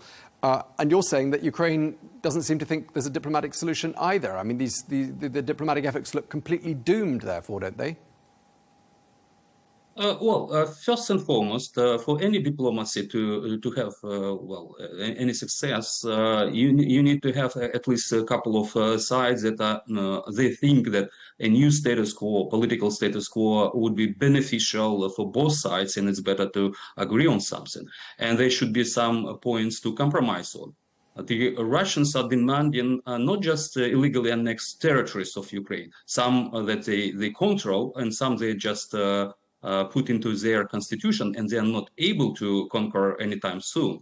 But they want to limit our sovereignty. I'm talking about the decision to join alliances and unions or whatever, and they want to have a leverage of our domestic policy, justifying this invasion with this protection of so-called ethnic Russians, Russian speakers, or Orthodox Church. Which is certainly just a justification and not a real reason for this war. So, and in our case, we have not been defeated. We have resources, we have will, and we are going to defend our sovereignty, our national identity. And that's why we cannot compromise on all those things that the Russians badly need, or they actually want. And nobody is in power, including Mr. Trump, to impose such a compromise, I would rather say defeat on Ukraine. So that's why there is no space for compromise and diplomacy. But from the Russian point of view, they have will and resources. They believe that until this fall, they will be able to achieve some tactical goals on the battlefield. And we've seen some activities in the Eastern Front. They are trying to reach to Konstantinovka, which is a transportation hub, really important to keep our defenses in the east. They're trying to launch new attacks in Sumy region and Kharkiv region, and certainly they are trying to undermine Ukraine's will to resist by bombing civilian objects in Kiev and in many other cities. So they will use this military tool, and that's why they're not going to agree on any type of a ceasefire, because they understand that only exerting pressure over Ukraine and our partners, they can achieve these strategic political goals over Ukraine. Right. So I don't see that either side is ready to compromise anything. And in case of Ukraine, we are compromising something. And in case of Russia, they may compromise their neo-imperial ambitions, which is not the case. And actually, the last point, It's difficult to understand in the West, people who are rational, who count people's lives, and certainly for the Western societies, human life is the most precious thing that you can have. The Russians are thinking is the completely different way. Geopolitical greatness or the geopolitical status that Putin wants, and majority of Russians support this crazy idea. They are ready to sacrifice tens of thousands of their own subjects, not to mention Ukrainians, and they are ready to sacrifice tens of billions of dollars of economy. So they're thinking in completely different way, and that's why rational Western approaches towards Russia they just don't work. Yeah, you make a lot of points there, and I just want to pick up on one in particular, which is, of course, I mean, it sounds unusual, but the weather is, isn't it, a really key factor in this war. And we're entering the period where there's the thaw, you know, the frozen conflict as it is for the cold winter months, where the conflict is partly frozen. We're coming up for that time of the year where there are going to be, we presume, some summer counter-offensives. I mean, do you foresee some significant developments during these warmer summer months on the battlefield? Well, I hope there will be no success from the Russian side. They were not able to generate enough manpower to train them and so on, for obvious reason. Putin didn't want to call the general mobilization, because now those who are fighting against us is just like scum from jails and you know, the social outcasts. But the majority of those who are fighting against us, they came to kill us for money. And certainly because Russia is able to export a lot of energy to foreign markets, they have hard currency and they convert it into the material for the war, and they pay salaries for these soldiers. And if there was a general mobilization, it meant that the ordinary people who may support, well, theoretically support Putin, but they could have been pushed to fight to this war. And given the terrific pictures from the battlefield, you can find many in social media, it's just impossible to survive in this so-called kill zone at 30 kilometers depth between the sides because of the role of drones. I don't think that the Russians would be happily, you know, subscribing to army. So that's why Putin failed to mobilize many, let's say, men for this war, and he didn't have enough time to train them, not to mention the equipment for these people. Russia is not capable of producing a huge amount of tanks and armored vehicles and other things for the simple reason they were not prepared for this war. They thought that those stockpiles of Soviet weaponry can be modernized and used. So that's why I don't think that we will achieve any significant progress on the battlefield. What about Ukraine's supplies? Because throughout this war, especially in the Biden administration, and not so much under the Trump administration, we've heard from Kyiv calls for fresh supplies of arms, that they're running critically low. We haven't heard that so much lately. What is the state of Ukraine's military hardware supplies, and how do you assess Ukraine's air defense capacity at the moment? Well, while in the beginning of the war in 2022, our partners were announcing their security packages, and it was a way of public diplomacy, how to influence Putin's will. And our partners were showing that they're going to be with us as long as it takes, and they can provide new capabilities. Now there is no reason to do that, and it's better to keep it in secrecy. And for example, the Germans decided not to announce what they are providing us with, and there are major supplies of weapons, equipment, and munition to Ukraine. So you will not find new announcements except of money, the budgetary assistance of some states. And what I would like to say that, the reason why we are in dire straits now, and we call it the war of attrition, we are here just because the Biden administration decided to not to provoke Russian nuclear response, and not to trigger Russia collapse. And that's why the Biden administration provided just necessary and just limited amount of weaponry and weapon system for the counteroffensive in 2023. And by doing that, they just like pushed Ukraine to fight in trenches, this first war type of warfare. If they were in better position, I mean, in better thinking, in thinking strategically about this conflict, they could have provided us with air power and missiles that could have enabled Ukrainian armed forces to fight maneuverable warfare. Because no, it's clearly, if there was a conflict between Russia and NATO, Russia and the United States, it could have completely different characters that we have in Ukraine. And the reason not just the Ukrainians are not capable of doing this because they were not trained for that. It's because we didn't have these capabilities in the first place. So we have some let's say, good news. Recently, Denmark has provided us with some F-16s that we need for first and foremost for our air defense. But unfortunately, we don't have enough air power to change the tide of this war, to inflict huge damage on Russian battlefield. Now we are using F-16s mostly for shutting down incoming missiles from Russia. If we're talking about missile defense, it's difficult to compete with Russia. If in the beginning of the cooperation between Iran and Russia, Russians were sending, let's say, a couple of dozens of Shahed drones daily. So let's say just on last Saturday, they sent 250 Shahed drones. And they are capable of scaling up this number. And it's difficult to shut them down all, and particularly in Kiev. Kiev is a huge city. And certainly we employ machine guns, not just these SMT and other type of air defense systems. And if you're talking about the missiles, the Russians are modernizing their Iskander missiles. A recent one, they're just maneuvering, they're copying let's say, the trajectory of ballistic missiles, and it's difficult to intercept them even with the American Patriot interceptors.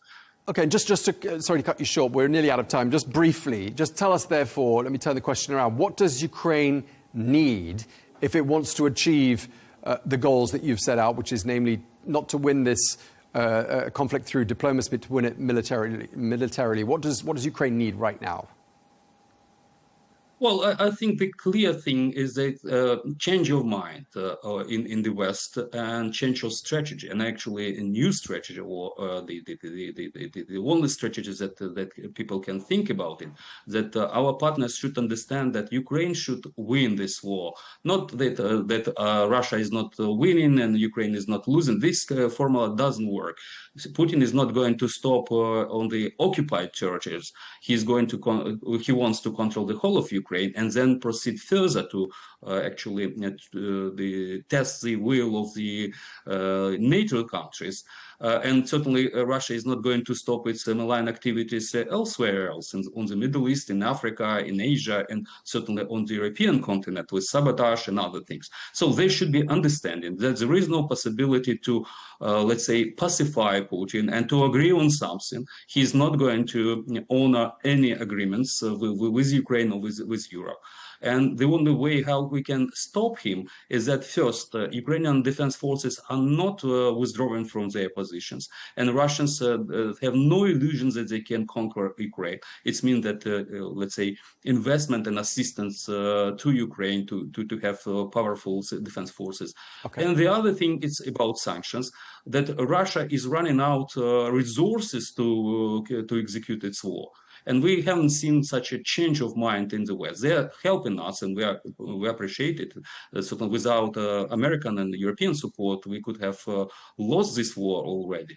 But fortunately, Europeans understand that this war is not about territory of Ukraine. It's about the whole European security architecture and the rule of law in the world. So that's why I believe the change of mind, the only thing that should happen, and it will trigger strategies and the supply of weapons and investment in Ukrainian defense industry and so on and so forth. All right, we're going to have to leave it there. Sorry, we're out of time. Thank you very much indeed for your time, though, today, Alexander Hara. Thank you, Tom. Very much indeed. Thank you for having me.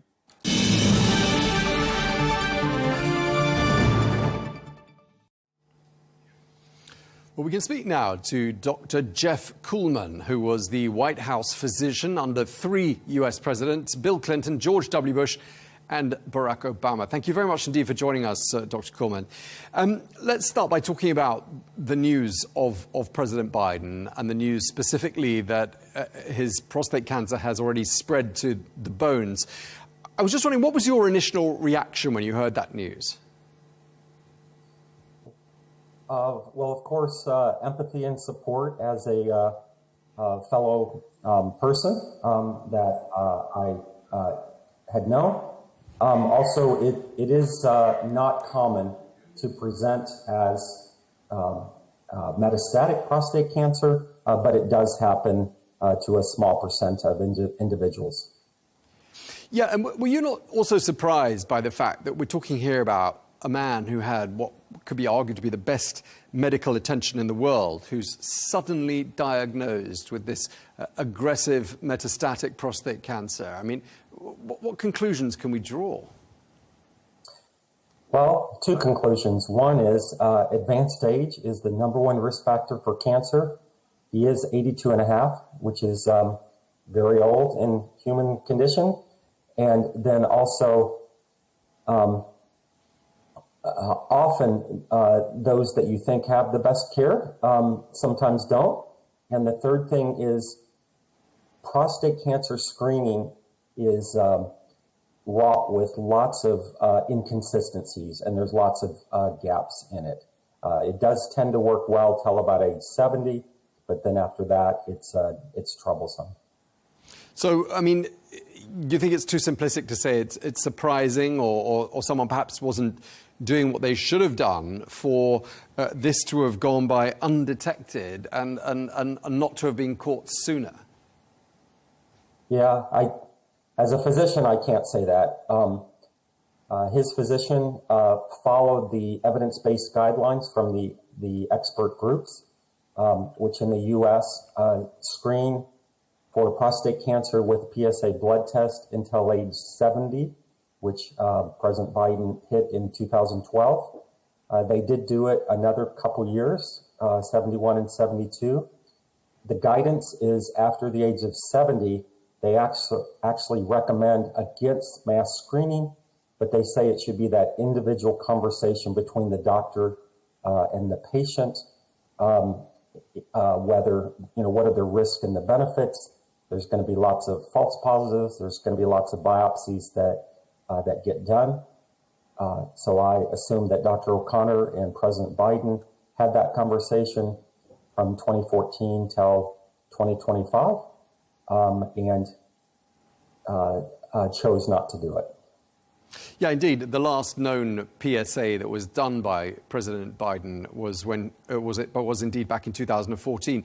The presidents that you worked under, at least 2 of them, President George W. Bush and President Obama, did release their PSA test, and obviously they did the test for the results to have been released. President Biden, no. But would you have recommended, had you been the White House physician under President Biden, would you have recommended he do the PSA test anyway?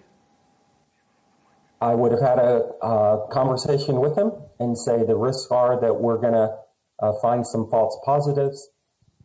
Most 78 to 82-year-old men that are still in the workforce, we do get a PSA, and we just be prepared to, do some biopsy or some advanced imaging, and that's part of. That's part of when you're still in the workforce at that late in your life. Okay, so you're saying that President Biden almost certainly was not given a PSA test, and therefore it doesn't look to you like there's been a result and then a subsequent cover-up. Would you dismiss that theory straight away? I am not one to believe in cover-up. I only go with the information that's been released. Dr. O'Connor is a person of integrity, so he and President Biden say that the last one was 2014. I would like them to say what the number was, the numeric value, because there's lots of studies out there. If it's less than 2.5 or less than 3, then that puts us down one some of those say never test again in a 72-year-old. But if somebody turns up evidence that they did it and they were sitting on it, then that's completely different. And I don't agree with that. I think President Obama told me, I've learned never to lie to the American people. Eventually, they'll find out the truth. And Dr. Coleman, given that we're now in the month of May, President Biden left office only in January, so just over 4 months ago. I mean, does all of this suggest to you, and given the stage at which the former president's cancer is at, does that suggest to you that he was seriously ill during his final weeks and months in office? Well, the timeline of the development of prostate cancer, how we know it, would be that the prostate cancer would be in his body for at least 5 years, which includes the time that he was in office. Many individuals have cancer in their body, and they can continue to function at a high level. But of course, I mean, everyone knows it, and then, you know, it wasn't a great secret. President Biden bowed out of the race back in July 2024 to run for president again. There was a lot of speculation about his cognitive abilities at that stage. I mean, can we perhaps join the dots here and say that that cognitive decline was related to the fact that he was seriously ill? I mean, could cognitive decline be one of the symptoms? So sometimes there's confounders. The number one factor for cognitive decline is advanced age.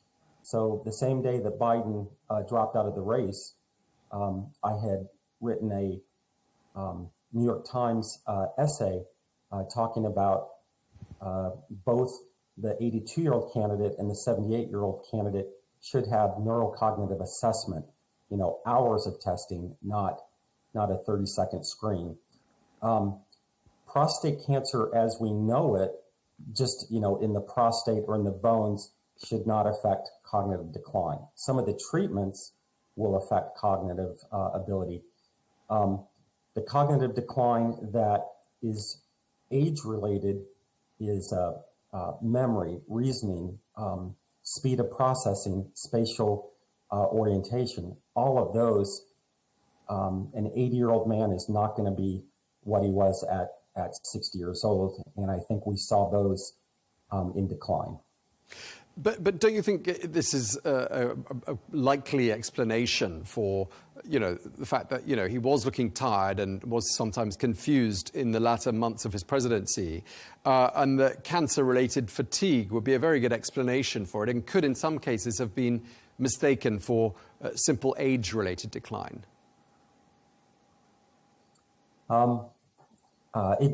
It certainly can contribute to fatigue.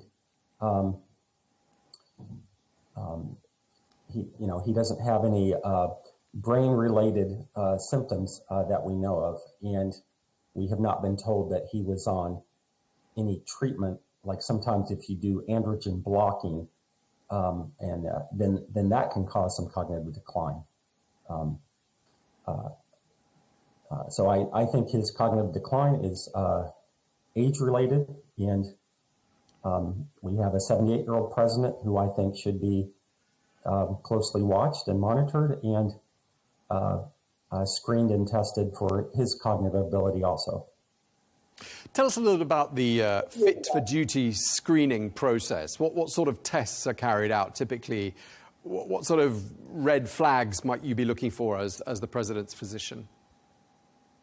Oh, yeah, that's a great question. So in the U.S. Constitution, there is nothing that talks about the physical or mental requirements to be president. You basically just have to be 35 years old, and you have to have lived in the U.S. for 14 years, and you have to be a natural-born citizen, which I would point out our first 6 presidents weren't. I think they were born British subjects. So, but there's nothing that says the physical requirements. So we don't have a manual that we can look at. So what we try to do as the physician to the president is, most of us have military experience. what would be the physical standards to do the job. And Dr. Kuhlman, obviously, the privacy of a patient is something that every doctor in the world takes extremely seriously. And yet, here, when we're talking about the President of the United States, we're not talking about any ordinary patient, are we? We're talking about perhaps the most scrutinized man or woman in the world, the most closely watched. It's quite conflicting, isn't it, presumably, as a White House physician, to know what can and cannot be discussed in the public domain. Did you find that a difficult balancing act? Well, I tried to keep that in mind, their personal and medical privacy, but along with, common sense. Can they do the job? It's a 24/7 physically demanding job. And what do the American people, what should they know for that position? The health summaries, the physicals for President Clinton and President Bush and President Obama, I would present the information to them of what we're going to test, and then also what the results were and how we're going to report it. And none of them edited or said, "Oh, don't tell people that." There were always some minor things, like if somebody had traveler's diarrhea, or if they had,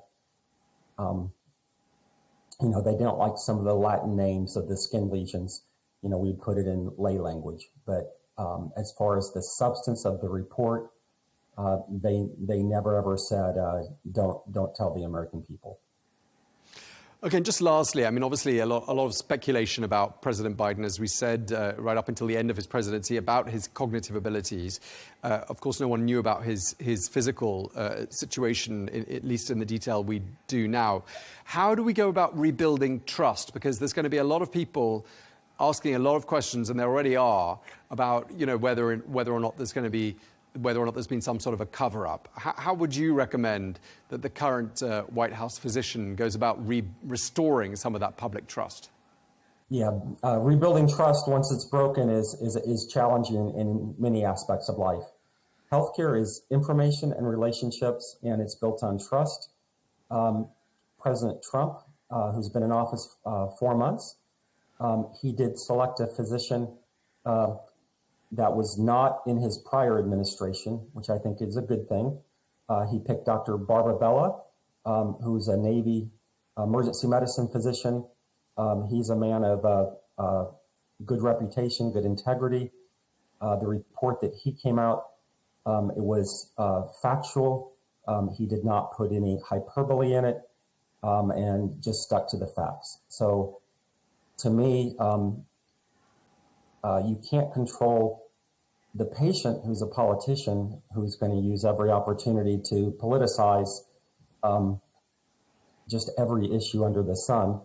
But the White House physician should stick to facts and should always avoid denial, delusion, and deceit. Okay, we're going to have to leave it there. We're out of time. But thank you very much indeed for speaking to us. Dr. Jeff Kuhlman, former White House physician, thank you very much for your time. Good to talk to you.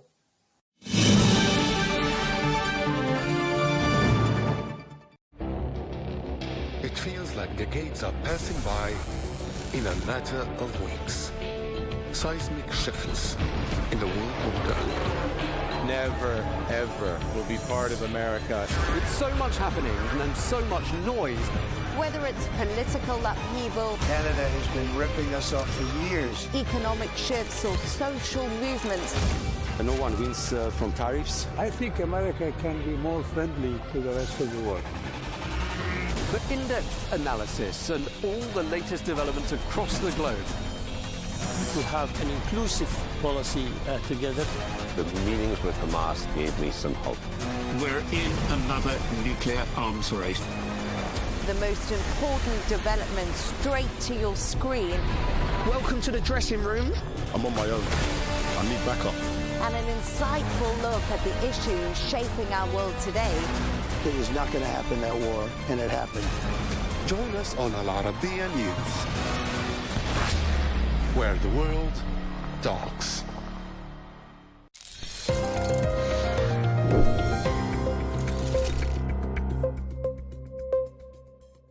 Did you ever miss a Zoom meeting because you got the time wrong or called someone halfway across the world only to realize it's the middle of the night over there? Yeah, you can thank time zones for that. They control when we work, when we sleep, and when we travel, and when we even Zoom. But have you ever wondered who decided what time it is? Let's take a closer look here on Pixel with me, Joanne Soria.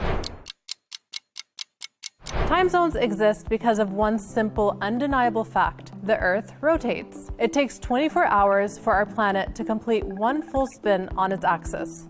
That means while it's sunrise in Paris, it's already afternoon in Beijing, and still pitch dark in New York City. Different places experience daylight at different times. And get this, even if we didn't have time zones, noon in some places would be in total darkness, and sunrise would be anywhere on the clock. Basically complete chaos. But time zones weren't always around. For most of human history, people used local solar time. That means noon was whenever the sun was highest in the sky. Simple, right? But things started to get a bit complicated in the 1800s. The invention of the telegraph and railroads connected people and places like never before.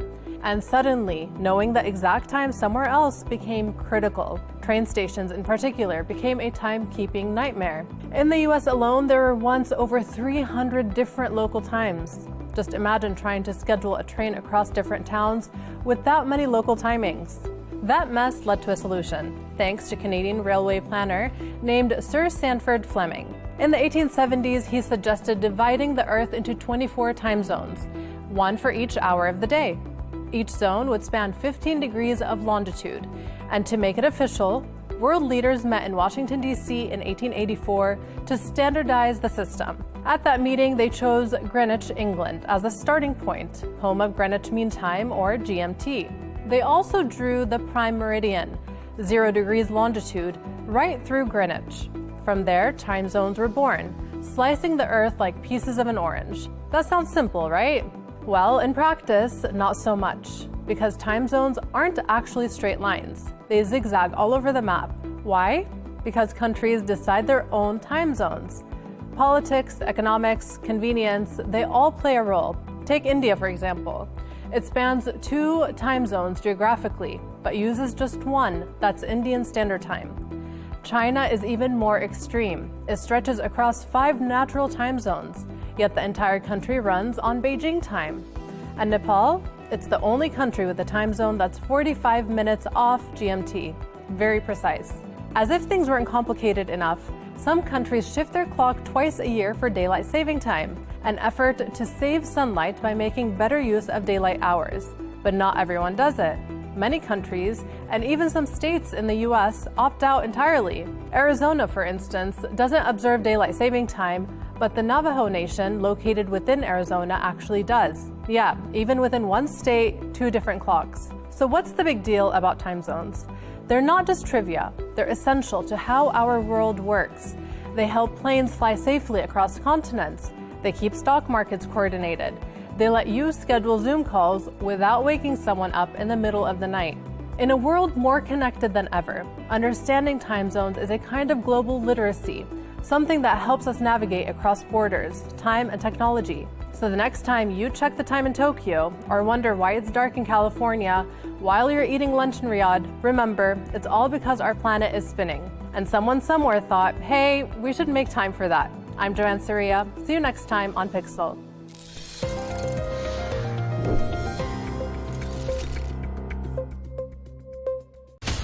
From the White House to Gaza, Kyiv to Beijing, elections, economics, and the environment compete with conflicts and other complex issues for our attention.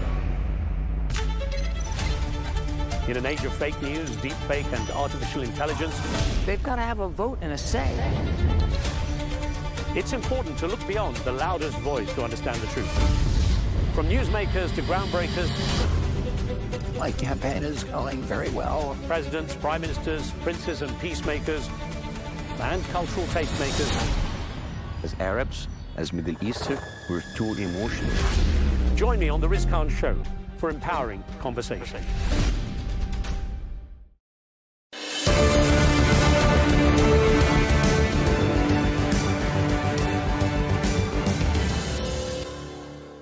Has Has Donald Trump met his match in Vladimir Putin? Is the president heading for a constitutional crisis with the Supreme Court? And how much economic pain can Republicans endure before the midterm elections? With the administration's first 100 days in the rearview mirror, let's look ahead to a new chapter which began with a presidential visit to the Gulf. Hands were shaken, deals were signed, gifts were offered, but the path ahead is littered with obstacles on both domestic and international fronts.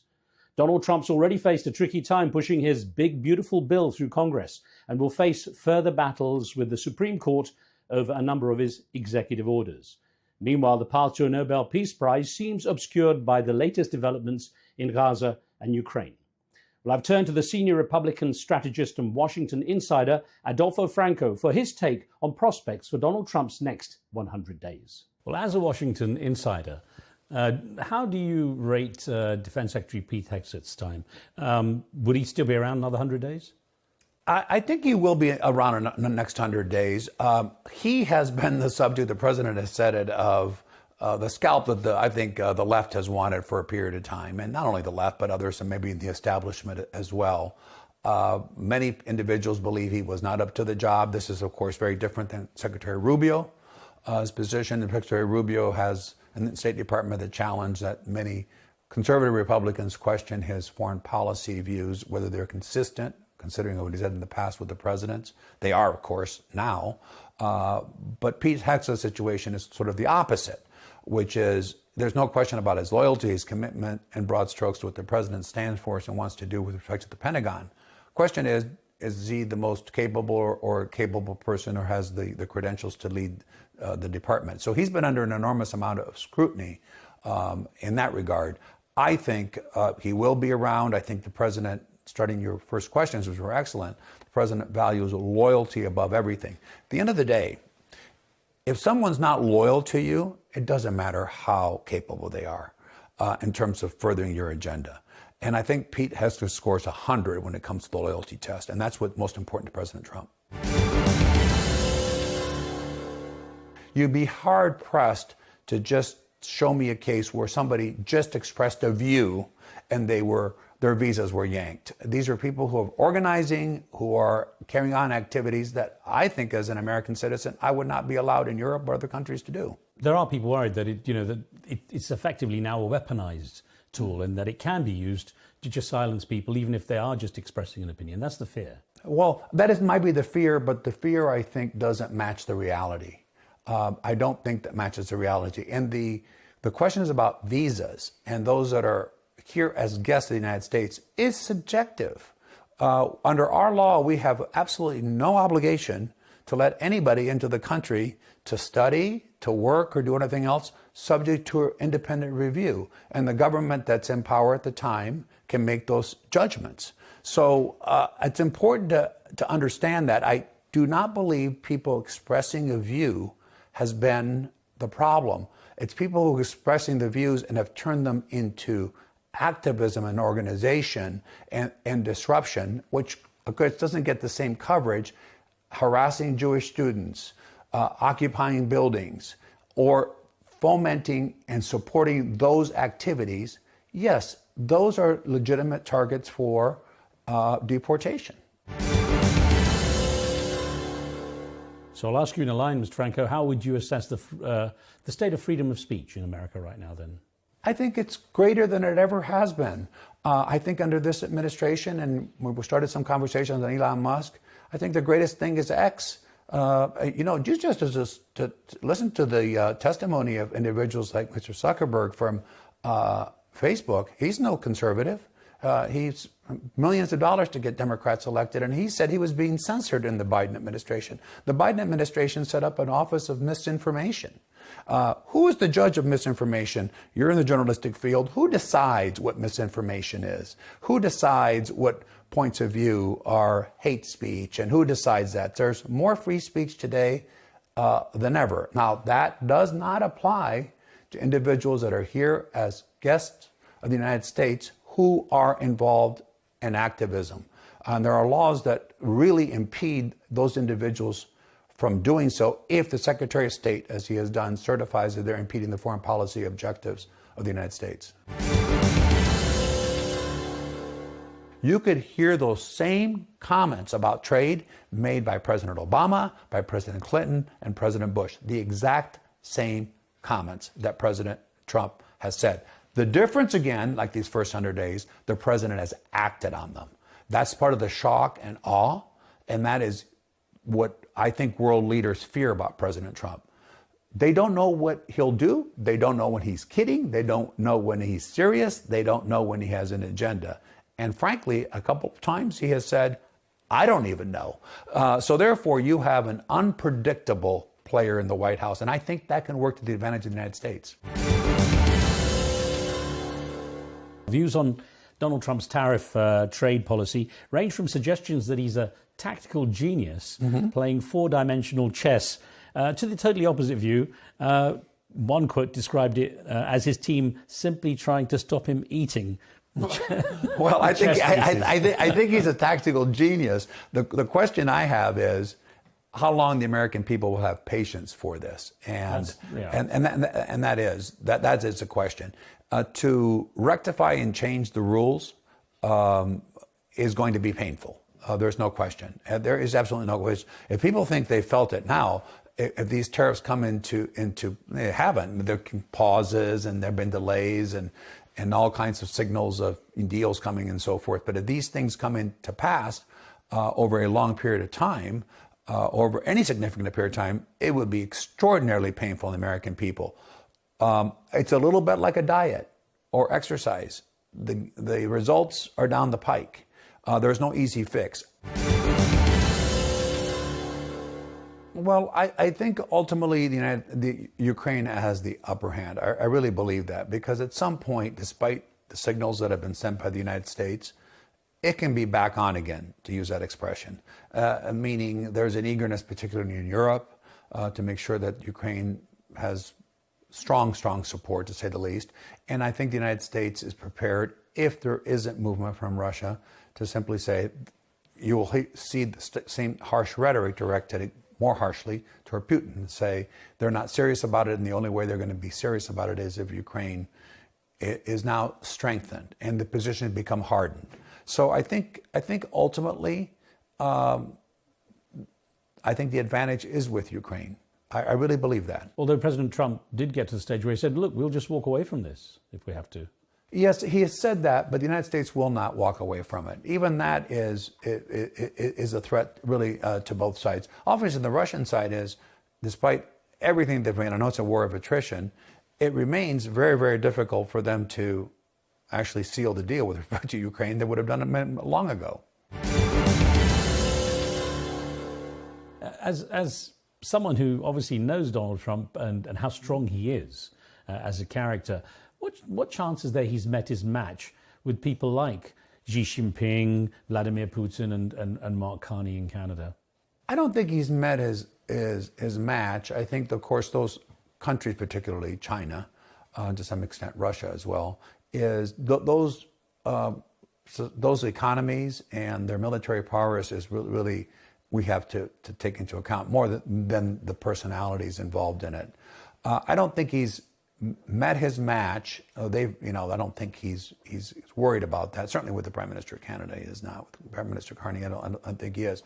However, I do believe that President Trump, and I do know him in this regard, is if he feels that he's not being taken seriously, or people have gotten the upper hand, or they're willing to not take what he said as something that they need to engage negotiations with, then he will up the ante significantly. And I think he has with China, of course. We haven't talked about China, what's going on internally in China, but I don't believe the Chinese economy, despite what they're saying, is growing by 5%. I just don't believe it.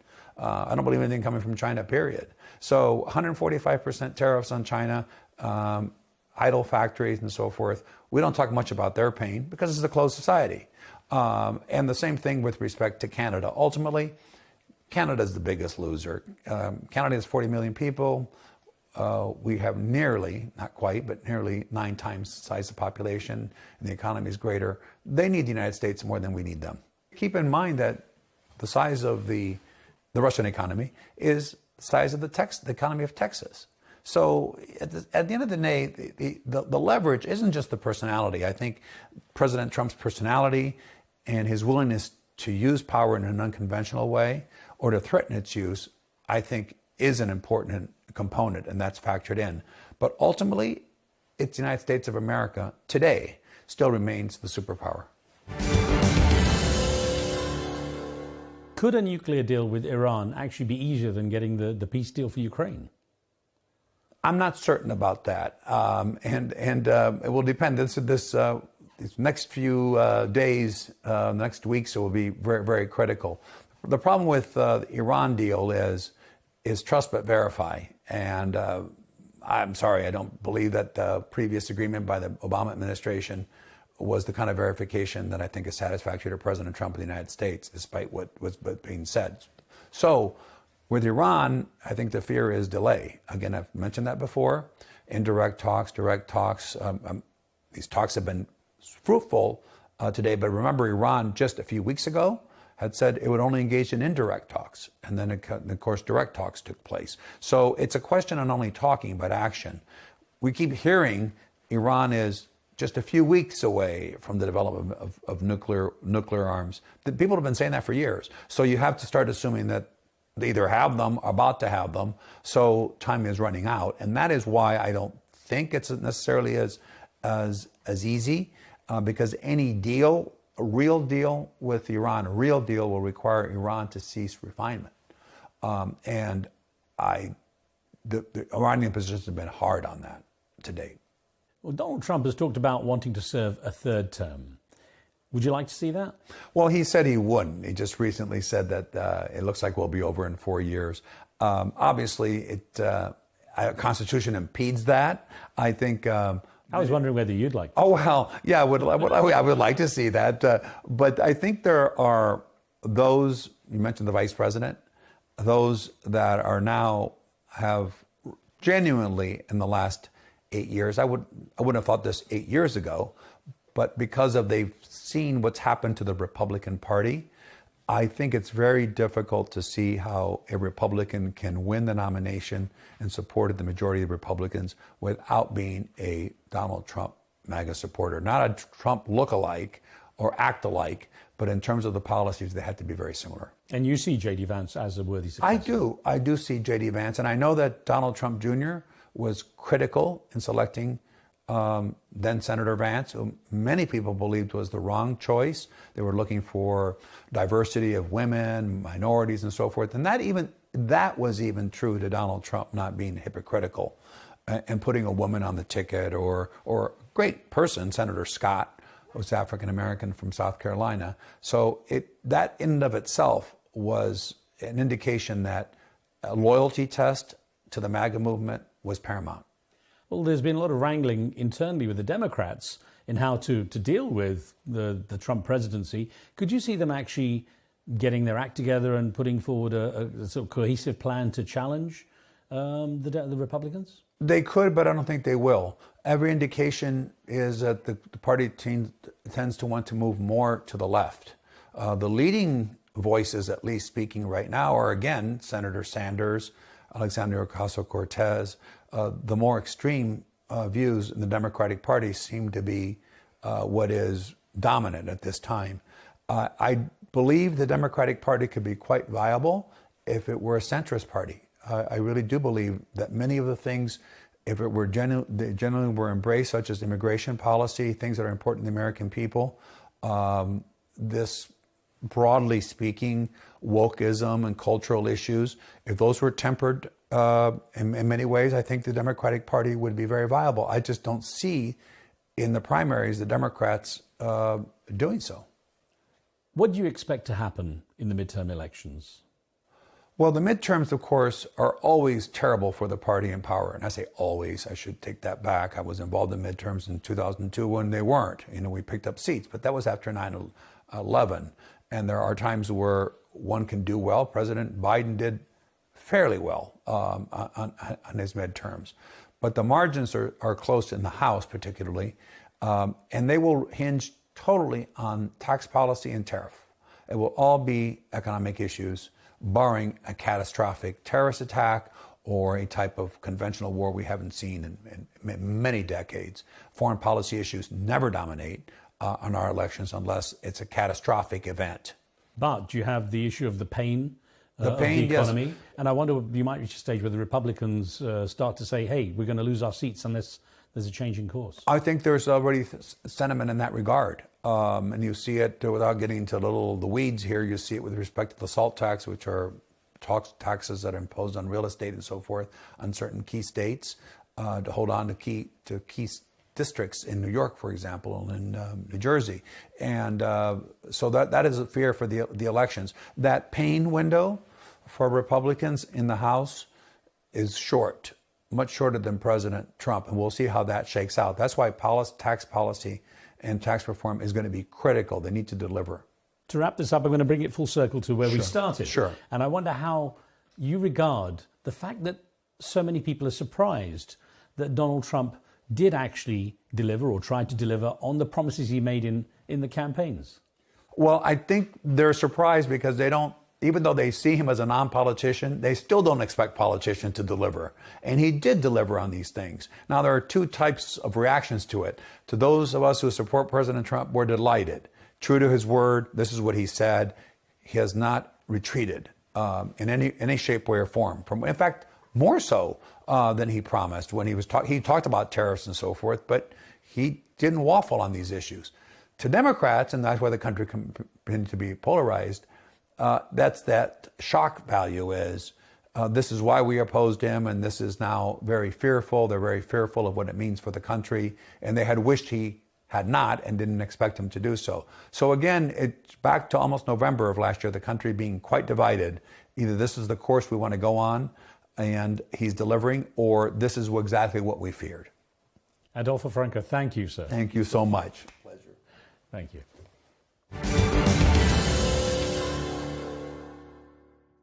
Interesting insights there from the senior Republican strategist and Washington insider, Adolfo Franco. And that's it for this episode. I'm Riz Khan. Please do subscribe to the show and leave us any comments and feedback. From me and the team, thanks for watching. We'll see you next time.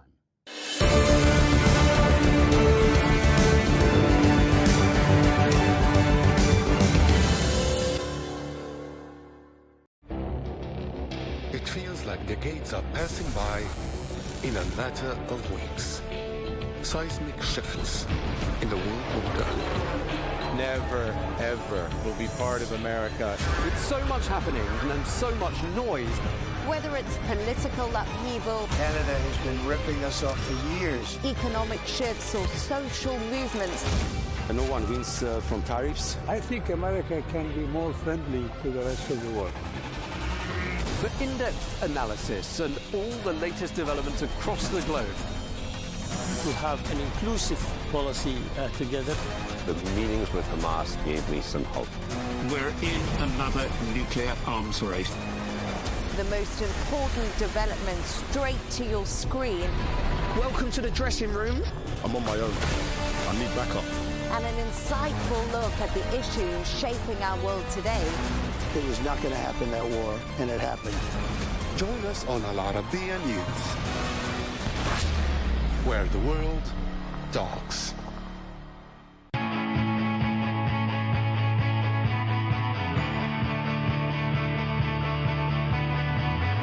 Welcome to the metropolis, the big city. This is where tech, trends, and culture meet. Meet the people. See the sights. Walk the city streets. And experience the lifestyle.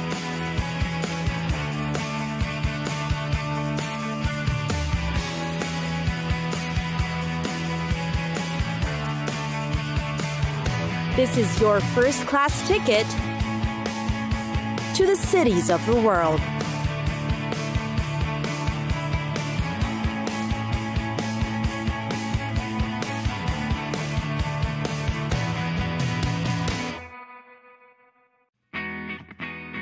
Hong Kong. Situated in the eastern region of China's Pearl River is Hong Kong. Its name roughly translates to fragrant harbor, as the city's natural geographic features make it an ideal water port. Hong Kong greatly embodies the Chinese concept of yin and yang, a balance of contrasting features. It's a modern city with a beautiful skyline, but at the same time, Hong Kong's roots are deeply rooted in rich Chinese and Buddhist cultures. Go urban and visit the cityscape for the biggest shopping malls and the best in modern architecture that the city has to offer, or take it slow by visiting the many age-old Buddhist and Confucian temples around Hong Kong.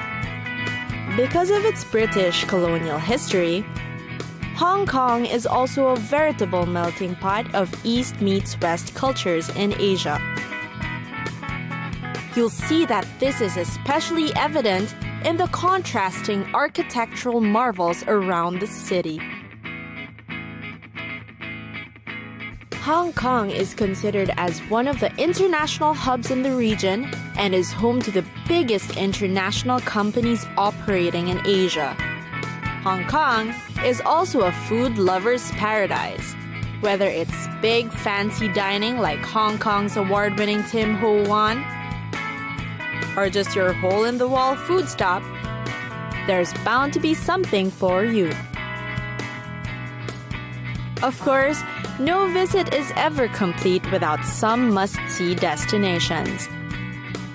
If you're going to Hong Kong, don't forget to check out the Tan Tian Buddha, a giant 112-foot bronze statue depicting Buddha, which is located in Hong Kong's Lantau Island. The Star Ferry Harbor Tour, a short 11-minute ferry across the Hong Kong harbor. Tickets are cheap and the ferry schedule is set throughout the day. It's a great way to catch a glimpse of the Hong Kong skyline. For those eager for the Hong Kong nightlife scene, Lan Kwai Fong is a place to be. Boasting of over 90 establishments catering to food and entertainment, Lan Kwai Fong is also known to attract local and foreign celebrities. And of course, let's not forget shopping. Hong Kong's famous Temple Street Night Market is a bargain hunter's dream. Everything from fashion, electronics, toys, and souvenirs are here.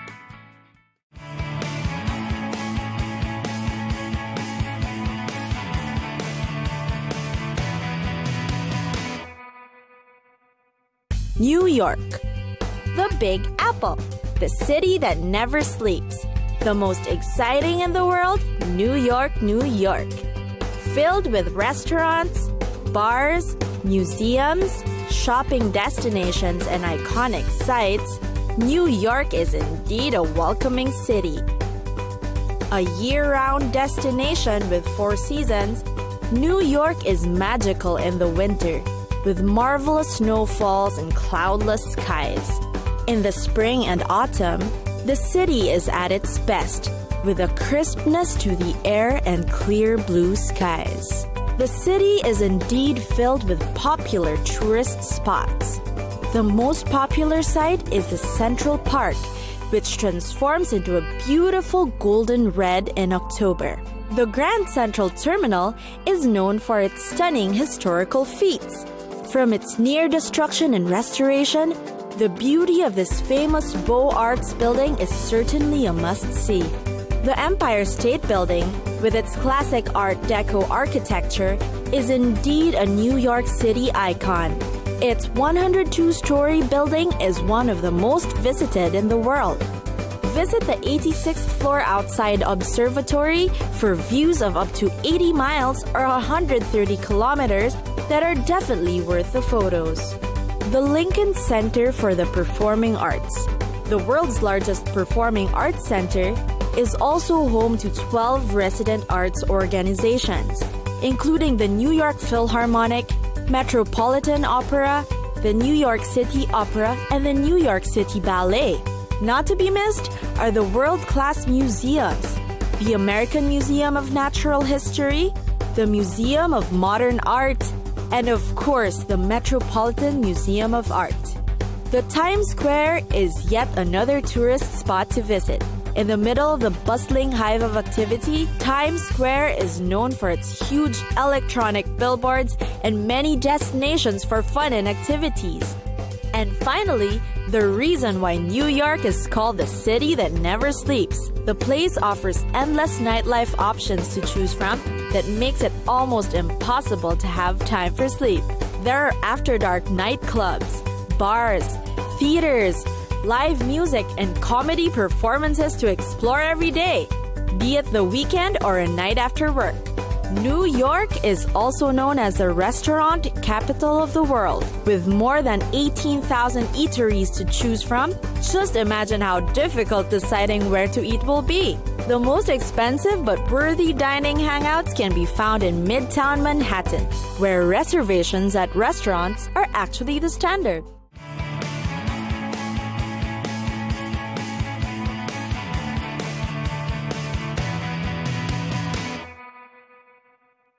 Paris, the world's most romantic city.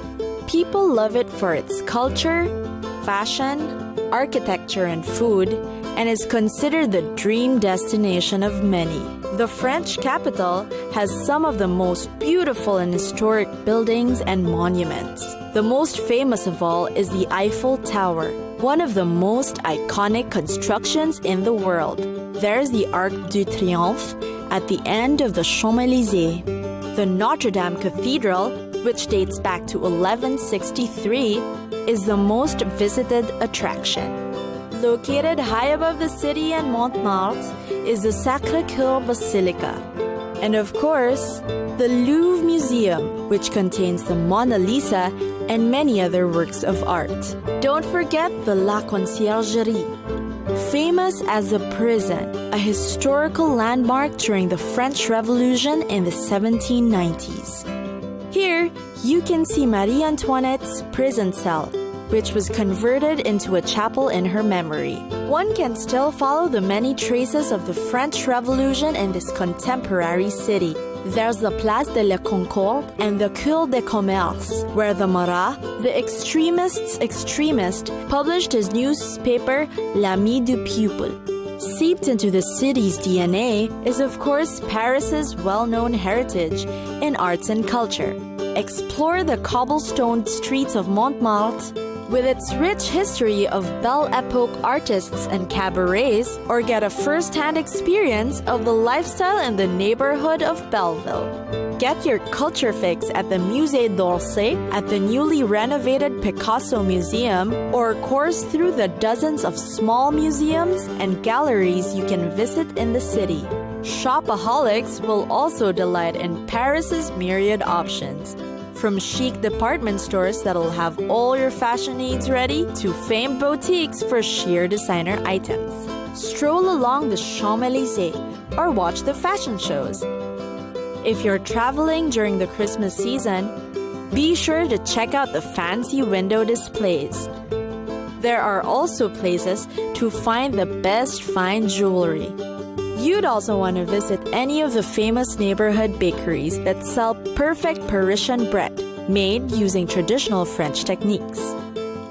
Paris also has an impressive offering of food stops.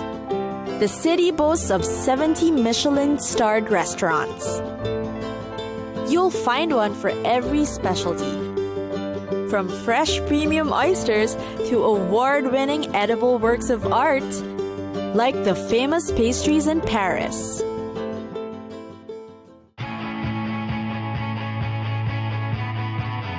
It's time for us to go. Pack your bags and get your tickets ready. And we'll see you on the next destination. Catch us again next time on Cities of the World.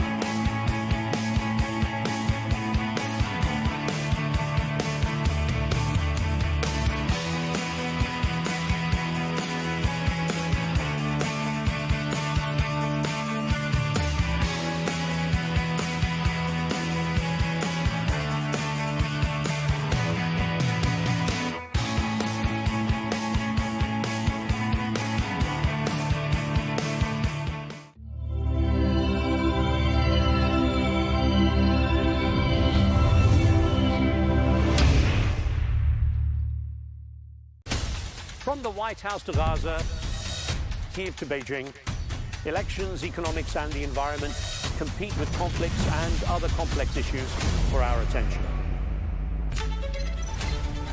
In an age of fake news, deepfake, and artificial intelligence, They've got to have a vote and a say. it's important to look beyond the loudest voice to understand the truth. From newsmakers to groundbreakers, My campaign is going very well. presidents, prime ministers, princes and peacemakers, and cultural tastemakers. As Arabs, as Middle Eastern, we're too emotional. Join me on The Riz Khan Show for empowering conversation.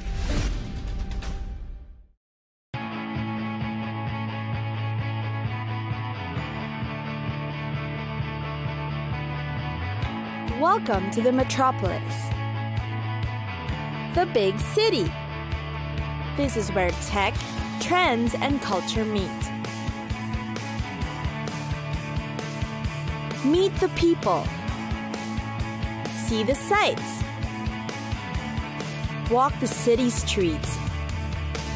And experience the lifestyle.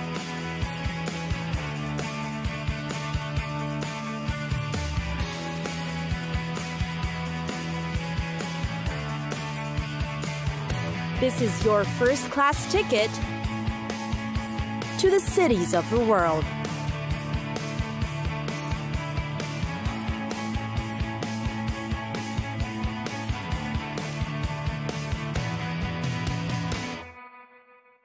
Doha, the regional travel hub that connects cities all over Asia and Africa. Rich and extravagant, there are matchless things to do and experience here.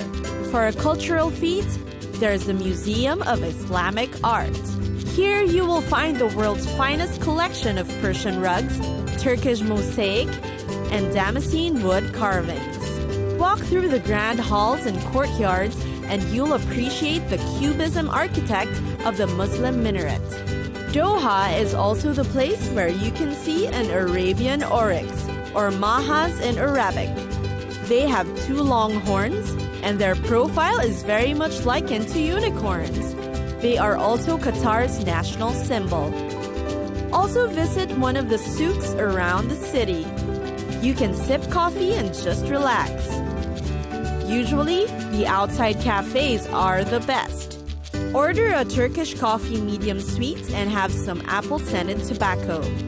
Who knows, you may chance by a passing parade. The souk is also where you can buy jewelry. Amid the 1960s style buildings are merchants of gold, freshwater pearls, and more. You can also have your jewelry custom made here, if what's on display doesn't suit your taste. Of course, you can take advantage of the Indian tailors as well. Have a made-to-measure linen suit for a good price, or even an Egyptian cotton shirt. Come by the air-conditioned malls. In this city, temperatures may soar to humidity levels reaching about 85%, making it too hot even to swim in the water. The malls will come in handy. There will be many things to do anyway. Catch a movie, ride a roller coaster, race a go-kart, or even glide down a canal in a gondola. If time permits, it's a must that you drive out of town and visit the desert. You'll witness mountains and slabs of sand that you can drive through with a huge vehicle. Or you can simply hang around and have a picnic. Waiting to see Doha at night would truly be worth it. The bursting colors from the city lights are absolutely delightful to see. The people at night are still full of bustling energy. So if you can't sleep at night in Doha, it's not a problem because the city's full of life. Tired of the land and want a little sea breeze? Come down to the Doha Corniche. You can also come down to the beaches and let the waves tickle your feet. Want to ride a boat? You can find them in the Corniche.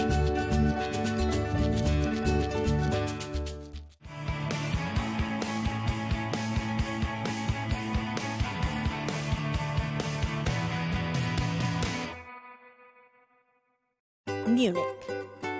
The city of Munich holds a lot of great mystery, with a dozen of fun and unique things to do and discover. Regardless of your interests, you'll surely find something to marvel at, enjoy, and take part in Munich.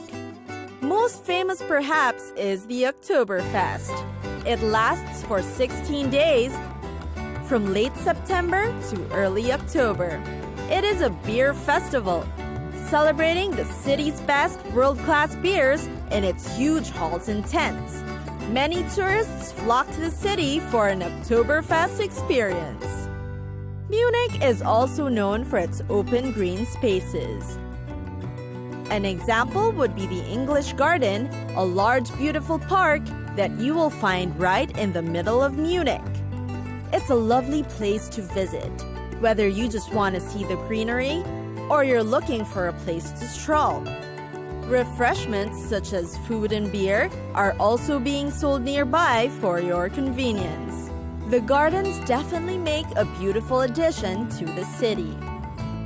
The Christmas markets in Munich are also popular reasons for tourists to visit. Among the few, most well known is the Christkindlmarkt. Hailed for its very welcoming atmosphere that both tourists and the locals delight in. The market produces a great shopping experience, as local products that make thoughtful gifts are sold throughout. There's also music and dancing to complete the nightlife. And of course, amazing food and drinks, including the world-famous Glühwein. For a dose of history and culture, there are the Munich Museums. The city is in fact known for its variety of museums, catering to a vast range of interests. For instance, there's the Old Pinakothek, an art museum. While there's the Deutsches Museum that's filled with all things science. Imagine, there's also a BMW museum specially dedicated to the vehicles. Last but not least are the Bavarian lakes and mountains. Here, you can use your car to zip through Munich's most beautiful lakes. To name a few, the Tegernsee, Schliersee, and Garmisch-Partenkirchen are only about an hour away. You can just sit back, relax, and appreciate the view.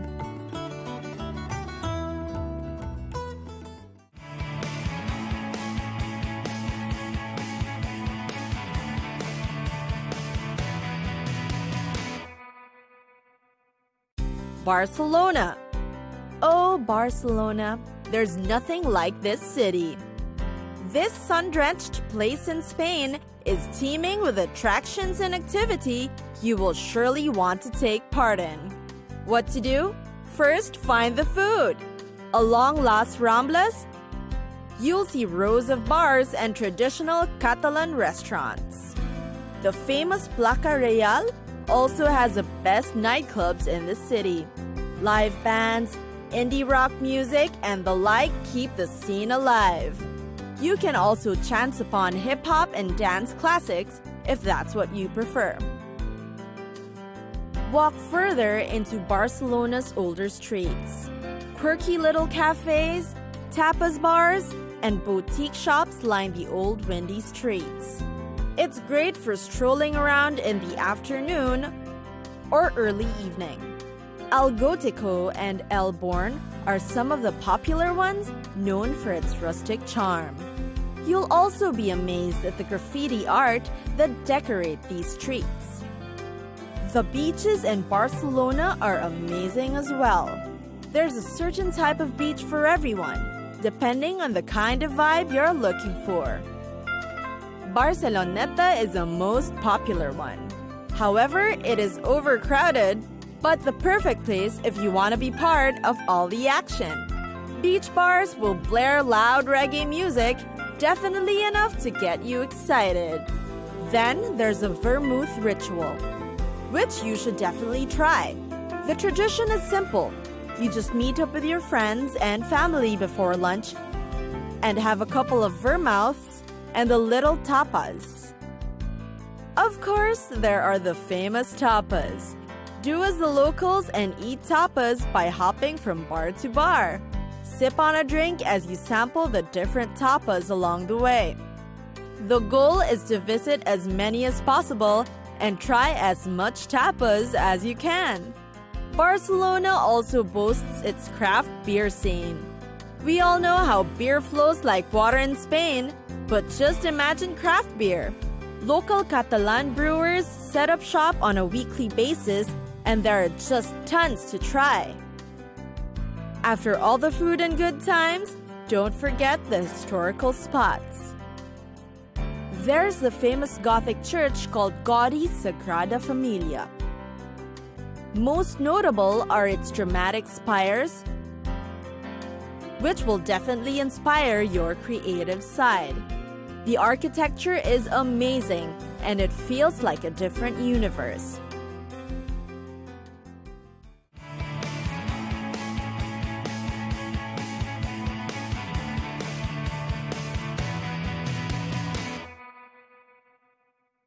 Milan.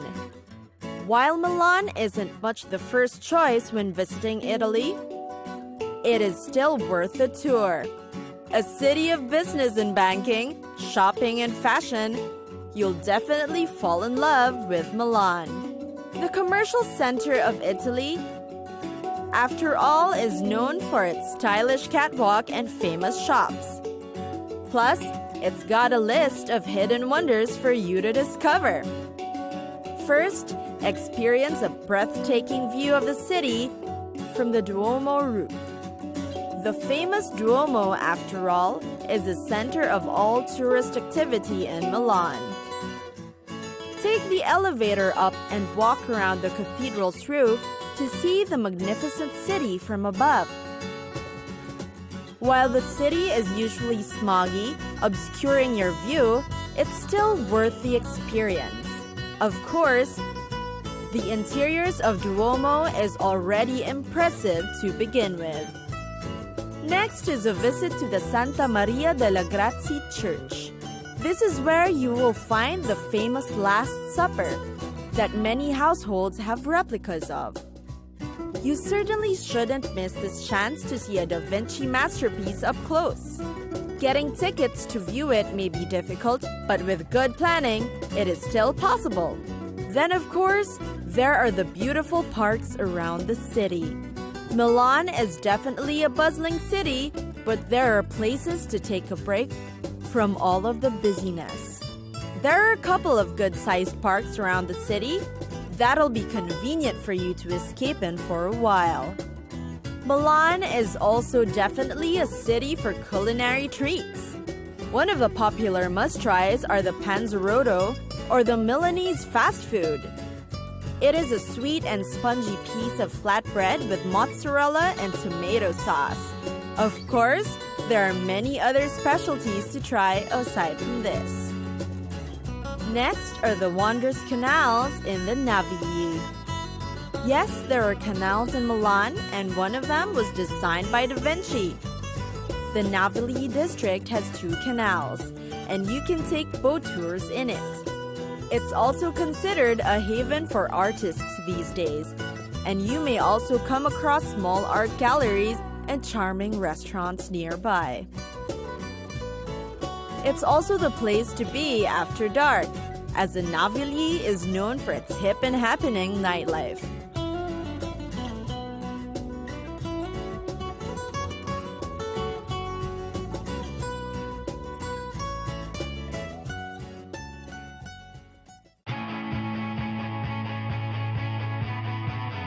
It's time for us to go.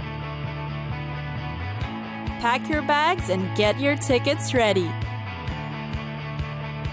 And we'll see you on the next destination.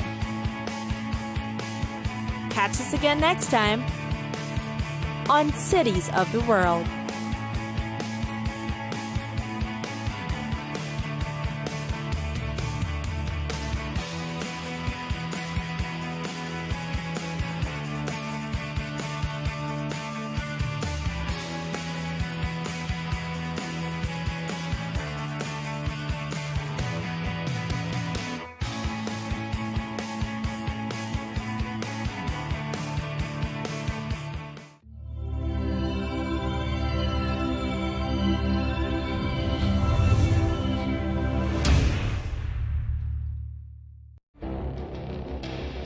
like decades are passing by in a matter of weeks. Seismic shifts in the world order. Never, ever will be part of America. With so much happening and so much noise. Whether it's political upheaval, Canada has been ripping us off for years. economic shifts, or social movements, And no one wins from tariffs. I think America can be more friendly to the rest of the world. For in-depth analysis and all the latest developments across the globe. To have an inclusive policy together. The meetings with Hamas gave me some hope. We're in another nuclear arms race. the most important developments straight to your screen. Welcome to the dressing room. I'm on my own. I need backup. And an insightful look at the issues shaping our world today. It was not going to happen, that war, and it happened. Join us on Al Arabiya News, where the world talks.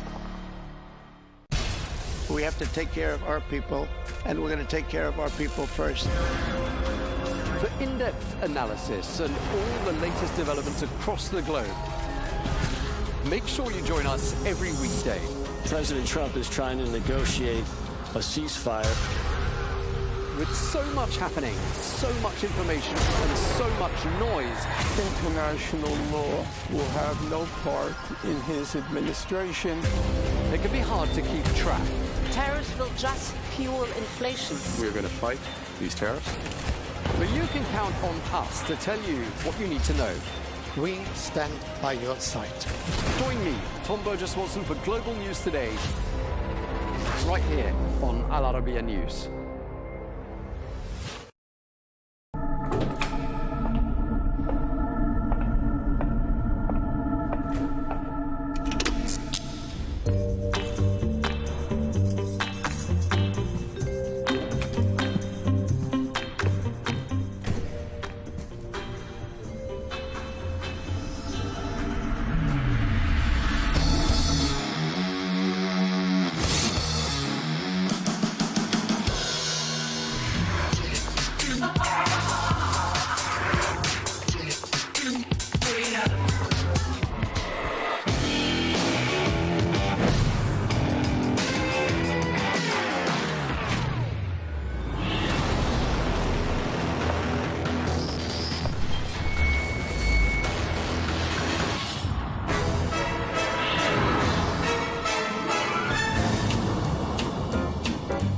So sorry, Tom. I'm late. I'm nearly there.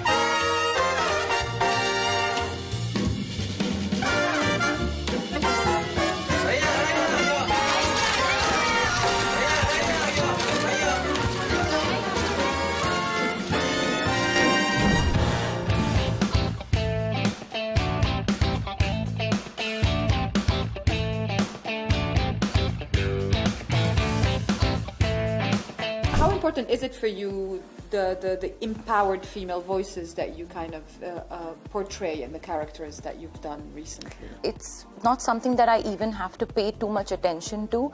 My being naturally gravitates towards women and characters, or a character that has either something to learn from or something to give back to, or something that's, you know, or walk a path that's not walked before. I think that's something that just I naturally gravitate towards, and women have engulfed a sense of power from the beginning of our time.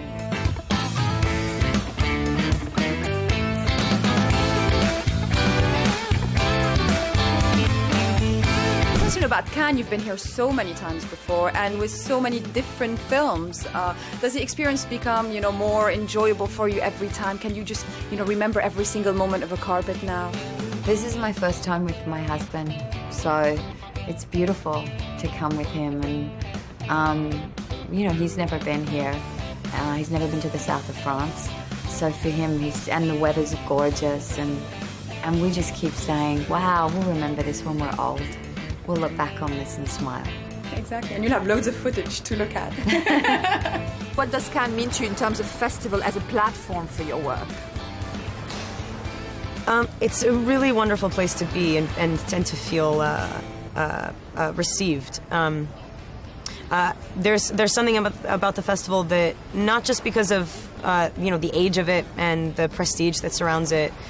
The reason that it is what it is because there's a it's not about what it looks like. It's not about this.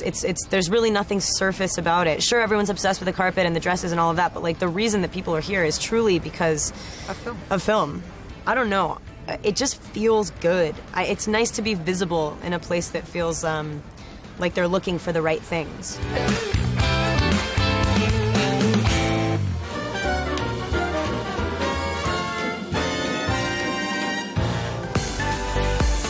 How important is it for you, Scarlett, that every movie you make is a different experience? It's the most important thing, because you don't want to do the thing you did already. You want it to be new, and you want to, there's nothing more frustrating than feeling like useless, like you're not doing anything, but you're just existing on set. You want to be engaged and challenged and interested and contributing, and so I try to do work that's varied. And I have the luxury of being able to do varied work. That's something, as I've gotten older, I've tried to take advantage of that luxury. Is this supposed to be here? It was under the lunch trolley. Oh dear, who shot you? Tara is from out of town. Help yourself to a hand grenade. You're very kind. Could you imagine falling in love with a man like me, by the way, hypothetically? You're drunk on 3 beers.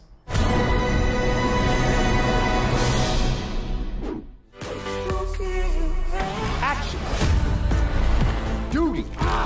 Submission. There is no higher service. I help people, Miss O'Donoghue. I see a need, and I fill it. You see a need and you exploit it. This is God's punishment. And His will be done. Can you help me? Yeah. Love is kind of crazy with a spooky little boy like you. My newest film is called Highest to Lowest, and it's starring Denzel Washington. So this would be my 5th film with Denzel. In order: Mo Better Blues, Malcolm X, He Got Game, Inside Man. So I've been very blessed to work with Denzel. This is our 5th film, as I said before. He's one of the greatest living actors. So can you handle the mayhem? Can you handle the money? Can you handle the success? Can you handle the failure? Can you handle the lovers? Can you handle the memes? Can you handle everything that there is in between? That's the question I have for you. Gotta get ready. Can you handle it? What a big payback.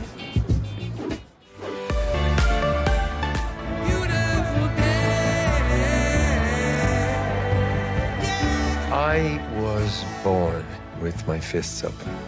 Surrender does not come easy to me. This is my story. I'm stuck with it. You don't need it now.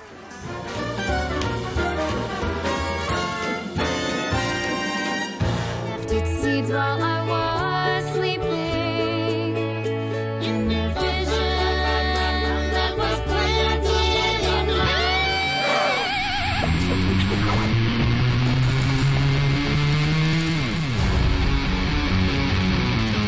But it's a pleasure to see you again and talk about a sequel to the first one, which I enjoyed so tremendously. Were you looking forward to receiving the script and pleasantly surprised to see how original it is and where the story went? Yeah, I think it was really ambitious of them to say that there's going to be all these different worlds and all these different types of trolls. And, the animation team that already worked so hard had to create and design all of these other kinds of trolls, which I think look so cool. And then, to have all this extra music, although that was mainly Justin's job, so sorry to you for that. So I was just so excited that it was going to kind of expand the universe so much, and that Poppy and Branch got to go on this adventure to meet all these new kinds of trolls. Who was that? There are other kinds of trolls. Pop. Funk. Bow, wow, wow, classical. Techno. One more time. Okay, y'all. Country. And rock. it's such a tribute to what we love, which is music in itself. So how exciting was it for you to explore all genres, and how much of your own personal taste is everywhere? Well, it was very exciting. I mean, there's a large team of people who weigh in on exactly what songs we may want to use for certain scenes, and obviously the scenes themselves can dictate that as well. You know, for instance, like a scene with Barb where you need something that is aggressive because she's the hard rock, you know, queen, but also one that sort of really speaks to her personality. So, and you feel like it's almost like a tribute to sort of a Mad Max scene. So you have this, you know, it was like Rock You Like a Hurricane felt like the perfect song for that moment. Yeah, it was a challenge. It was a challenge to bring them all together, but it was a really fun challenge. I'm Queen Barb of the Hard Rock Trolls. I'm here to take your string, bro. I'm gonna unite the 6 strings and destroy all music, except for rock! I'm a big fan of Rachel Bloom, who plays the voice of Barb. The cast is, you know, bigger and better in this one. Have you guys met yet, or are you waiting to go on tour to meet all the voice cast? For the actual Trolls World Tour? I have not met Rachel yet, I've met Rachel. She's awesome. She's lovely. I'm a big fan, though. But, you know, some of the musicians I haven't met yet. You know, I usually make a fool of myself, so it's probably for the best that I'm not in a room with Mary J. Blige just becoming a puddle.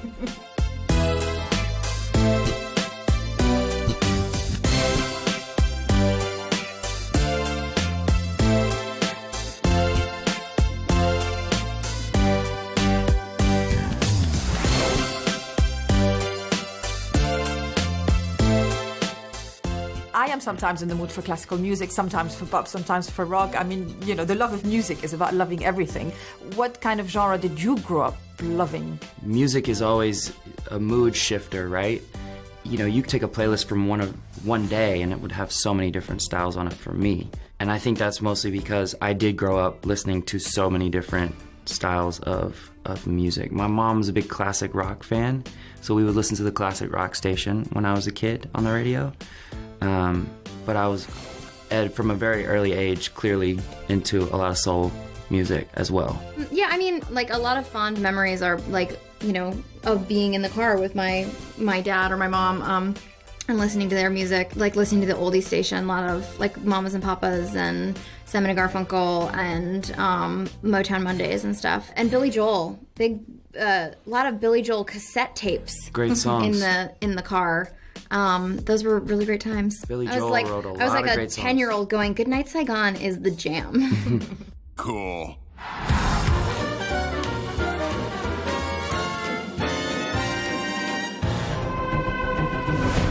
CIA Black Vault break-in.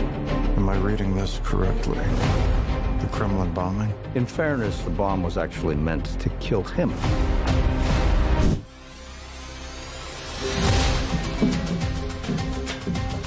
Tom, it's such a pleasure to meet you. Thank you. Everybody's been asking you about doing your own stunts. I know that it's because you enjoy them, but do you ever get a little bit scared deep down inside? You know, the adrenaline goes, you spend a lot of time preparing to make sure that they're as safe as possible, but I mean, the adrenaline is flowing, it's not boring. The city becomes a character in the movie, like Dubai has in this one. How important is that for you, that the sense of location is there and that it's authentic? It's really important, and I think that it has to feel authentic to the movie and organic to the storytelling, and that Mission Impossible and the whole idea is the celebration of each location, you know, and each location, you know, when you open up in Dubai, you know, as a kid, I remember seeing, you know, Lawrence of Arabia, seeing that desert. So the opening of that helicopter shot of the sand, you know, going, it was just magnificent, and the music rising, and the building, and showing how modern and beautiful this city is. It's very cinematic, so it is important to the story.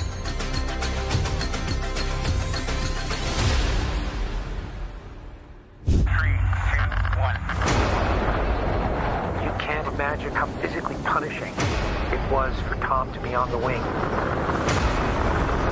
The wind distorts your vision. It's almost impossible to breathe.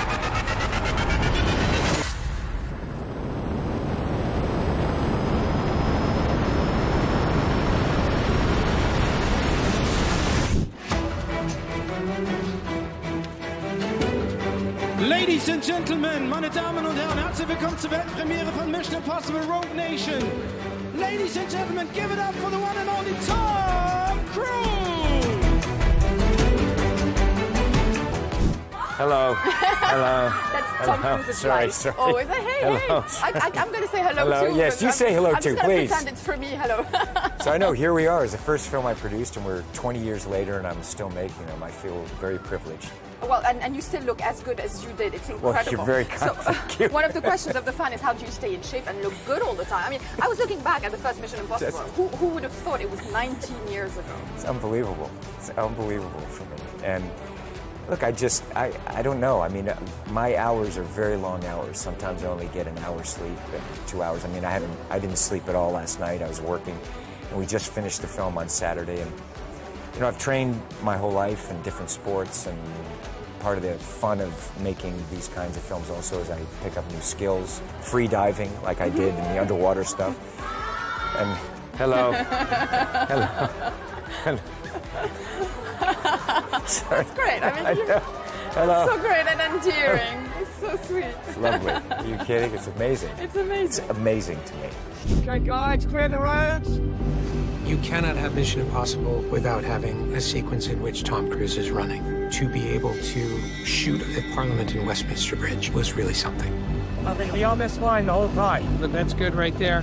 Okay, go set. Okay, shooting! Slide, please, thank you! Just stay ahead of him.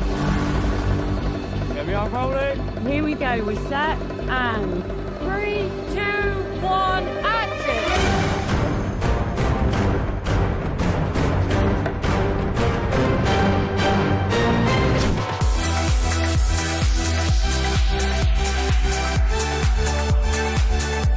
They said that they're always trying to reason you. You know, Tom, you don't need to do just another one. I mean, do you think about it, or it's just kind of a waste of time for them to try to tell you don't do as much as you're doing? That's a waste of time for them. But they're my friends, so I appreciate it. Exactly. You kind of listen to them. I listen. With I know because I know they care about me. But in all my movies, everything I do, no matter whether it's action or drama or comedy, I don't know how to do anything halfway. Yeah, it feels very real, that's for sure, and that's what the fans of Mission Impossible love. What I love is also that Ethan Hunt does go different ways. You know, his personality is not predictable at all throughout the movies. We don't know what he's going to do. Is that important for you? Yeah, we're discovering it as we're going along. There's certain things McHugh and I will talk ahead of time in terms of what we want to accomplish with the film, and definitely this one was we wanted to make an epic film.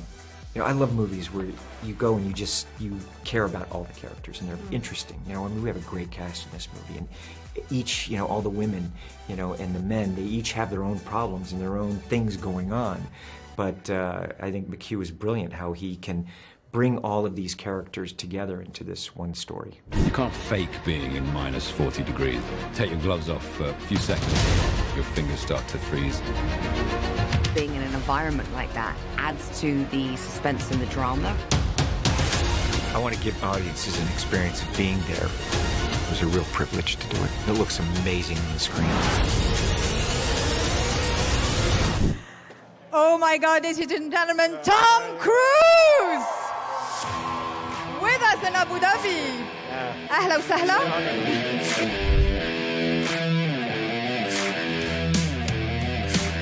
There's something very special about what's going on today, us here at the Louvre in Abu Dhabi.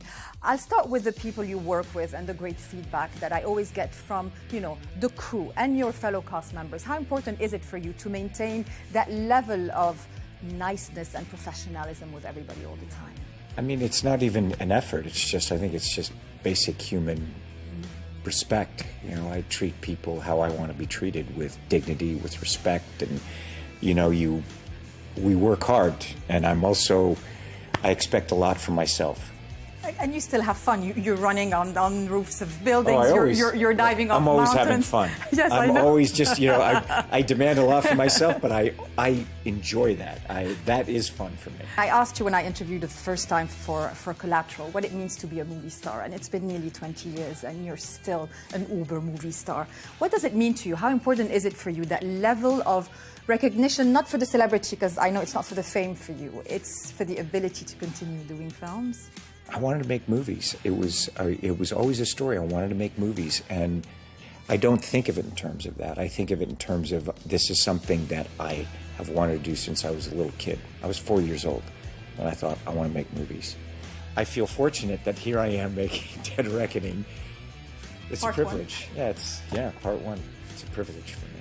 Can't wait for part 2. Can't wait for the premiere tonight. I know we gotta finish it. It'll be fun tonight. It'll be super It'll fun be tonight. beautiful. I'm looking forward to being Beautiful on the evening. park. It's going to be at the Palace. Is going to be spectacular. Thank you, as Thank you. always. As Thank you always. so much.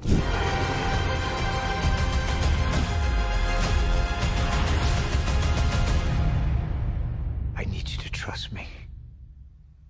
One last time.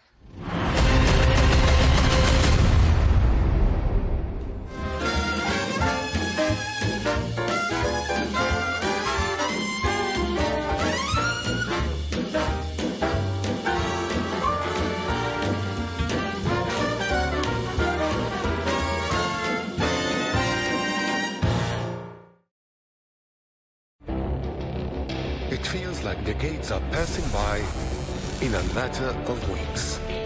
Seismic shifts in the world order. Never, ever will be part of America. With so much happening and so much noise. Whether it's political upheaval, Canada has been ripping us off for years. economic shifts, or social movements, And no one wins from tariffs. I think America can be more friendly to the rest of the world. The in-depth analysis and all the latest developments across the globe. To have an inclusive policy together. The meetings with Hamas gave me some hope. We're in another nuclear arms race. the most important development straight to your screen. Welcome to the dressing room. I'm on my own. I need backup. And an insightful look at the issues shaping our world today. It was not going to happen, that war, and it happened. Join us on Al Arabiya News,